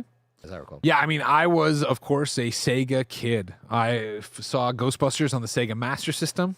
Did no research because I was pre-kindergarten. My mom and dad bought the game. Uncle That's Mike rough. bought the I had that on unit. Commodore 64. That was rough. Yeah. Well, no, but the Master System was the best version. Oh, it was? For real, yeah. The same game, though, right? They had additions and things that Okay. the other ones didn't, so it Okay. actually was Okay. the good one. Anyways, though, then it was like, well, Sega Genesis came out. Sonic was cool. There was an adapter to put into your Genesis to play your Master System stuff. So suddenly backwards compatibility. I had a game library, and I was there through the Saturn.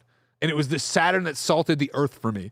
That when Dreamcast came out and was awesome, and I'd go to Target and I'd play Crazy Taxi after high school, it was that thing of like, I will not buy this piece of shit because of what you did to Saturn. Saturn was their Xbox. Saturn was their Xbox One.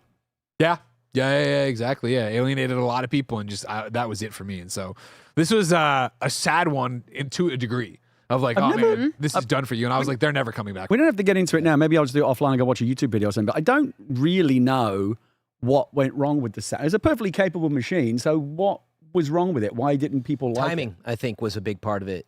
Yeah, it was trapped between the PlayStation and the PlayStation 2 and the what year was Nintendo 64. and 64, of course. Yeah, $9.99. Or no, that was Dreamcast, wasn't it? But it was like later. Like when was it? Like 97 or 98? Well, if you remember the big deal. The big deal was Dreamcast was 99, so it must have been a few years 94 before that. in Japan, 95. Okay, there you go. Yeah, North about America, 5 so. years is usually right. It had a. Then basically the answer is probably PlayStation, right? PlayStation is the answer. It completely ate their lunch, right? Yeah, exactly. Yeah, so that was. I had 2 questions about the Dreamcast because I could talk about Dreamcast all day. I love it. I'll tell you what. My particular memory. One thing I always think of. Of course, I remember Crazy Taxi was like I melted that disc. I fucking love that game. It's still so good today. But I remember the first time that a video game looked truly next gen to me, like whatever that means to you. The first time was when I was at an event. It was a Dreamcast event, and they had NFL 2K running on one of them. It was the very first 2K game, and it was on Dreamcast. And I remember from across the room going, "Is that on TV?" And I went over and they went, "Oh shit, no, that's a game." And now you got to a point. You look at like EAFC and stuff like that, or NBA 2K now. Yeah. It's like you have to watch for like 5 minutes to figure out if it's TV or a video game. We've come that far. But that was the first time I felt, "Oh shit, that's a real leap." Yeah, like that looks really good.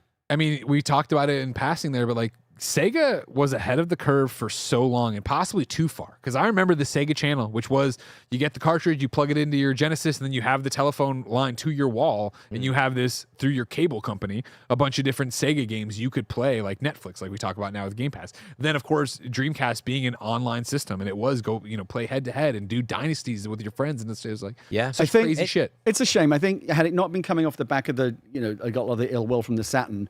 And then the bad timing, because less than a year later, Sony would come over and run it over with a truck with PlayStation 2. Sure. I think if they'd just been lucky, if the timing or whatever had been more fortuitous, I think Dreamcast, on its own merits, could have done very well. It was a good machine. 100%. And people are still like, there's no fondness for the Saturn, right? But people still have a lot of fondness for Dreamcast. Yeah. Michael, 2001 Xbox release, or Microsoft released the Xbox.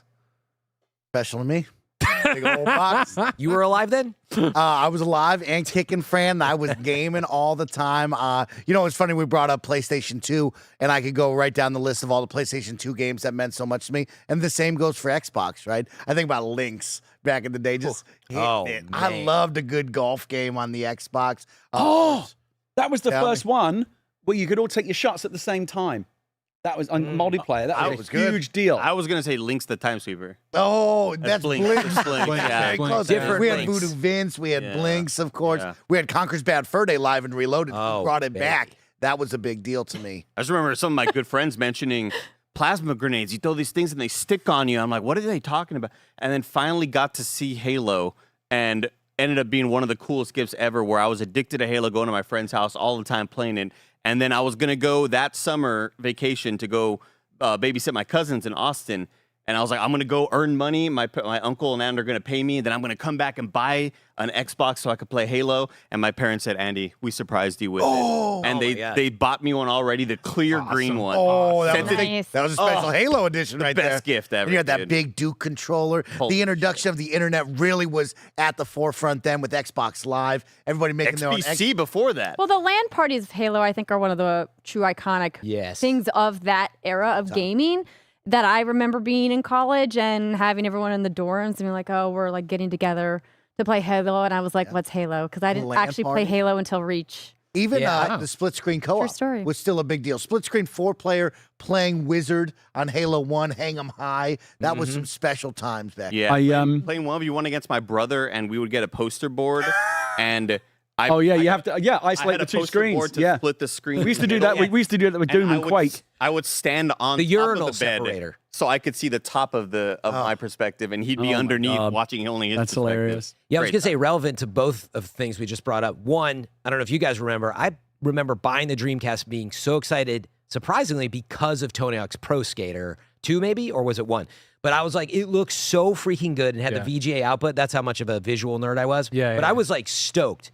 And then I found out how bad the Dreamcast controller was. So What are you bad. talking about? This it wasn't that You bad. take your I think virtual I memory have- card over there. I have was bad. damage to this day because of that freaking controller. But secondly, I was going to say, you nailed it, Andrea. The Xbox, I remember being so stoked because we hooked it up at our apartment, LAN. And I remember like rushing home that night and plugging in LAN, like not having giant PC setups, like we're just all going to game together tonight. It was so exciting. Like to me, that was Xbox launch. So two things real quick. One thing, I actually liked the Dreamcast controller. I thought the VMU was actually very cool. VMU is cool. Yeah. I never understood why the cable that connected to the console came out at the bottom of the controller. It made zero sense to me. Because then it has to loop under the controller. Like it's obvious it should go on the top. On the Xbox, I have a good story about, well, not really a good story, but a story. I reviewed the official, Halo, the first Halo, when it launched. After PC Gamer, I briefly was editor-in-chief of Next Generation. I nursed that magazine into its grave. It was already kind of moribund when I got there. And it was like, just, try and make the patient comfortable kind of thing. So and they said, and Halo and official Xbox magazine was launching. They had the right to do the official Xbox magazine. And they asked me to go up there and do it because I guess I was a console man at that point. I was on Next Gen.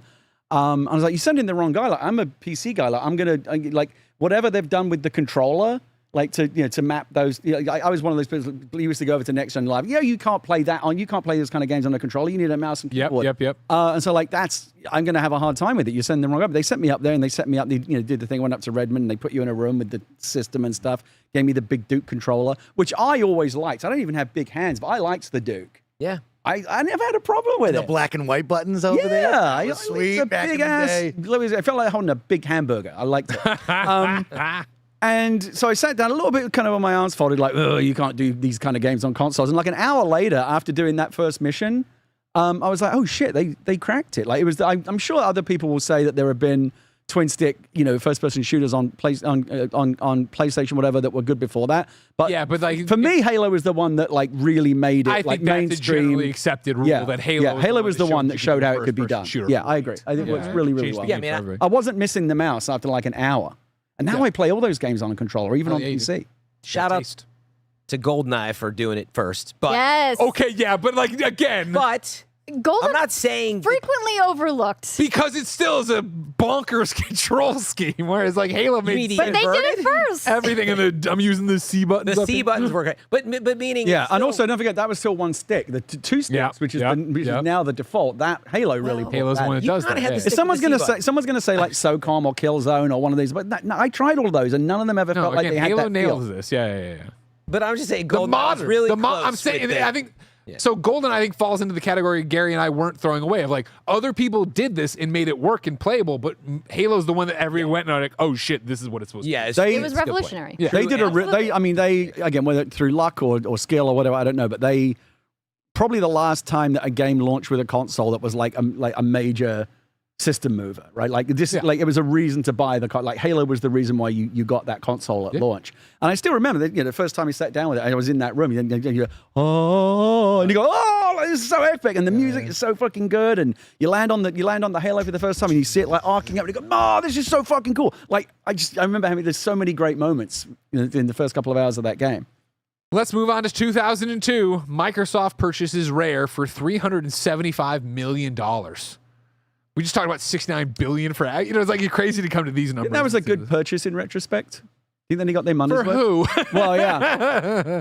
For Microsoft, yeah, I think so. For Rare and their legacy, no. I think that was such a, hey, we're going to bring you over here to make Xbox avatars. Remember, that was the big thing. They had so many of them working on. Oh, my God. They had made like that 64 generation is so defined by Rare. And then to come over here and go, oh, okay, this is what their legacy will be beyond that. We got Viva Pinata out of it. We did, and Viva Pinata was great. Where's another one?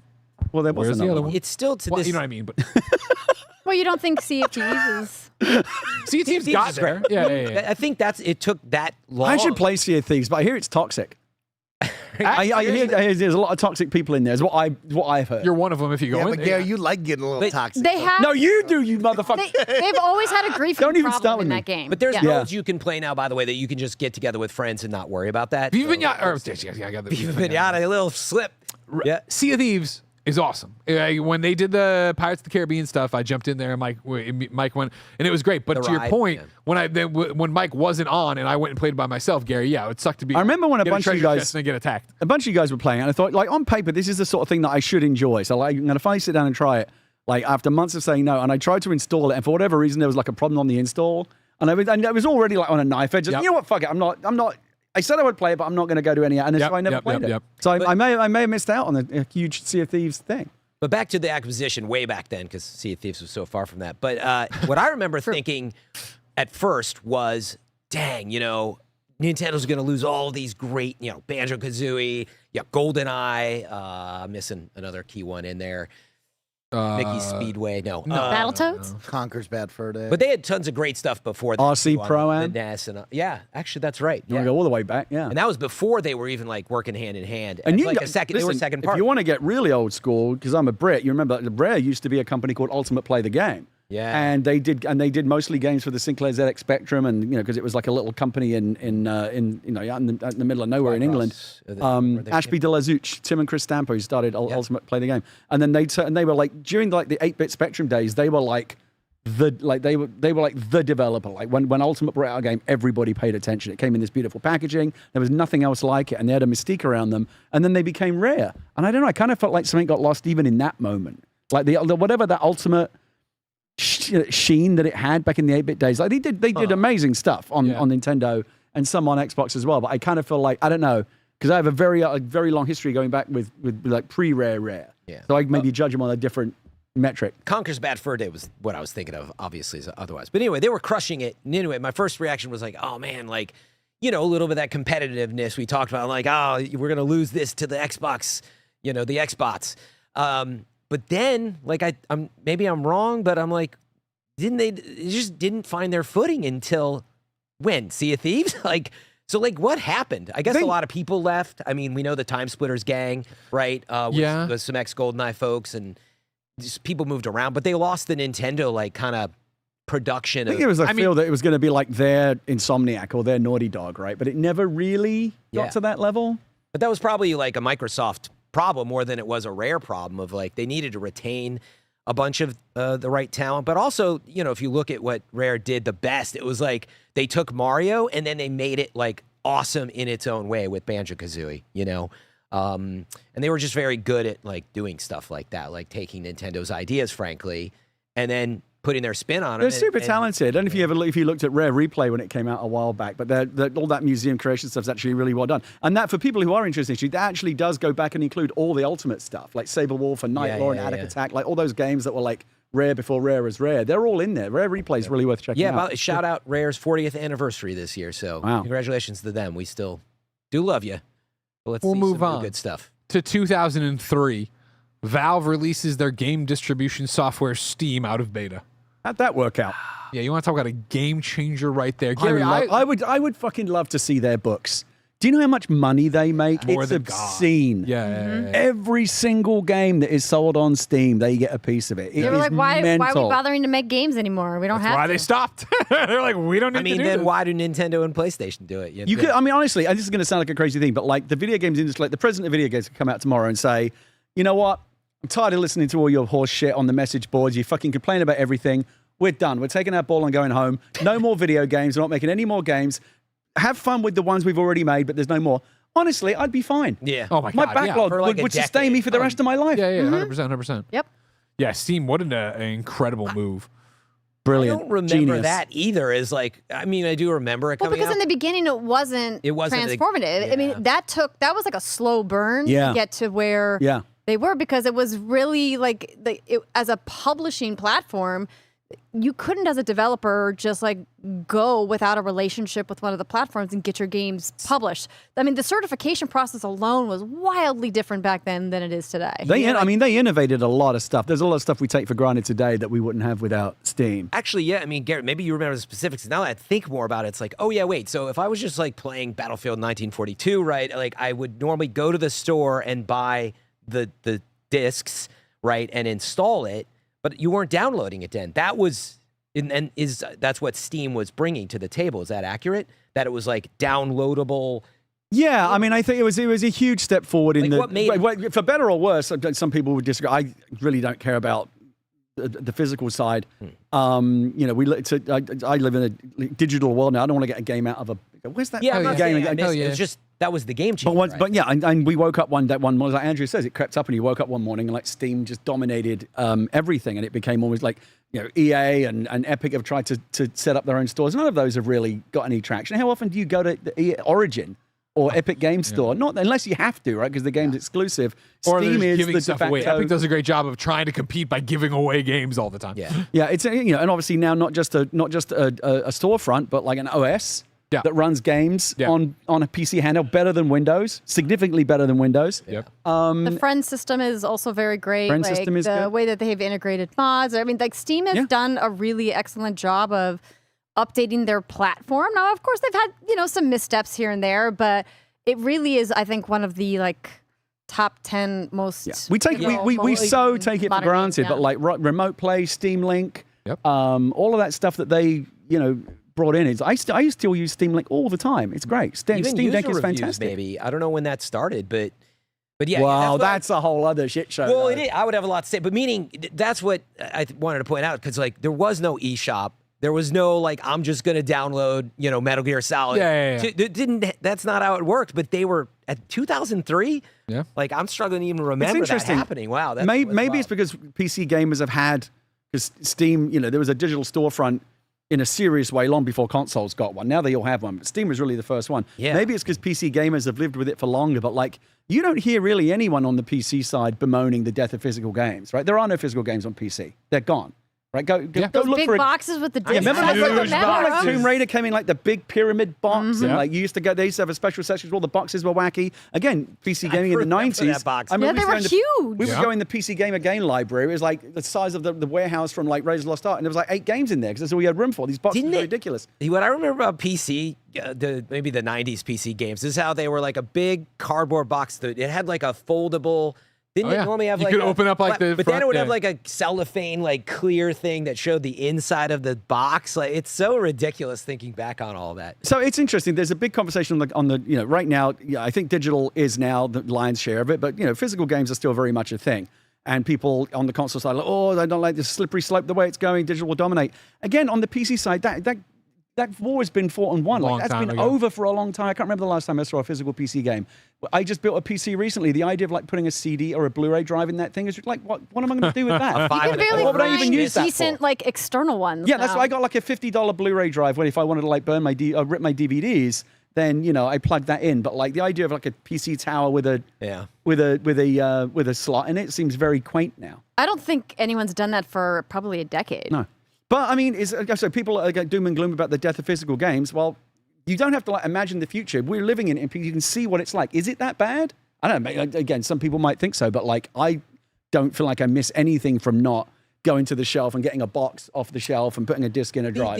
Or in many cases, 18 fucking discs. I am the biggest fucking digital guy. Like I love Yeah, me digital, too. and I've wanted it forever. However, I understand the counter arguments, Gary, of like, oh, they're taking the game offline, they're removing my license, servers are being shut down. I don't know if we have that really the happen? space in this episode to get into the very deep I know. argument I'm just of trying to bring digital something to- ownership and licensing and all that, because that's a whole nother. and not to mention, is PlayStation 6 going to be backwards compatible? You'd say yes, but maybe it won't be. Yeah, I love downloading stuff 95% of the time. Like it works fine, but I do like them being in control of that license and being able to be like, sorry, we never promised it was going to always work for you. Like that is super. Yeah, shitty. of course. But I was thinking like PT.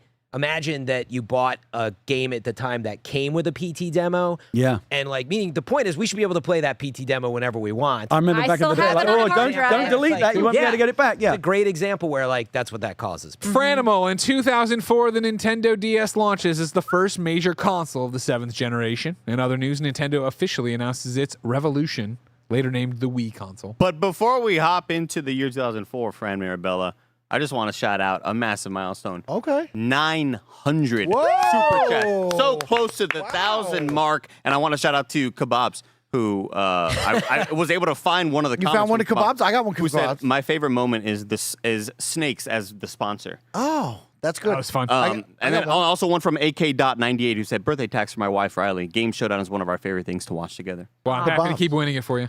The Baker's Dozen is made from a Baker's Dozen, 13. That's what Kebabs wrote. Those are it for some super chats. We'll get back to them. The DS launch. So did you say 2004 the DS? The DS launches as the first major console of the 7th generation. The clamshell. Oh, and then Nintendo officially announces Revolution, later names it Wii. And was that the announcement at Tokyo Game Show then? Because what's really interesting, both of those things, and it's still crazy to me to even say. I mean, I was one of the first people to play both of those things. Revolution was one of them at Tokyo Game Show. That's what I remembered. Okay. It was like Codename Revolution. They secretly, brought us in this back room and were like, they did the Japanese like, here, go stand here, and then they hand you gingerly like this remote control, and you're like, what the frick is going on? And PR's whispering, it's a blue ocean. We're gonna do the and I'm like, you're crazy right now, Nintendo. And God, that was the one time that I kind of was doubting Nintendo. That like they really proved me wrong on that one. Never doubted. Well, them for again. like 2.5, 3 years till it ran out of steam. But yeah, I mean, both of those things were so huge for gaming. I think Revolution could be Wii could be a much different discussion, seeing kind of like it just was a trend and a fad. Where DS though, 2-screen gaming, there's absolutely was something there. Yeah, that was some cool. Yeah. I mean, I look back on it as it was a pretty huge year for Nintendo getting away from like trying to figure out how to compete with PlayStation 2. Yeah. And basically, it's how we arrived at the Switch. I think it might also be together. Of course, absolutely. I think it might be also the beginning of Nintendo's kind of divergence from the track that everyone else is on, right? GameCube was competing with Xbox, PlayStation. Wii is the first one. I always think of Nintendo's. I think Nintendo's interesting because they're Xbox and PlayStation. The games are pretty much exactly the same. They're the only ones doing anything different. And I think that's where it began because, like you said, GameCube and 64 were basically just boxes that you put a cartridge or a disc in. It was the same thing. And there were some little innovations in the controllers and things like that. Game Boy in itself was a huge deal back in the day. But I think it was the first time, because the DS was a massive success, right? 3DS even more so. I think it was the first time that Nintendo demonstrated, perhaps even to themselves, that you could do something really wacky, like 2 screens. What's going on here? One's a touch screen. That's bizarre. No one ever thought of that. And it could still not just be like a niche gimmick, but like a massive success, and it was. And I think that probably drove them to the 3DS, and as you said, the Wii U, and now the Switch. Yeah. Yeah, I mean, it's funny. If you look at the Wii U, and I think everybody gets this, you're like, this is such a failed combination of like wanting to be the Switch, but the tech and the price of the tech wasn't there. but they were also using the 2-screen kind of DS method in console form. And they just like it was a failure in the sense of like there was a lot of it just- experimentation that was actually happening like in consumer products like this, because the Wii U was really interesting. Oh, you should hold that till when we actually talk about when it comes out, because you know what is was that a on the massive success from 2004 that was missing from this? This is Half-Life 2 was released. Dang. Okay. Nobody cares till the orange box. What though. a game.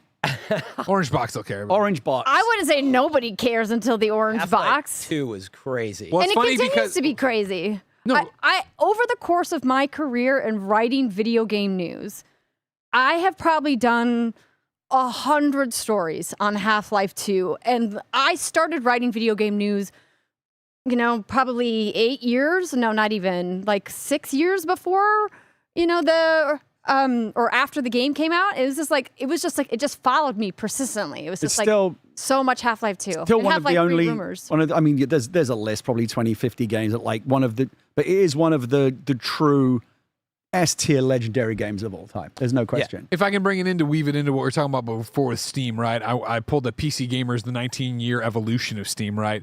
Of course, they go 2003, the beginning, talking about what it is and isn't. But then 2004, we all install Steam for Half-Life 2.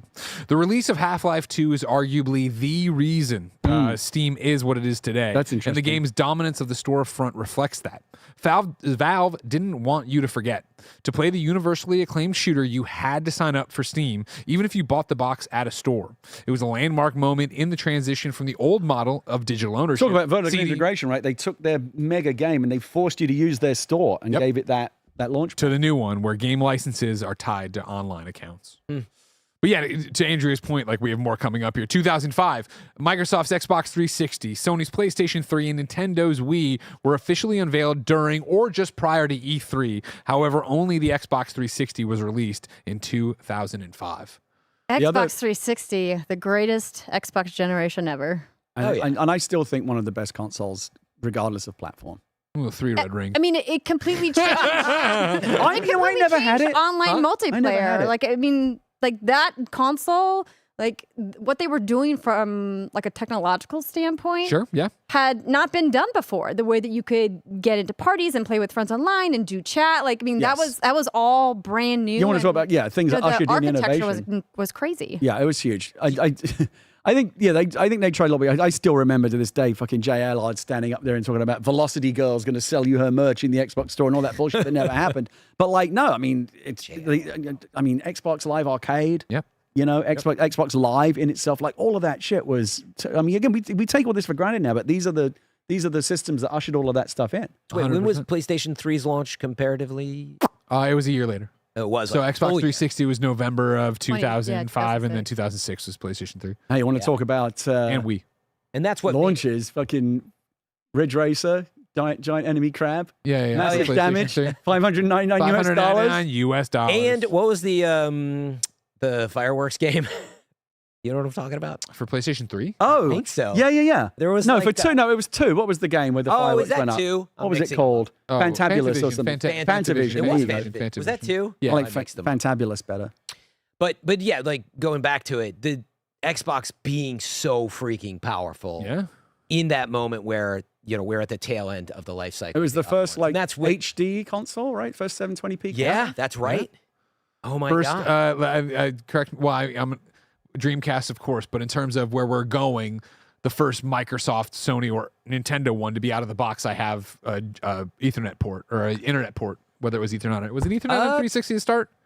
Yeah, out of the box. Yeah. Oh, and no, Xbox had it. I'm totally wrong. Xbox, the big black Xbox had an Ethernet port too. Or It did. a modem. Yeah, I'm wrong about that. Which is Sorry. actually kind of wild because like on GameCube you had to like plug it in and buy that separate. Yeah. Remember Same on with the PS2, PlayStation. you had to have buy the a giant adapter, brick. put that in there. Screw it into the back. I remember. Xbox had it all. DVD and So to combine it in 2006 here, of course, then you would see the release of the PlayStation 3, the release of the Wii. They put, as Andrea calls out, the Los Angeles Attorney Office sues Rockstar Games and Take-Two Interactive That is over not the lead story of that year. It's just not. Hot coffee. It was, I think, just in the Oh way god, out. hot coffee! Holy shit! Hey, yeah. there was a sex mini game in GTA that was out that got published that you have to do all these things to get, but it was there. it was in the file. It's a fun little one. It's a fun I think as somebody who had to grow up in a household where Leisure Suit Larry existed, I was Sure. like, okay. This is dumb. Yeah. CJ just grinding on ladies in bed. Who cares? Let him have his freak, you know? It was scandalous, though, that Of story. course. But it was also like, yeah, you hacked it or, got into the files on it was just. It still got him pulled from shelves. It still got him that AO rating for a hot sec. Like, it was a big deal on that front. But I would argue, yeah, the launch of these consoles is different. Let alone, again, the success of the Wii. How impossible it was to get the Wii for so fucking Oh my God. I'm actually glad I did that camp out because, you could not find one for I want to say a year.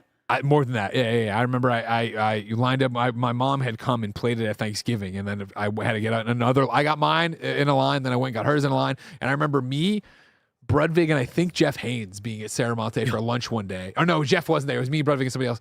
And Game Clayton? Probably. GameStop got the new shipment of Wiis. And immediately people were buying. And we called the office. Yes. Like, does anyone need them? Does anyone need them? And it was like in the office show. It's happening. Yeah, somebody there's Wiis available. Get to right the ball. there. Yeah. Interesting landmark for 2005. I was just thinking of because I was in Hollywood for the Wii launch, and I had to work it. 2006 then. Yeah. Oh, 2006. We're coming up to that. Well, no, we've combined them. We combined 2005 and 2006. Yeah. But yeah, I had to work the launch, but it also made me think that 2005, that was the year that. Where's PSP in this mix? But who cares? Anyway, we started. 2005. Fuck you, Gary. You shut your fucking face. I'll kill you. The video team officially started, right? And they said, "Hey, do you want to get off of IGN Insider and start the video team?" But then from there on, I had to work behind the camera at all these launch events. So I got to go to all the launch events, PlayStation included, but I was always like behind the camera. Yeah. What a piece of shit. How many movies did you buy on UMD, Greg? Ghostbusters for sure. In my quest to own every version of Ghostbusters. Oh my God. Do you remember? For me, it was I graduated college and was getting ready to start my first job, and I had I think a week off in between. And so my gift to myself was I bought a PSP, Hot Shots Golf, Open T, Luminous, and Ghostbusters on UMD. God, Luminous. I mean, Luminous was good. It had that good soundtrack. Oh yeah, and we're about shake your body, shake your body. That's what I shopped the PlayStation PSP launch, and I used Luminous music. I shouldn't have, but I did to score the video that we did. 2007 saw Bungie announce it split with Microsoft to become an independent studio. In other news, Justin TV, a website designed specifically for streaming video games, is launched. Just one of the most landmark pieces of news ever because it became this little site called Twitch.tv. That's right. No big deal. Who was Justin? I don't know. What's Justin's last name? But I don't know. .tv, I think. No. No, he streamed it. Now I'm forgetting his last Do you think he's name. sitting on an island in Bermuda or something now? He's got to be, right? I think he consults now, is what it is. Okay.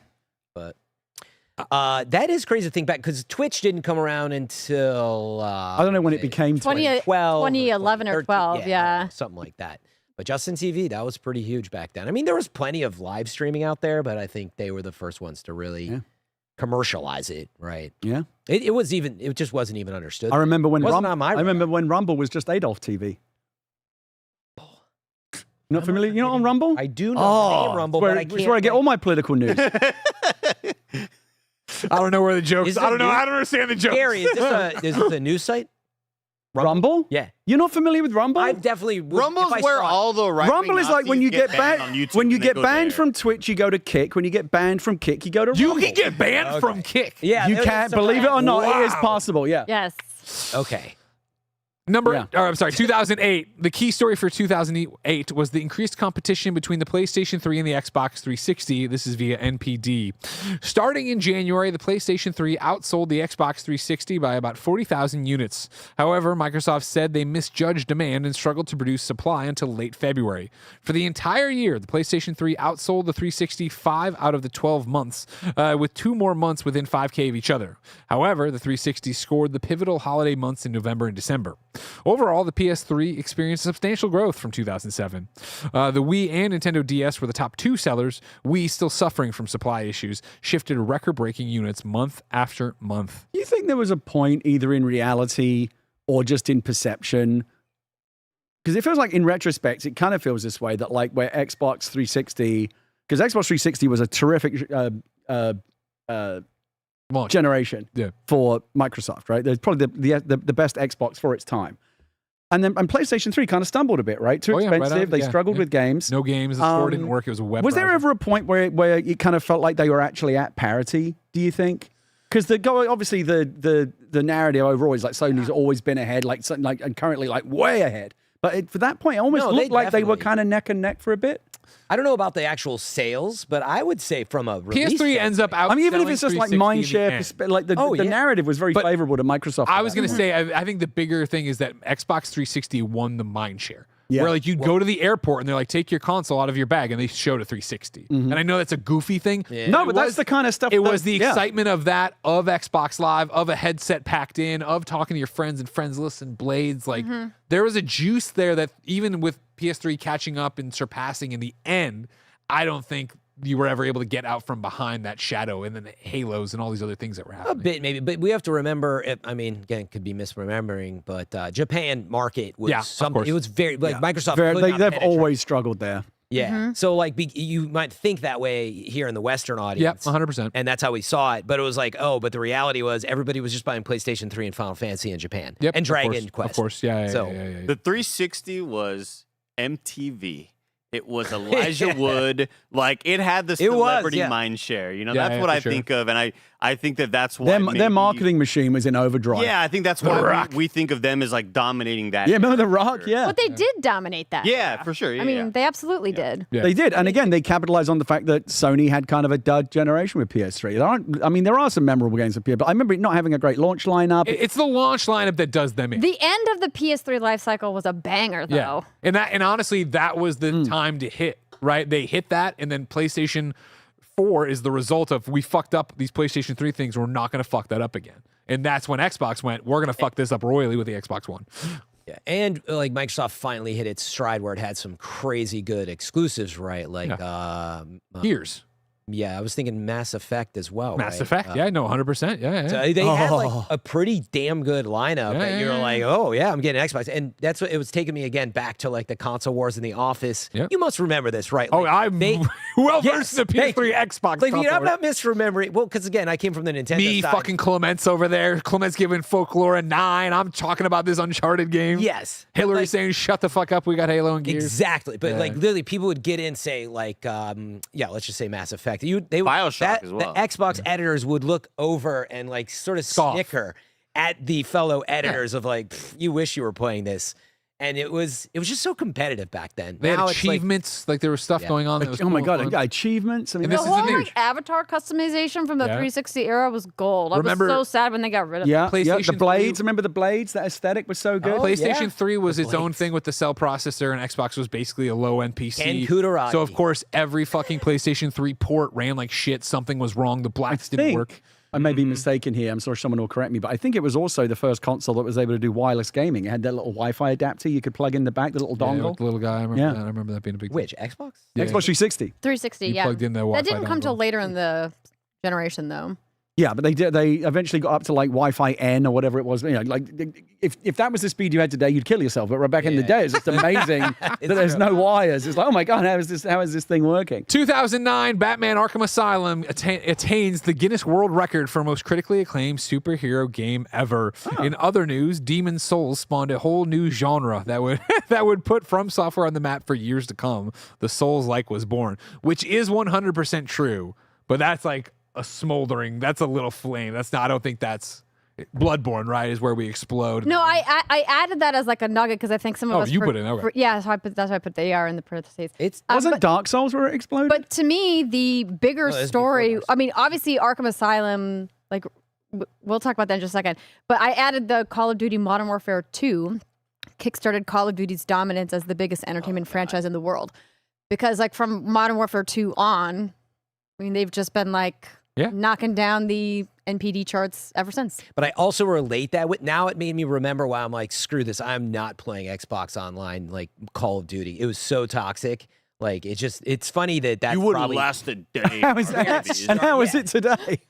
I mean, it's still pretty bad. I'm just saying that Xbox Live, it's funny. Don't you think it became pretty iconic around Call of Duty of being like super duper toxic? I mean, yeah. I didn't want my mic. I feel like that's like it still is. Yeah. Like it hasn't changed. Easier to control now, though. Can I tell you my favorite Xbox 360 story of like my time as an Xbox 360 gamer? There's actually Leah, my wife's actually got footage of this that you'll never see, just for us. You're gonna tell us about it, but you won't show it.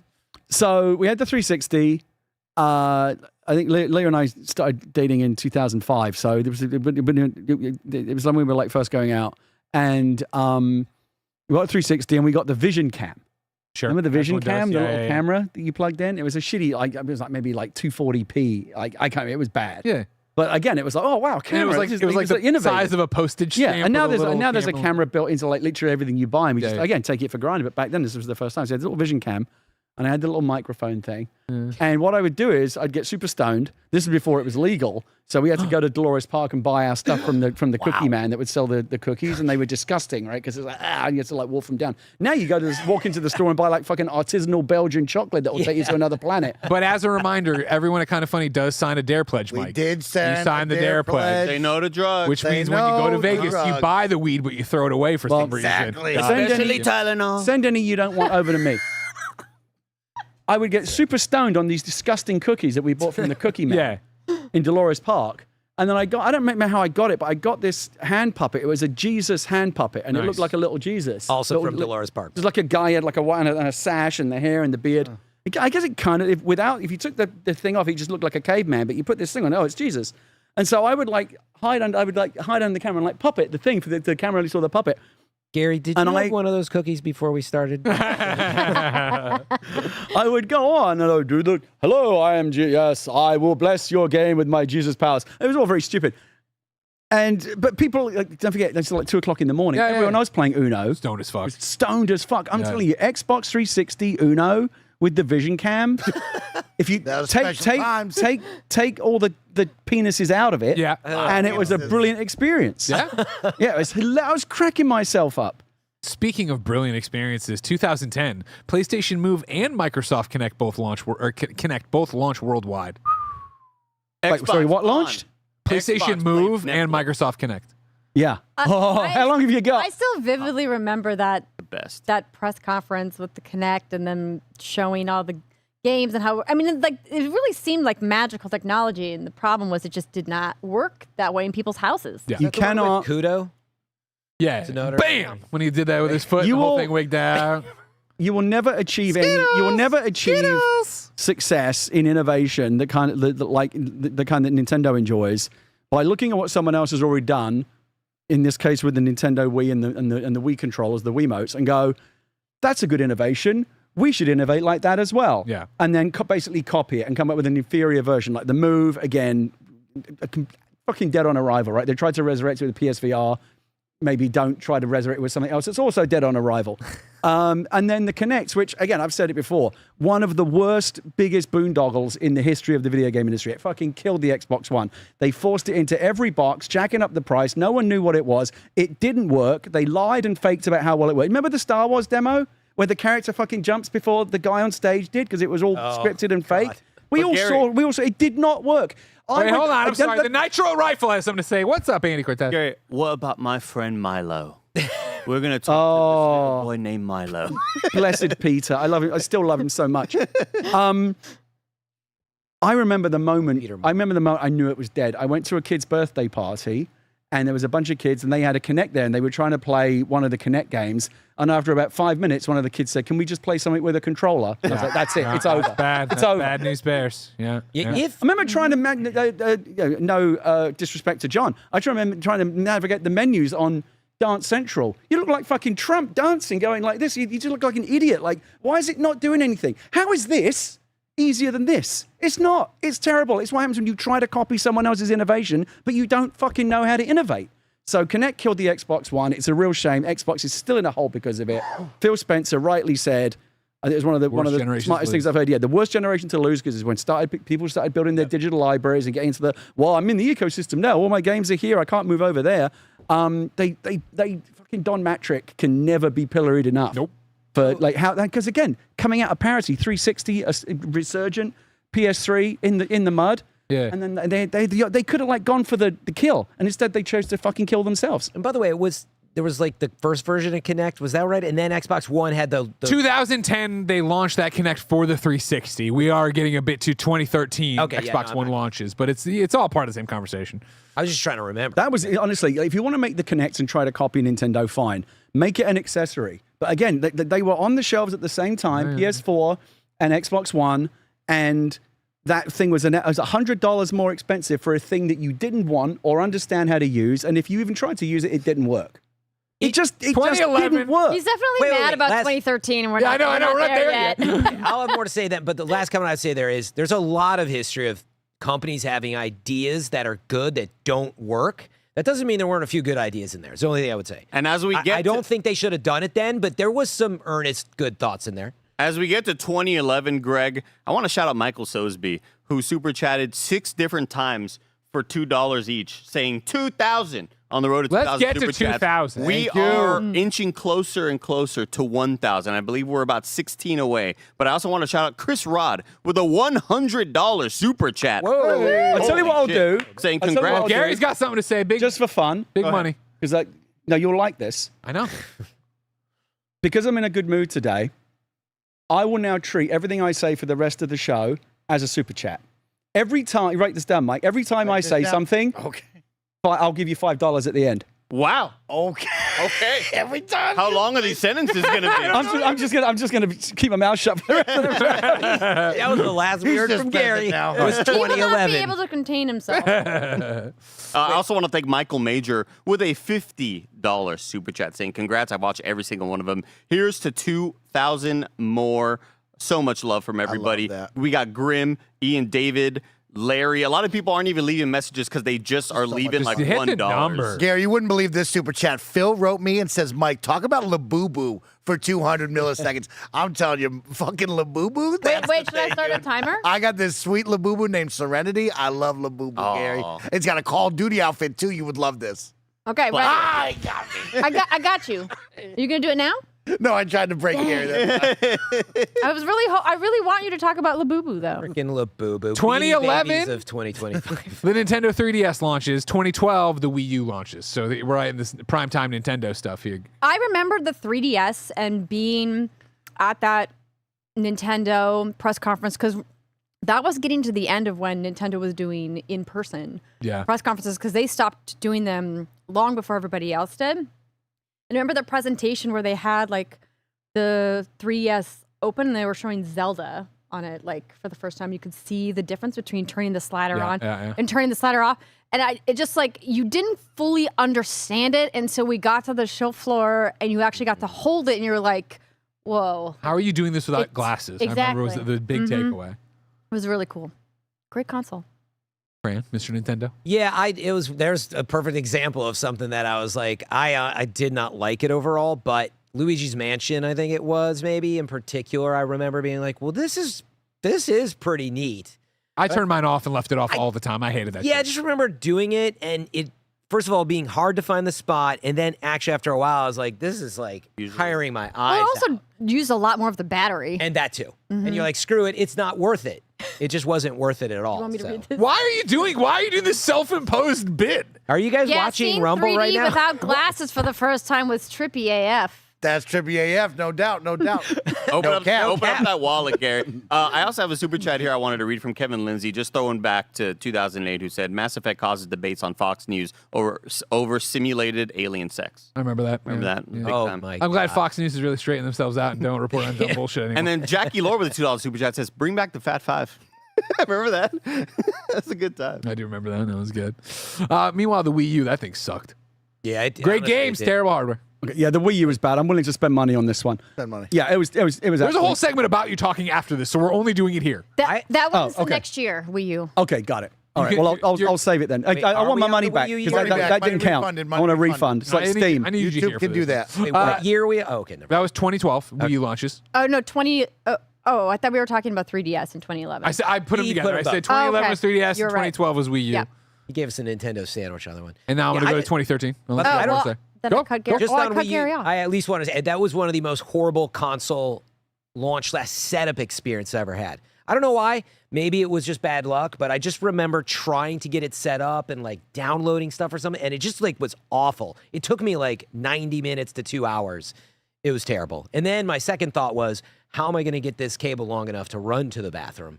Why? Well, that's the only real way to play the Wii U. So. I feel like And I I never played forever wanted that. Do you guys remember that Zelda tech demo we got in the behind closed doors in the Nintendo booth for the Wii U?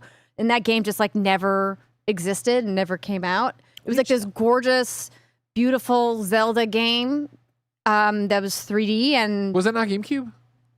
Or was it, well, there was that like, for GameCube it was, that happened, but no, I'm I don't talking know about the which one Wii you're U, the Wii U tech demo that was only playable on the show floor at E3. We got to look this one up. I don't remember. Okay, I'll see if I can Wow. find it. There was a crazy Zelda tech demo that never came out for that? Yeah. And I just kept waiting for that game to come out, and it never did. I only think of the one before Wind Waker. Yeah. Yeah. But it wasn't based on just like a previous Zelda? Well, I think it was based on Twilight Princess. Yeah, but maybe that's why. But it was like different. yeah, well, because I think before Breath of the Wild, at least on What's Good Games, we had speculated, Brittany and I, that maybe they were going to resurrect that tech demo, and that would be what the new Zelda was going to look like. But then we got Breath of the Wild, which was a very different kind of art style. Okay. Yeah, Wii U, what a failure. Great games though, and I'm glad so many of them made it to Switch. The one thing I remember I remember many things about the Wii U, certainly like not enjoying it very much, but I remember, and it's funny because Nintendo's gone the exact opposite way now. Like a lot of people will rightly praise the Switch 2 for like, when you hold it in your hand, it feels like a really well-built piece of hardware, like solid. It's got just enough heft to it. How did they learn what a So you know where I'm going. When you picked up that Wii U handheld, it just felt like a cheap, shiny piece of plastic. Price. Everybody said and you couldn't like, and it would drop the connection to the console like 10, 15 feet away. Like you had almost no leash on that thing, and it was just like the games were just not great, right? No, the games were great. Well, some were. Well, the traditional Nintendo thing. Oh, this is the Zelda. Found it. Nintendo had its. Wait, what have you found? It's the tech demo from Wii U. Interesting. I'll show it to you, but We can maybe bring it up. Yeah, can you just send it to assets?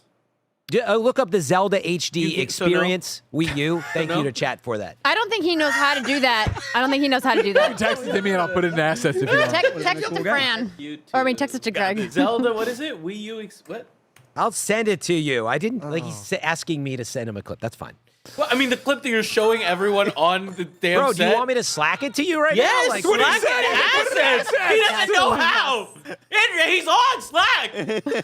2013, the PlayStation 4 and Xbox One launched worldwide, as well as the Ouya. In other words, Nintendo starts the year of Luigi. It was the year of Luigi? Yeah. We're about due for another one, aren't we? Yeah. We might actually be already having it. Greg, I blacked out for a second. What did you say? PlayStation 4, Xbox One launch 2013. Wow. Yeah. We already talked about getting a lot What there. was the We've launch- talked about Xbox One fucking everything. You know what 2 launch games were? But which one? Either. I mean, Rise, Fall that of Rome. Roman game. Yep. You guys remember that one? Yep. Son of Rome. Yeah, Resogun Rise. for PlayStation Yes. 4. Housemark, Resogun. oh God. Yeah. Oh, Resogun was so good. Look at him today. Yeah, I loved they- Resogun. Killzone Shadowfall. Yeah, Killzone. Yeah. What else did that? It's Oh not brown, God! it's white. We're like, we don't care. We still don't care. We're done. This is actually I got my generations mixed up. I was going to say, remember when they fucking launched the HD DVD add-on for 360? Oh, yes. Of course. What a Yeah, mess they that was. did. But Xbox One, as I recall, I remember I remember when they came out and did the whole presentation and that ended up with people saying like, where are the games? They haven't shown any games because they were pitching Xbox, it more Call as of Duty, TV, Xbox. yeah, they were Center pitching it of more your as. living Remember, it had the room, Ethernet, it had the cable. Literally, The you could plug your all-in-one cable into it. entertainment machine. You That got- was the marketing. I feel like on paper, in theory, that seemed like a good idea. It's all just going to be one box. That's why they called it Xbox One. Like whatever you do, whether you play games or watch TV or whatever, like you just do it on this one box. And like that seems good, right? Who wants like 15 different boxes? But like, again, it was primarily a console, a game console. That's what people over the course of like the previous generations had been conditioned to expect. And then they came out and talked about it as a thing that you watch TV on. Yep. And I think, I don't think they ever really recovered. Remember when they absolutely crushed the Snap feature, though, and it's never been seen again, where you could play video games while watching That was something cool. at the Yes. same That time? was cool. It was the coolest shit around. So none of you probably remember this. I actually reviewed the Xbox One and did the video review and everything. I spent all this time. The amount Tim shares the fucking gif of you doing the hula dance. Oh, is that in front there? of it. Yeah, that was also reviewing Ubisoft's, the Kinect Fitness game, which were actually decent. But anyway, I remember reviewing it, and yes, like Xbox Snap, when it heard you and worked, was pretty dope. That's right. You said it. Yeah. Yes. You'd be playing, you're like, Xbox, Snap HBO. I mean, you couldn't do that on HBO, but it would even connect it to your freaking cable. Like, the idea was not terrible. 2-screen, like watching like sports while you play Call of Duty. That's a great idea. I'll give you on paper. I'll give you two more as well from that generation because Microsoft are the masters of coming up with great ideas and then like squandering them. 1 versus 100, fantastic. You don't remember Game that? show. Yes. And what was the other thing that was cool? Fuck, now I had two things Well, lined why up. you think of it? I also Netflix viewing parties. Netflix viewing party. Yeah, remember? 60. Yep. Oh, so good. Little avatars would be down there. Well, you had your little like Mystery Science Theater guys down at the bottom. It was But was so much fun. So this goes back to what I was saying before. It's like, yeah, like Kinect overall was a failure. There's still some good ideas in there. And one of the ones that I like the best, and it's on practically on our phones now, you know, we're used to like saying some basic commands, but like Xbox On was actually a great concept because I always remembered, but it just didn't work every time. No. But the idea of like walking in, throwing my bag down and being like, Xbox on, and the TV flipped on, Xbox on, and by the time I grabbed the controller, we're about ready to go. But it was like slow, it didn't always work, but it did. And it brings me to like, why don't we actually have that today? I used the shit out of it. Bring it back. Because I was so busy in art school working until 5 in the morning on projects and stuff. It was constantly Xbox switched to Netflix, Xbox switched to TV, and my TV was already set to Adult Swim at that time or whatever, so I just had Rick and Morty playing or whatever. I used that Kinect all the time. Volume up, volume down. I was like the golden example of what they hoped everybody was like. Yeah, there was a lot of griefing though. I remember like all kinds of say it on stories of like podcasts. someone would be home like playing Call of Duty and the roommate would come in and go Xbox off and like just fuck, fuck with them. Classic. So I don't know if you guys talked about it earlier. It's relevant to the news story about Xbox today, but I'm like, get ready for some of this to come back with, hey, Copilot. And so that's where people. I mean, you figure they stayed away from it because it killed them here. Well, this is why PlayStation wins this generation out the gate and never looks back. Is that we're about games. This is a machine for games. Yes. And Xbox were like, we want to be the hub, and they were like, no. Yeah. And it's that thing where you're never going to be able to compete with what Echo is doing, what Siri is doing. These systems that are designed for that. But now that's what's changing is that you've got, you know, ChatGPT 5 plugged into Copilot, and all of a sudden that is going to be your side cart on the next Xbox. And so when people think about the next Xbox consoles, that is why they're going to take hundreds of millions of dollars of hits on selling Call of Duties because it's coming out of the AI fund because they know Copilot is going to be on the next Xbox. So anyway, we've all got a lot of thoughts about AI, mostly negative and rightly so. One thing that I was thinking, because I think Microsoft is supposed to be working on something like this. Is a future where if I'm stuck on a level and can't figure out how to get out of a room and say, "Hey Xbox, how do I get out of this room?" and it will guide me and it will say, "Oh yeah, I see where you are. Turn left or whatever." I think that is coming and that will be super useful. Yeah, I've heard about it. That's why I got game cards on PlayStation. I want to hear a special segment with Gary. We need to get through the next 4 years. Hold on. Okay, sorry. I'll shut up. 2014. It's costing me too much money. A lot of big acquisitions happen. Amazon purchased the online video game streaming service Twitch for $970 million. Facebook acquired the virtual reality company and product Oculus. Microsoft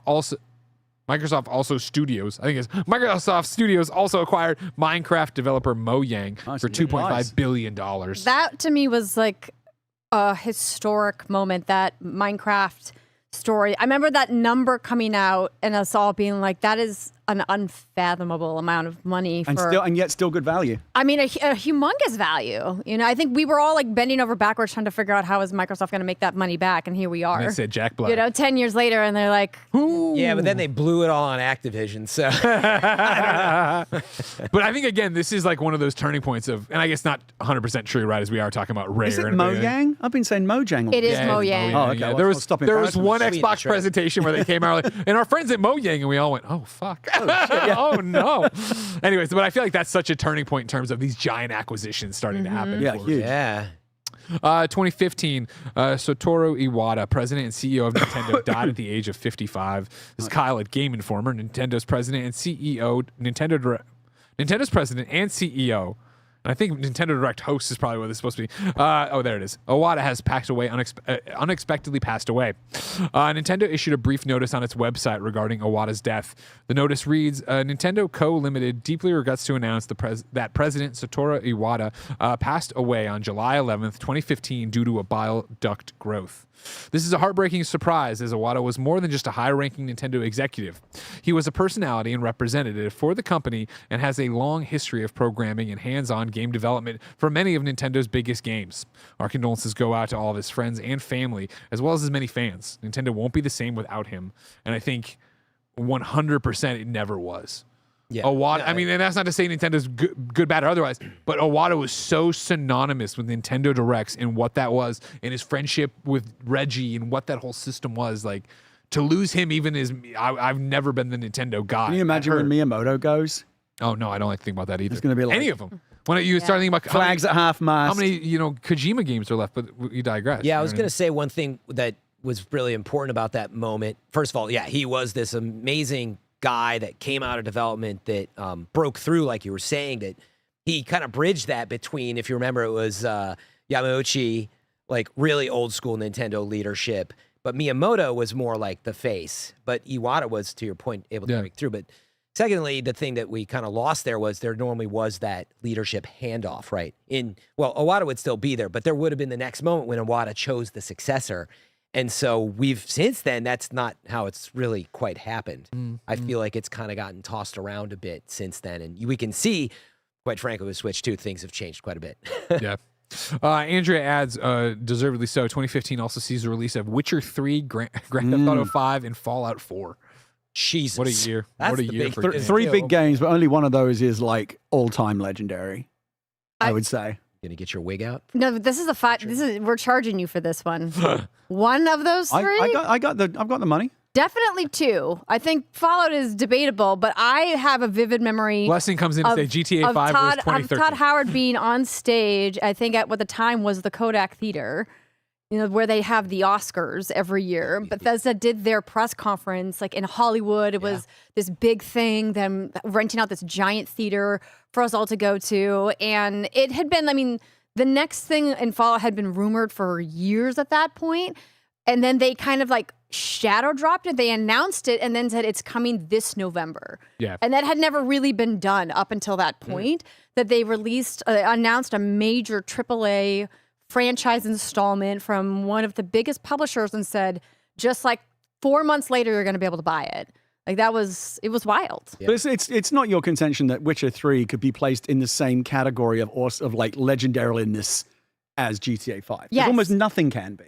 Well, again, GTA 5 2013. I mean, GTA 5 is on an island, right? Yes. Like they stand alone in a number of ways, but like as one of like the biggest games, Witcher 3. Oh, that's right. Yeah, you just said it. It stands alone. You can't put anything else with it. Like maybe one or two other games like Super Mario, but there's Minecraft, there's a handle. But pull the numbers for Witcher 3 and GTA 5 right now. I'm talking purely from a sales perspective. Yes. From a content perspective, we could do a whole nother. But I would also say mindshare. I mean, look at the number of people that are freaking out around. Like when GTA 6 hits, that is going to be the biggest day in the history of gaming. When Witcher 4 hits, it will not be anything close to that.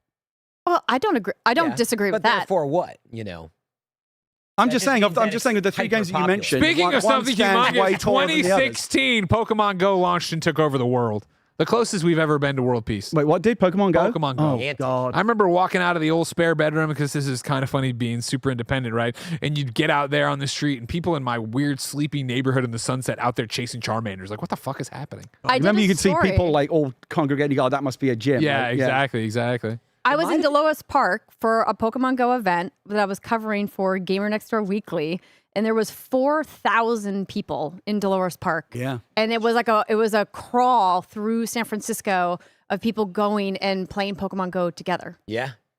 It was actually creating like street safety issues at one point. Oh, yeah. Remember in New York, sure. everyone like rushing across Central Park to try and get, or like people were like being encouraged to go hang out in Central Park in the middle of the night to find a fucking Charmander. Yeah. Instead, you get fucking knifed.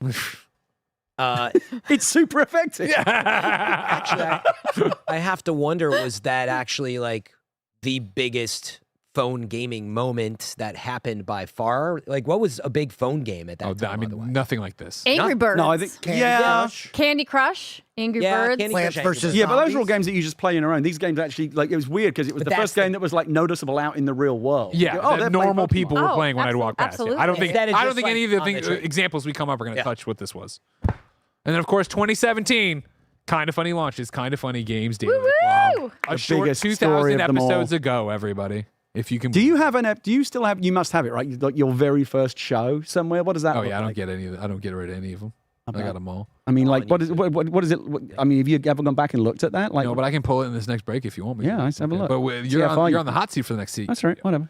Because guess what, everybody? We have another clip to show you, but before we do, we have a super chat question. We want you to write in with topics for Gary Whitta for a special segment called What Grinds Gary's Gears? I found out that I was doing this 5 minutes ago. That's the best work for you. Ask him about loot boxes, gaming CEOs, or anything that might piss him off with your super chats over on youtube.com/kindafunnygames. Do it while you watch this News Writers clip segment. 2,000 episodes of Kind of Funny Games Daily. Jeff Grubb from Giant Bomb. You guys are incredible. Congratulations. I am steeped in video game news, and yet I still try to listen every day. And there's a reason for that. You guys get it. You get that we come to y'all for to commiserate, to connect, to goof around. And then when something is making all of us as gamers angry, you know how to put a voice to that and make us feel like we have someone on our side. So I just want to say I will be here for the next 2,000, y'all. Look forward to it. You guys are doing a great job. Keep it up. 2,000 episodes, 5 stories a day at about £150 per story.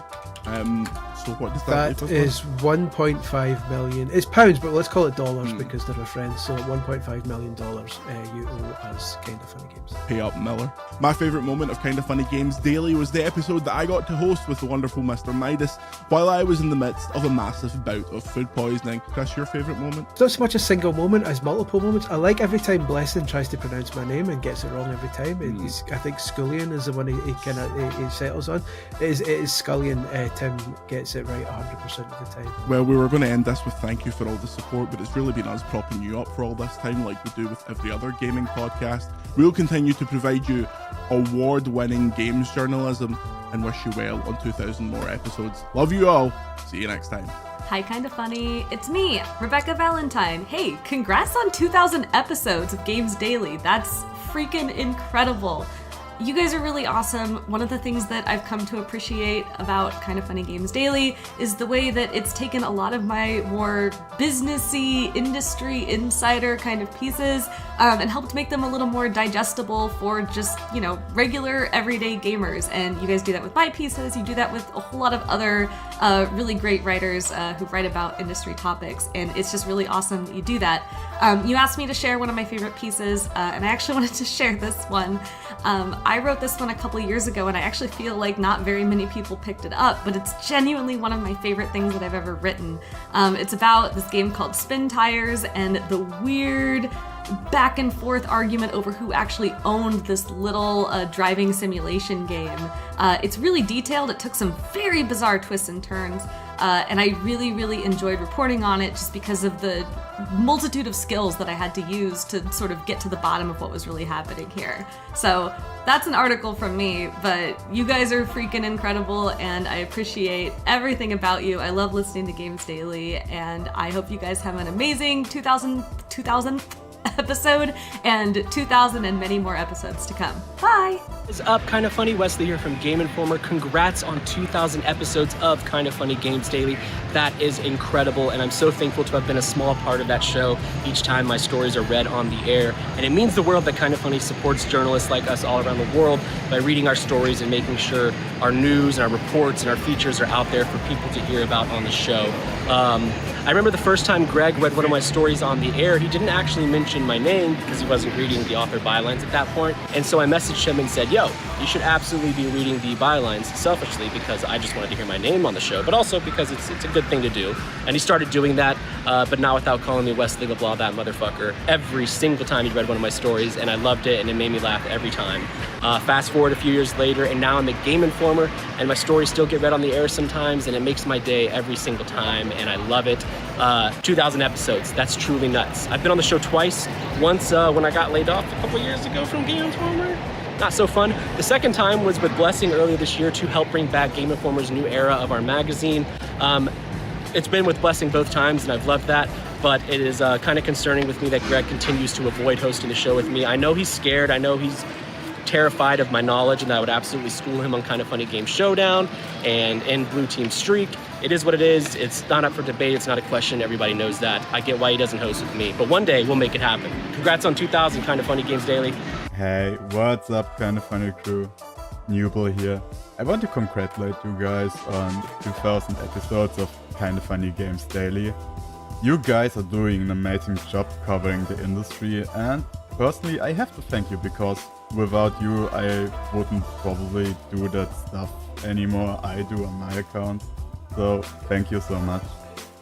My favorite Kinda Funny moment is the whole ongoing bit with the Mike and Sarah Bond Father's Day story. And Mike, you're probably the funniest person on the internet I know, so please never change, dude. I wish you guys all the best, and I hope we will see at least another 1000 episodes of Kinda Funny Games Daily. Mike! That's my guy right there. Mike's the funniest. That's my guy right there. That's Shout out, Big Bug. What up, homie? What's his name? What's his name? No, it's Tom. What's his name? What's his name? Noble. Okay. Yeah, fact. okay. I thought we had him. Come on now. We're on. tight. Fuck. We're tight. Come now, on. y'all. Keep them coming right now. We are gathering your super chats. Questions for Gary Whitta to make him grind his gears. What's going to piss Gary off? Get it straight from the source. Gary, I'll give you one to start with. You know what pisses me off? Fucking shit. Assuming that I can just be poked with a fucking stick and rant on demand. I rant start when I dancing, feel Gary. the need. It's an organic thing. You can't just like go on rant, do something.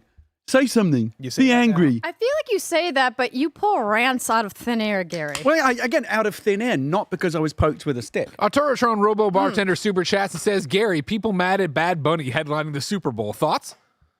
Ridiculous. I mean, last I heard, he was one of the most popular musical artists in the world. Let him know, Right, Gary. right. What exactly is the problem again? Oh, he speaks Spanish. Bad Bunny. Oh, no. Can't have that.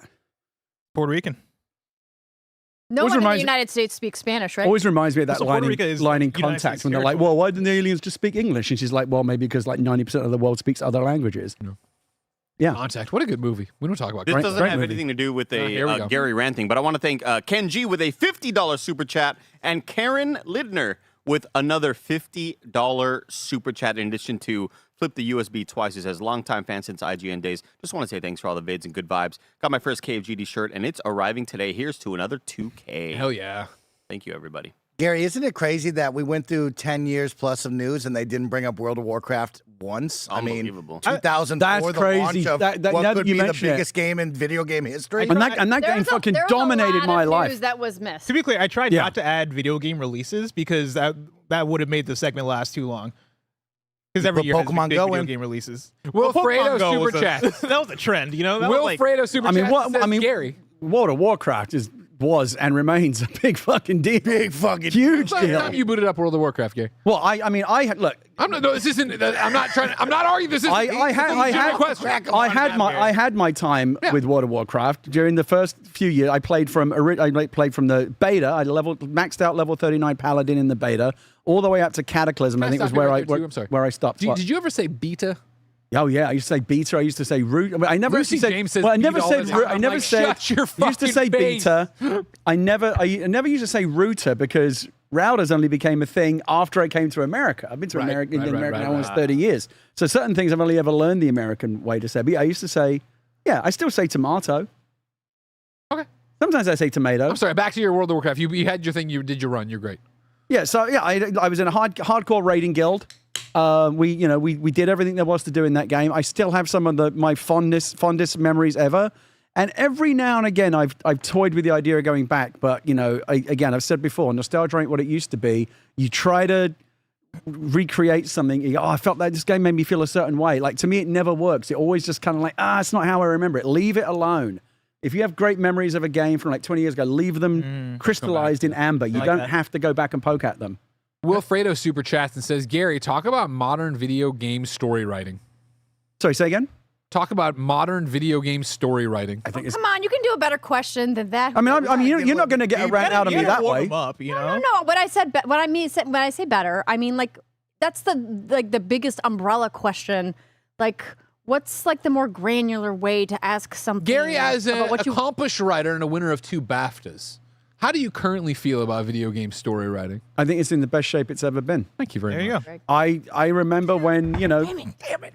Sorry, Mario, but the princess is in another castle. That was like that was the extent of video game storytelling. And now, some of the storytelling in video games is can stand alongside any other medium. It's incredible.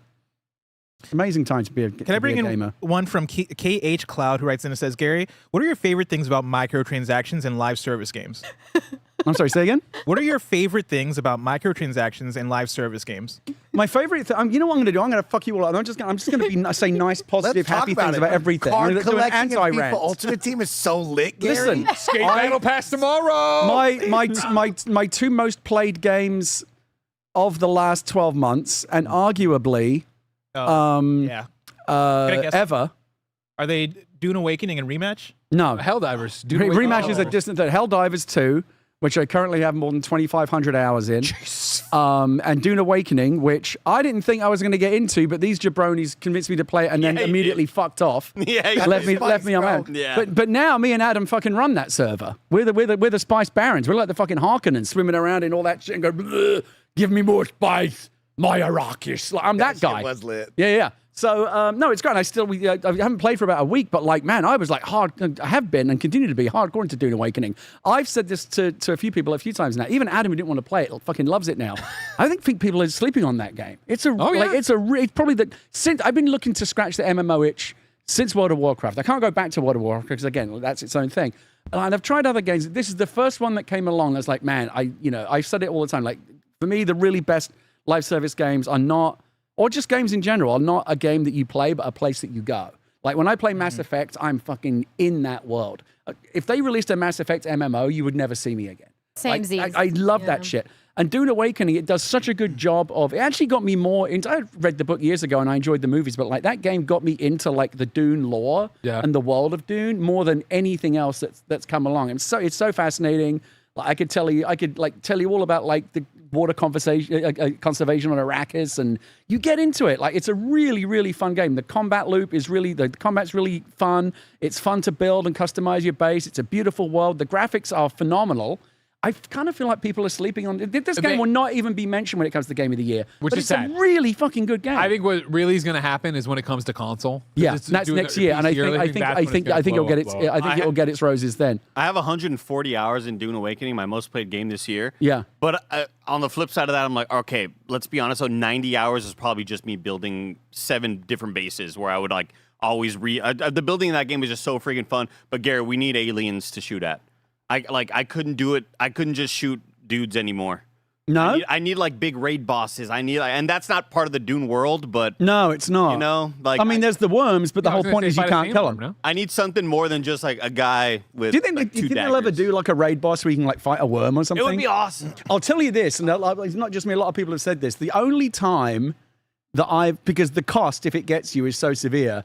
The only time that I've played a video game in like the last 10 years where I've genuinely felt fear is in that game. When you're in the middle of a desert and the fucking worm starts trembling, it's like there's a worm in your area, you better get out of there. There have been times when I'm trying to like get back in the ornithopter and take off before the worm comes, and it's like, because the thing is, if the worm eats you, it's over. It's fucking, you don't get any of your shit back. Like there's no bag for you to go recover. It's fucking worm's got it now.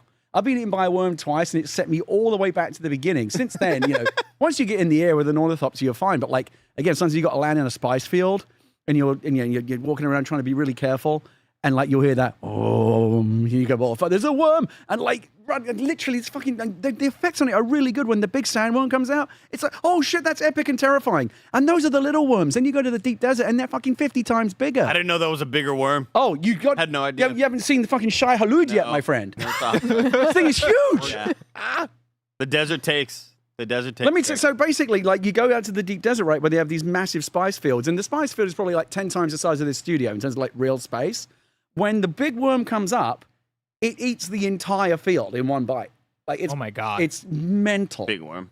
It's real, but honestly, that sense of like danger, and again, just that sense of like being in a time and place. Like I feel like I'm on Arrakis. I am this character. I'm doing this shit.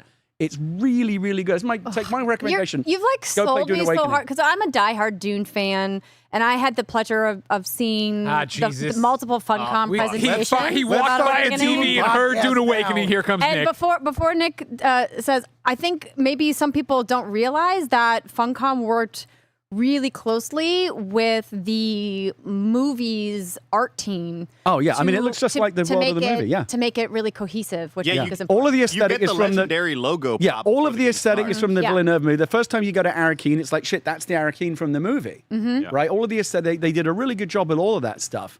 Andrew, if you want to play, come to our server. I'm so worried that I don't have. What am I going to do? Me and Andrea me and Adam will boost up because we're kings on that server. So that's my we're question. literally. I was interested in before it started. We come home at the end of the day and we swim around in spice like fucking Scrooge McDuck. That's how rich we are. Before it launched, I was super into everything I was hearing. Then I missed launch weekend, and then all I heard was Nick be like, "Oh man, we can't help Gary; it'll hold us back." But if I came to your server, would you'd be able to help me? Hold on. So first of all, prop to Nick. Nick is the only one that actually stuck around and is still playing with us. We see him in the game all the time. Everyone else logged in yesterday. Everyone else fucked off immediately. Nick went and paid our taxes. He went to the city and paid. What grinds my gears? He paid our taxes to the Padishah Emperor. Let me tell you what grinds my gears. You get your best friend Gary into a game, and then Gary gets his best friend Adam into a game. And then 1 week goes by, you go on vacation with your lovely wife to Spain, enjoying life. You leave, they're both grinding the sand bike. You come back, and they are totalitarian spice barons who don't want anything to do with you anymore. It's been a great character. Now they've got a base. We superseded you. It's been a great. Can't be seen with your pedestrian. It's been a great character arc. So I didn't want to play by myself. But I remember when I came in at that point, Nick was the only one playing. And like at the beginning of the game, it is a lot like Rust, right? Like it's a challenge just to stay alive because it's like sweltering. You're Arrakis, right? It's super hot. There's no fucking water anywhere. Like you're constantly like literally like licking like dew off of a leaf to try and like get some hydration. Anywhere you go, you've got no transport. You go into a desert, you're fucking eaten by a worm. Everything kills you everywhere, all the time on Arrakis until you start to like get a little bit of a foothold. And when I was still in that, like wearing the rags that you start with and everything, Nick's like, I'll come over and help you out. And I didn't even know this was in the game. He comes in on this fucking ornithopter and like jumps out with all this badass gear and starts like fucking grappling around. Like, oh shit, like is that what I'm going to be able to do eventually? Nick was a badass. But then you get to pass it on because when Adam came, I came in, I did something, and now I'm Nick, and I'm giving you all the free shit. But Adam like was resistant for the longest time. He's like, don't get me into, he's like, you don't understand like what I'm like with these games. Like, they're in obsession with me. That's where I'm at, and that's why I've been abstaining because I'm like I don't know if I can fall down the hole. He's like, now he's annoying because like he's a min-maxer. He's like, well, why have you refined that? It would have been more efficient to refine it this way or whatever. Like you haven't done your daily chores. Like, fuck off. It really is. But Walter White to Heisenberg over because here. of that. To be fair, because of like Adam started after me and leapfrogged me almost immediately because he was like, again, I play the game, but I'm playing in a very inefficient way. Whereas Adam is like every second is like, this is the most efficient thing I can be doing in this moment. Like he doesn't care about the nice things like the traffic. I have the he hasn't done any of the missions. I have all the decorations and base. I have all the little ornaments and things, and my house looks nice. His is just like a fucking shed, like a box with all the machines in it. It looks like an Amazon box. Yeah, it's sad, right? It is sad. It's miserable. Every time I have to go there and fabricate something, it's miserable. I can't wait to get back. But like that, we now want to pay it forward to other big Khalif. We got Khalif into it. You show up. It will take you probably, I would say, maybe 100 hours in the game to get like fully loaded up with ornithopter and all the tier 5 gear. You can have that in an hour if you team up with it. Oh my God, I'm doing it. I'm in, Gary. I'm in. All right, good. You do it. Here's what I'll say. Yeah. Because I have, flash forward to me, right? I still love this game, but there's nothing much to do, and that's a big problem with the game. Once you hit the end game, the end game is kind of just not there, right? And it's unfortunate. Some of it has to do with the fact that they can't iterate a ton because of the IP, some of this other stuff. I have faith. I'm still hanging in there. I'm still paying everyone's taxes. But I fly in the other day, and I look, Ka's base is gone. Ka just played for like 5 seconds, then it is gone. Adam's base is in disrepair. It's falling apart. I know. I was refueling it the other day because he's let it go. He's done. He's done. I look. No, he's coming back. Is he? Yeah, he said. Yeah, I spoke to him today. All right. So here's what I'll say for both of you. We have real estate in the Beverly Hills of the Haga Basin. It's not really the Beverly Hills, but more like Brentwood. If you guys want to play, we can carve out a spot for you, and I can start putting those down for you guys. The end game is fun. Remember that first firefight that we were in the deep desert? Oh my God! The end game. Real quick, I like this super chat from Downey Downerson. Hey, what the fuck are you guys talking about? Dune Awakening, everybody. We're talking about Dune Awakening. It's one of those games where you like, MMO from Funcom. This is always the hallmark of a great game. Is that like afterwards you've got like fishing stories to tell about what happened. Right? So we finally got to the point where we can go to the deep desert, right, which is a separate area from the rest of the game. And it's PvP, and it's very dangerous, and the worms are 10 times larger and everything. But that's where all the spice is. And you need nothing works without spice at the end of the game. You got to have it, but it's really fucking dangerous to get. So you have to build a sand crawler, right? Basically a harvester. You build that, and you have one person driving that, and so I basically drive the sand crawler because you can't fuck that up. And really. let me tell you, and then you've got Adam. If you want to hear an old bickering couple fighting over comms, watch Adam launch Gary's spice crawler and have how Gary starts freaking out because he falls down. So there's a lot you have to play that. You can't do the end game yourself. You have to play with other people. So like one person's in the sand crawler.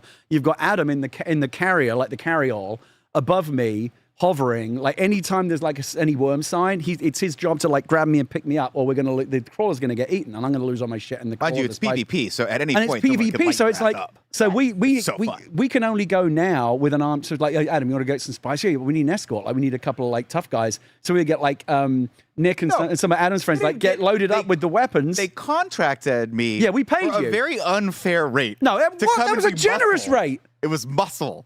Yeah, hired muscle. Rockets. They just put me out there. So we fitted up his ornithopter with some rocket pods. It's like because you go out there and these spice fields are highly contested. So like other ornithopters show up with their carrier. It's like, oh, sorry, this space is already taken. But you don't know. Are these guys going to be cool or are they going to start some shit? And you've got like Nick's up there. Like Nick, you were like super fucking like. I said, no itchy trigger fingers. Like you fire the first shot and there's no going back. Stay frosty. Yeah, but we did not stay frosty. Yeah, this guy looked at Gary the wrong way, and Gary lit this dude up. And then the dude strategically just proved to us very quickly that he had been there before. Yeah, he was better than us. It was our first like aerial destroyed all three of us. Yeah. I see Blessing trying to get us back on track here. I have two questions for my own thing. Do you guys play with controller? Yes. You can. And has anybody tried it on Steam Deck? I see it's verified. How's that going to It's all right on Steam Deck. It's not very performant. If I was going to play it on Steam Deck, I'd probably stream it from Steam Link on whatever your main PC is. Yeah. But like we can stop talking about. I just fucking love Nick. Why aren't more people talking about this game? It's such a good game. Let's do that. I gotta go see a thing tonight. But after that, let's start. I'm ready to jump back in. All right, perfect.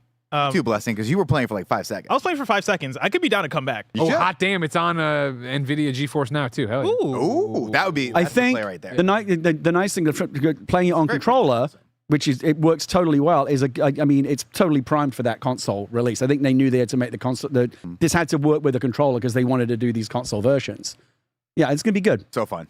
Yeah, you guys are welcome in our neighborhood. Dune Awakening has eaten up the entirety of what grinds. That was great. Sorry. Well, I didn't really want to. Again, I didn't really want to do it. So Gary, keep it positive. We need positivity. Well, what grinds your gears is not enough people are playing Dune Awakening. There you go. Well, yeah, and there are plenty of people playing it. But the way that the servers are structured, it's that you can only have so many people on each one. Well, look. Take it back, Blessing. It does. If you've got like a little crew of like 3 or 4 people playing together, seriously, I'll give you the name of our siege, and you can come join us. I'm in. Yeah. Now it's time for kindoffunny.com/you're wrong. Rewrite in and let us know what we got wrong as you got it wrong, so we can correct it for those watching later on YouTube and listening later on podcast services around the globe. Surprisingly, we only got 3 things wrong in this almost 4-hour episode of KFGD. Husky Denim writes in and says it was the FCC, the Federal Commerce Commission, that wouldn't let Eminem be. You're wrong to claim that it was the FTC, the Federal Trade Commission. Isn't the FCC the Communications Commission? That's correct. So everybody's fucking wrong except me. Okay, as usual. Kebabs writes in and says the cable comes out of the bottom of the Dreamcast controller because the top is where you put the VMU, which I don't think is technically wrong, but it's just the reason why it comes out. That just kind of seems like, why have you done it this way? Why didn't you do it this way? And someone just says, well, because we did it that way. Like, it doesn't explain to me why you made a bad decision. And then Kebabs also writes in and says the PS2 could output 1080i with a few games, including Gran Turismo 2. Also worth noting that the PS3 was the first console to launch with HDMI out as standard. I think Xbox 360 could do 1080i. Since the 360 launched with analog out for the first few years. And that is it for You're Wrong. Greg, you want to close out with a reader mail? Oh man, I would like to, but I am booting Dune Awakening on NVIDIA GeForce. Oh, he's coming in. Thank you. We of course ask everybody to super chat in to be part of it. And we used to do reader mail. Now we have a letter from a listener. Do you want me to go to the bottom to see who it is, or is that a reveal? Just real. It can be a reveal. What's up, Kind of Funny Games Daily crew? Wow, can you believe it? 2,000 episodes of Games Daily. Feels like just yesterday I was watching the first episode debuting after whatever Nick was doing on the morning show. Parentheses, and Andrea berating him to wrap up fun clips already. It's no exaggeration to say that KFGD established my name in the community. While I had met Greg and Tim at PSX 2015 meet and greet, I wasn't engaged in the chat, so nobody knew who I was. KFGD changed all of that, particularly your wrong in the year-long battle I waged with Greg to pronounce my username correctly. I see. I've met so many cool and amazing KFBFs over the years thanks to the show, but I specifically wanted to shout out the ladies in the chat. Send Nuggies, Pages Inked, Violet, Matt Exposure, Danielle Z, Miss Envy, Lollyfox, and more. It's always a delight seeing them in the chat, the coolest of any community. A mix of a gaming podcast and the midday news is a genius idea, and the show means so much to me as a bastion of insightful takes sprinkled with goofs and just telling it how it is. It really is an industry leader, and I'm so thankful to be a small part of it. I hope that episode 2000 is just the beginning. Thank you so much for what you do, and keep being awesome, everyone. Kebabs. You know the best part about that? Very nice. Kebabs. Kebabs. You know the best part of that? What's that? YouTube went to an ad in the middle of it. Well, pay the fucking money. Is it that hard to That's get right. YouTube Premium. It's the best subscription you'll ever buy. That's You correct. love YouTube Premium. 100%. Yeah. I never think twice about that one. It's the if I had to give up every subscription except one, it would be YouTube Premium. I'm never giving up 100%. Premium, ever. I don't know why people complain about it. It's brilliant. Ladies, gentlemen, NMBs, that's another episode of Kinda Funny Games Daily in the books. 2,000 episodes. Mike, are there any super chats to get out of? What was the update? Did we ever get a final update from Raj? No, Roger never wrote me. Roger, I still love you. Just write me one day. But we have a lot of super Roger, chats let us to get know. through. Is that $2,000 there? I think it's a different currency. Oh, no, but I mean, it's a dollar sign, so I don't know what that would be. It's like MX than a dollar sign. I think it's Mexican money. Mexican. Oh, MX. Okay, all right, fair enough. So, yeah. I thought the MX was like the name of the person or something. Okay. Back to you, Mike. A lot of great super chats congratulating all of the team on 2,000 episodes of Kinda Funny Games Daily. So many to read. A couple of them encouraging you, like Brett, who right in says, I would love to watch you all continue to play Dune Awakening. So guess what? I'll You might get the I'll stream squad playing more I've been Dune. I've been thinking about streaming it because it's a fun game to stream and watch. Yeah. Let's do it. Let's go hit Get some, these let's three go right hit there some with you. testing stations. Teach them. I'll text you the name of our server so you know Please where to do. roll. And I did want to say 2,000 pesos is $108.32. That's not Oh, wow. No, I never said it was not nothing. No, I'm saying it's It's an amazing donation. No, I'm just saying even with the to Kinda conversion, Funny. that's a decent amount of cash. Yeah. Yeah. It is. Thank you. Is that it for super chats, Mike? What? Are you going to unleash the beast? Because I could read all You these. said you had a whole bunch. Oh, I know. There's over 1,000 of them for sure. Okay. Maybe don't read that many. I messaged Roger to ask what the final number is. Roger, do something. I don't know why, but a few people in chat have asked me if I've seen one battle after another. Yes, I have. It's my favorite movie of the year. Wow. And you will very much like my Halloween costume this year. Oh! I saw it during the weekend. It's excellent. So excellent good. movie. Such a good movie. Here comes Roger, everybody. Here comes Roger Round of with the applause for number. Roger Picorni over here. Roger. Tell us where do we end up with super chats? We were getting close to 1,000. We were like 980 something. Well, I'm proud to announce that we are at 1,100. Incredible. And with Gary's contributions, we are well past 1,100. We're at the 3,000 mark. So Oh, at least, yeah. You will be. You like charging me by the word? That'd be great. We'll send you an invoice. Alex Hubcap with a $2 super chat says, one more for the road. Oh. Nick Schloss says, love y'all. Congratulations. Matthew too. Hidalgo, Duro, Boom. We're in the spot where we're getting just a lot of $1 contributions. Yeah.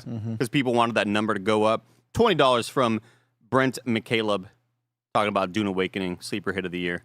We don't need to Cream. bring it up again. Krispy Kreme writes, happy 2000. Jesus writes in and says, Gary, remember remember when you roasted Jesus, remember when maybe? you roasted me because I said Pikmin is a top 3 franchise? You still stand by that, Gary? I got, you know what? That's not what I even got the most shit for. Remember when I said nobody gives a shit about Killer Instinct?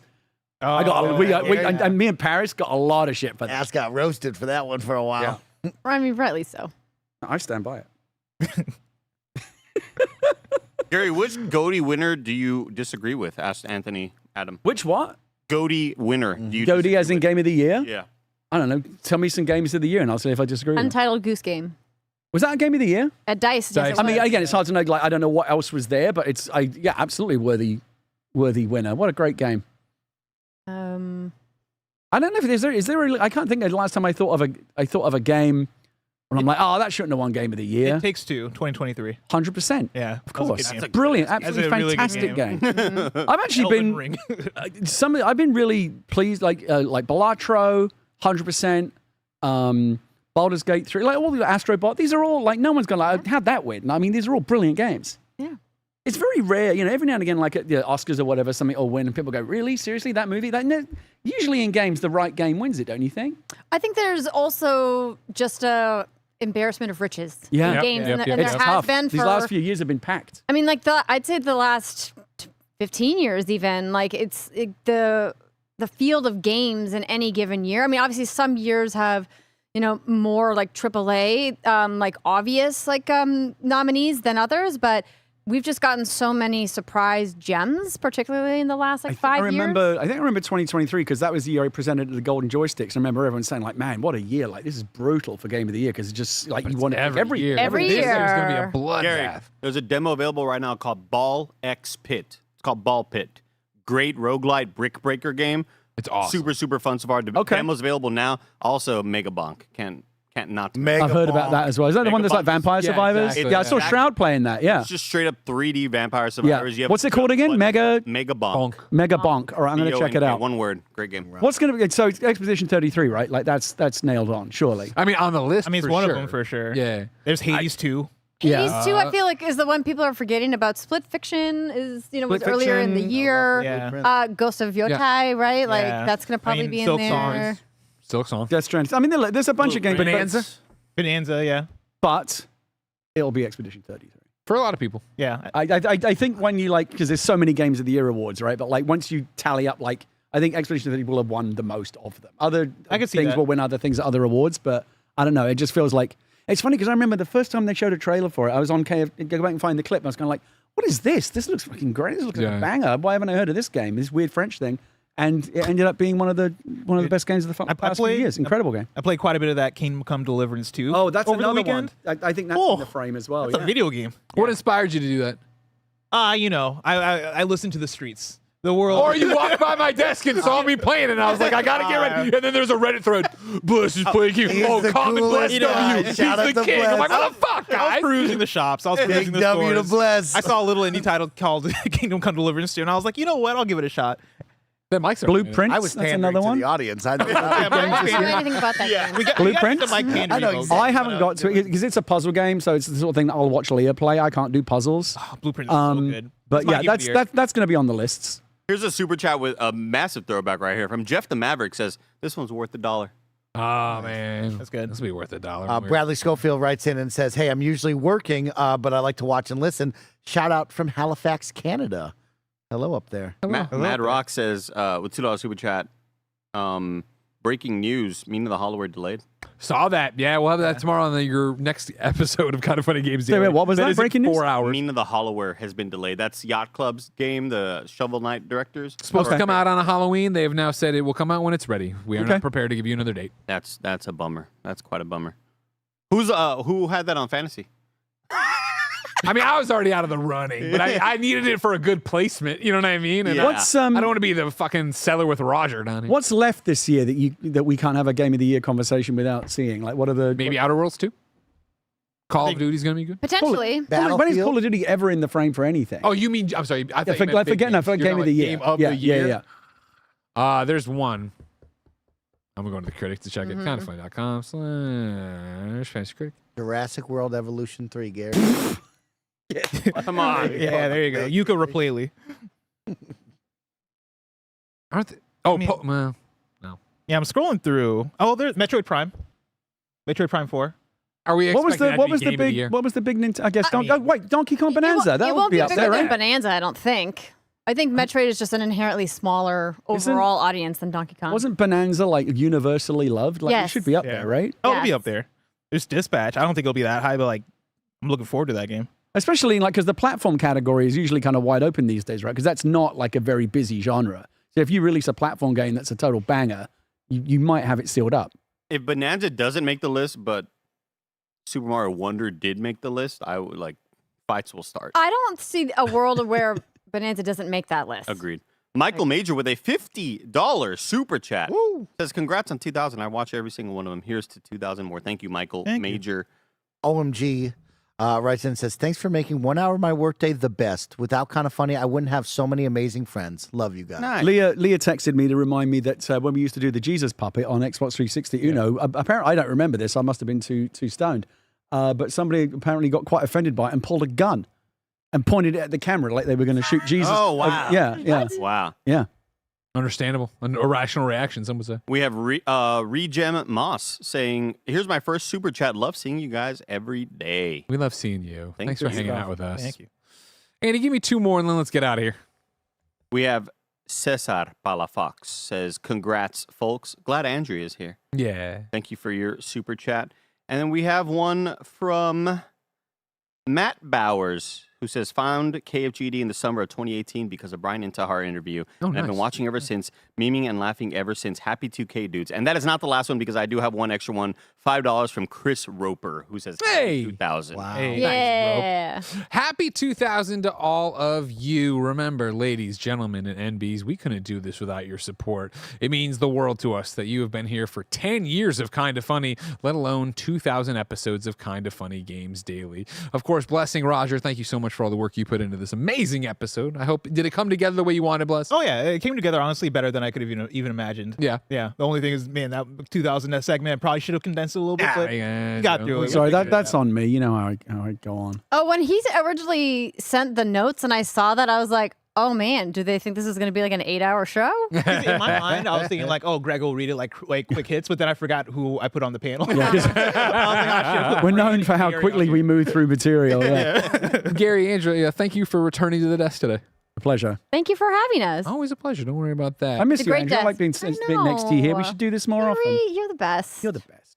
Come on now. Ladies, gentlemen, and NBs, this has been Kinda Funny Games Daily. Each and every weekday on a variety of platforms, we run you through the nerdy video game news you know about live on twitch.tv/kindafunnygames, youtube.com/kindafunnygames, and podcast services around the globe.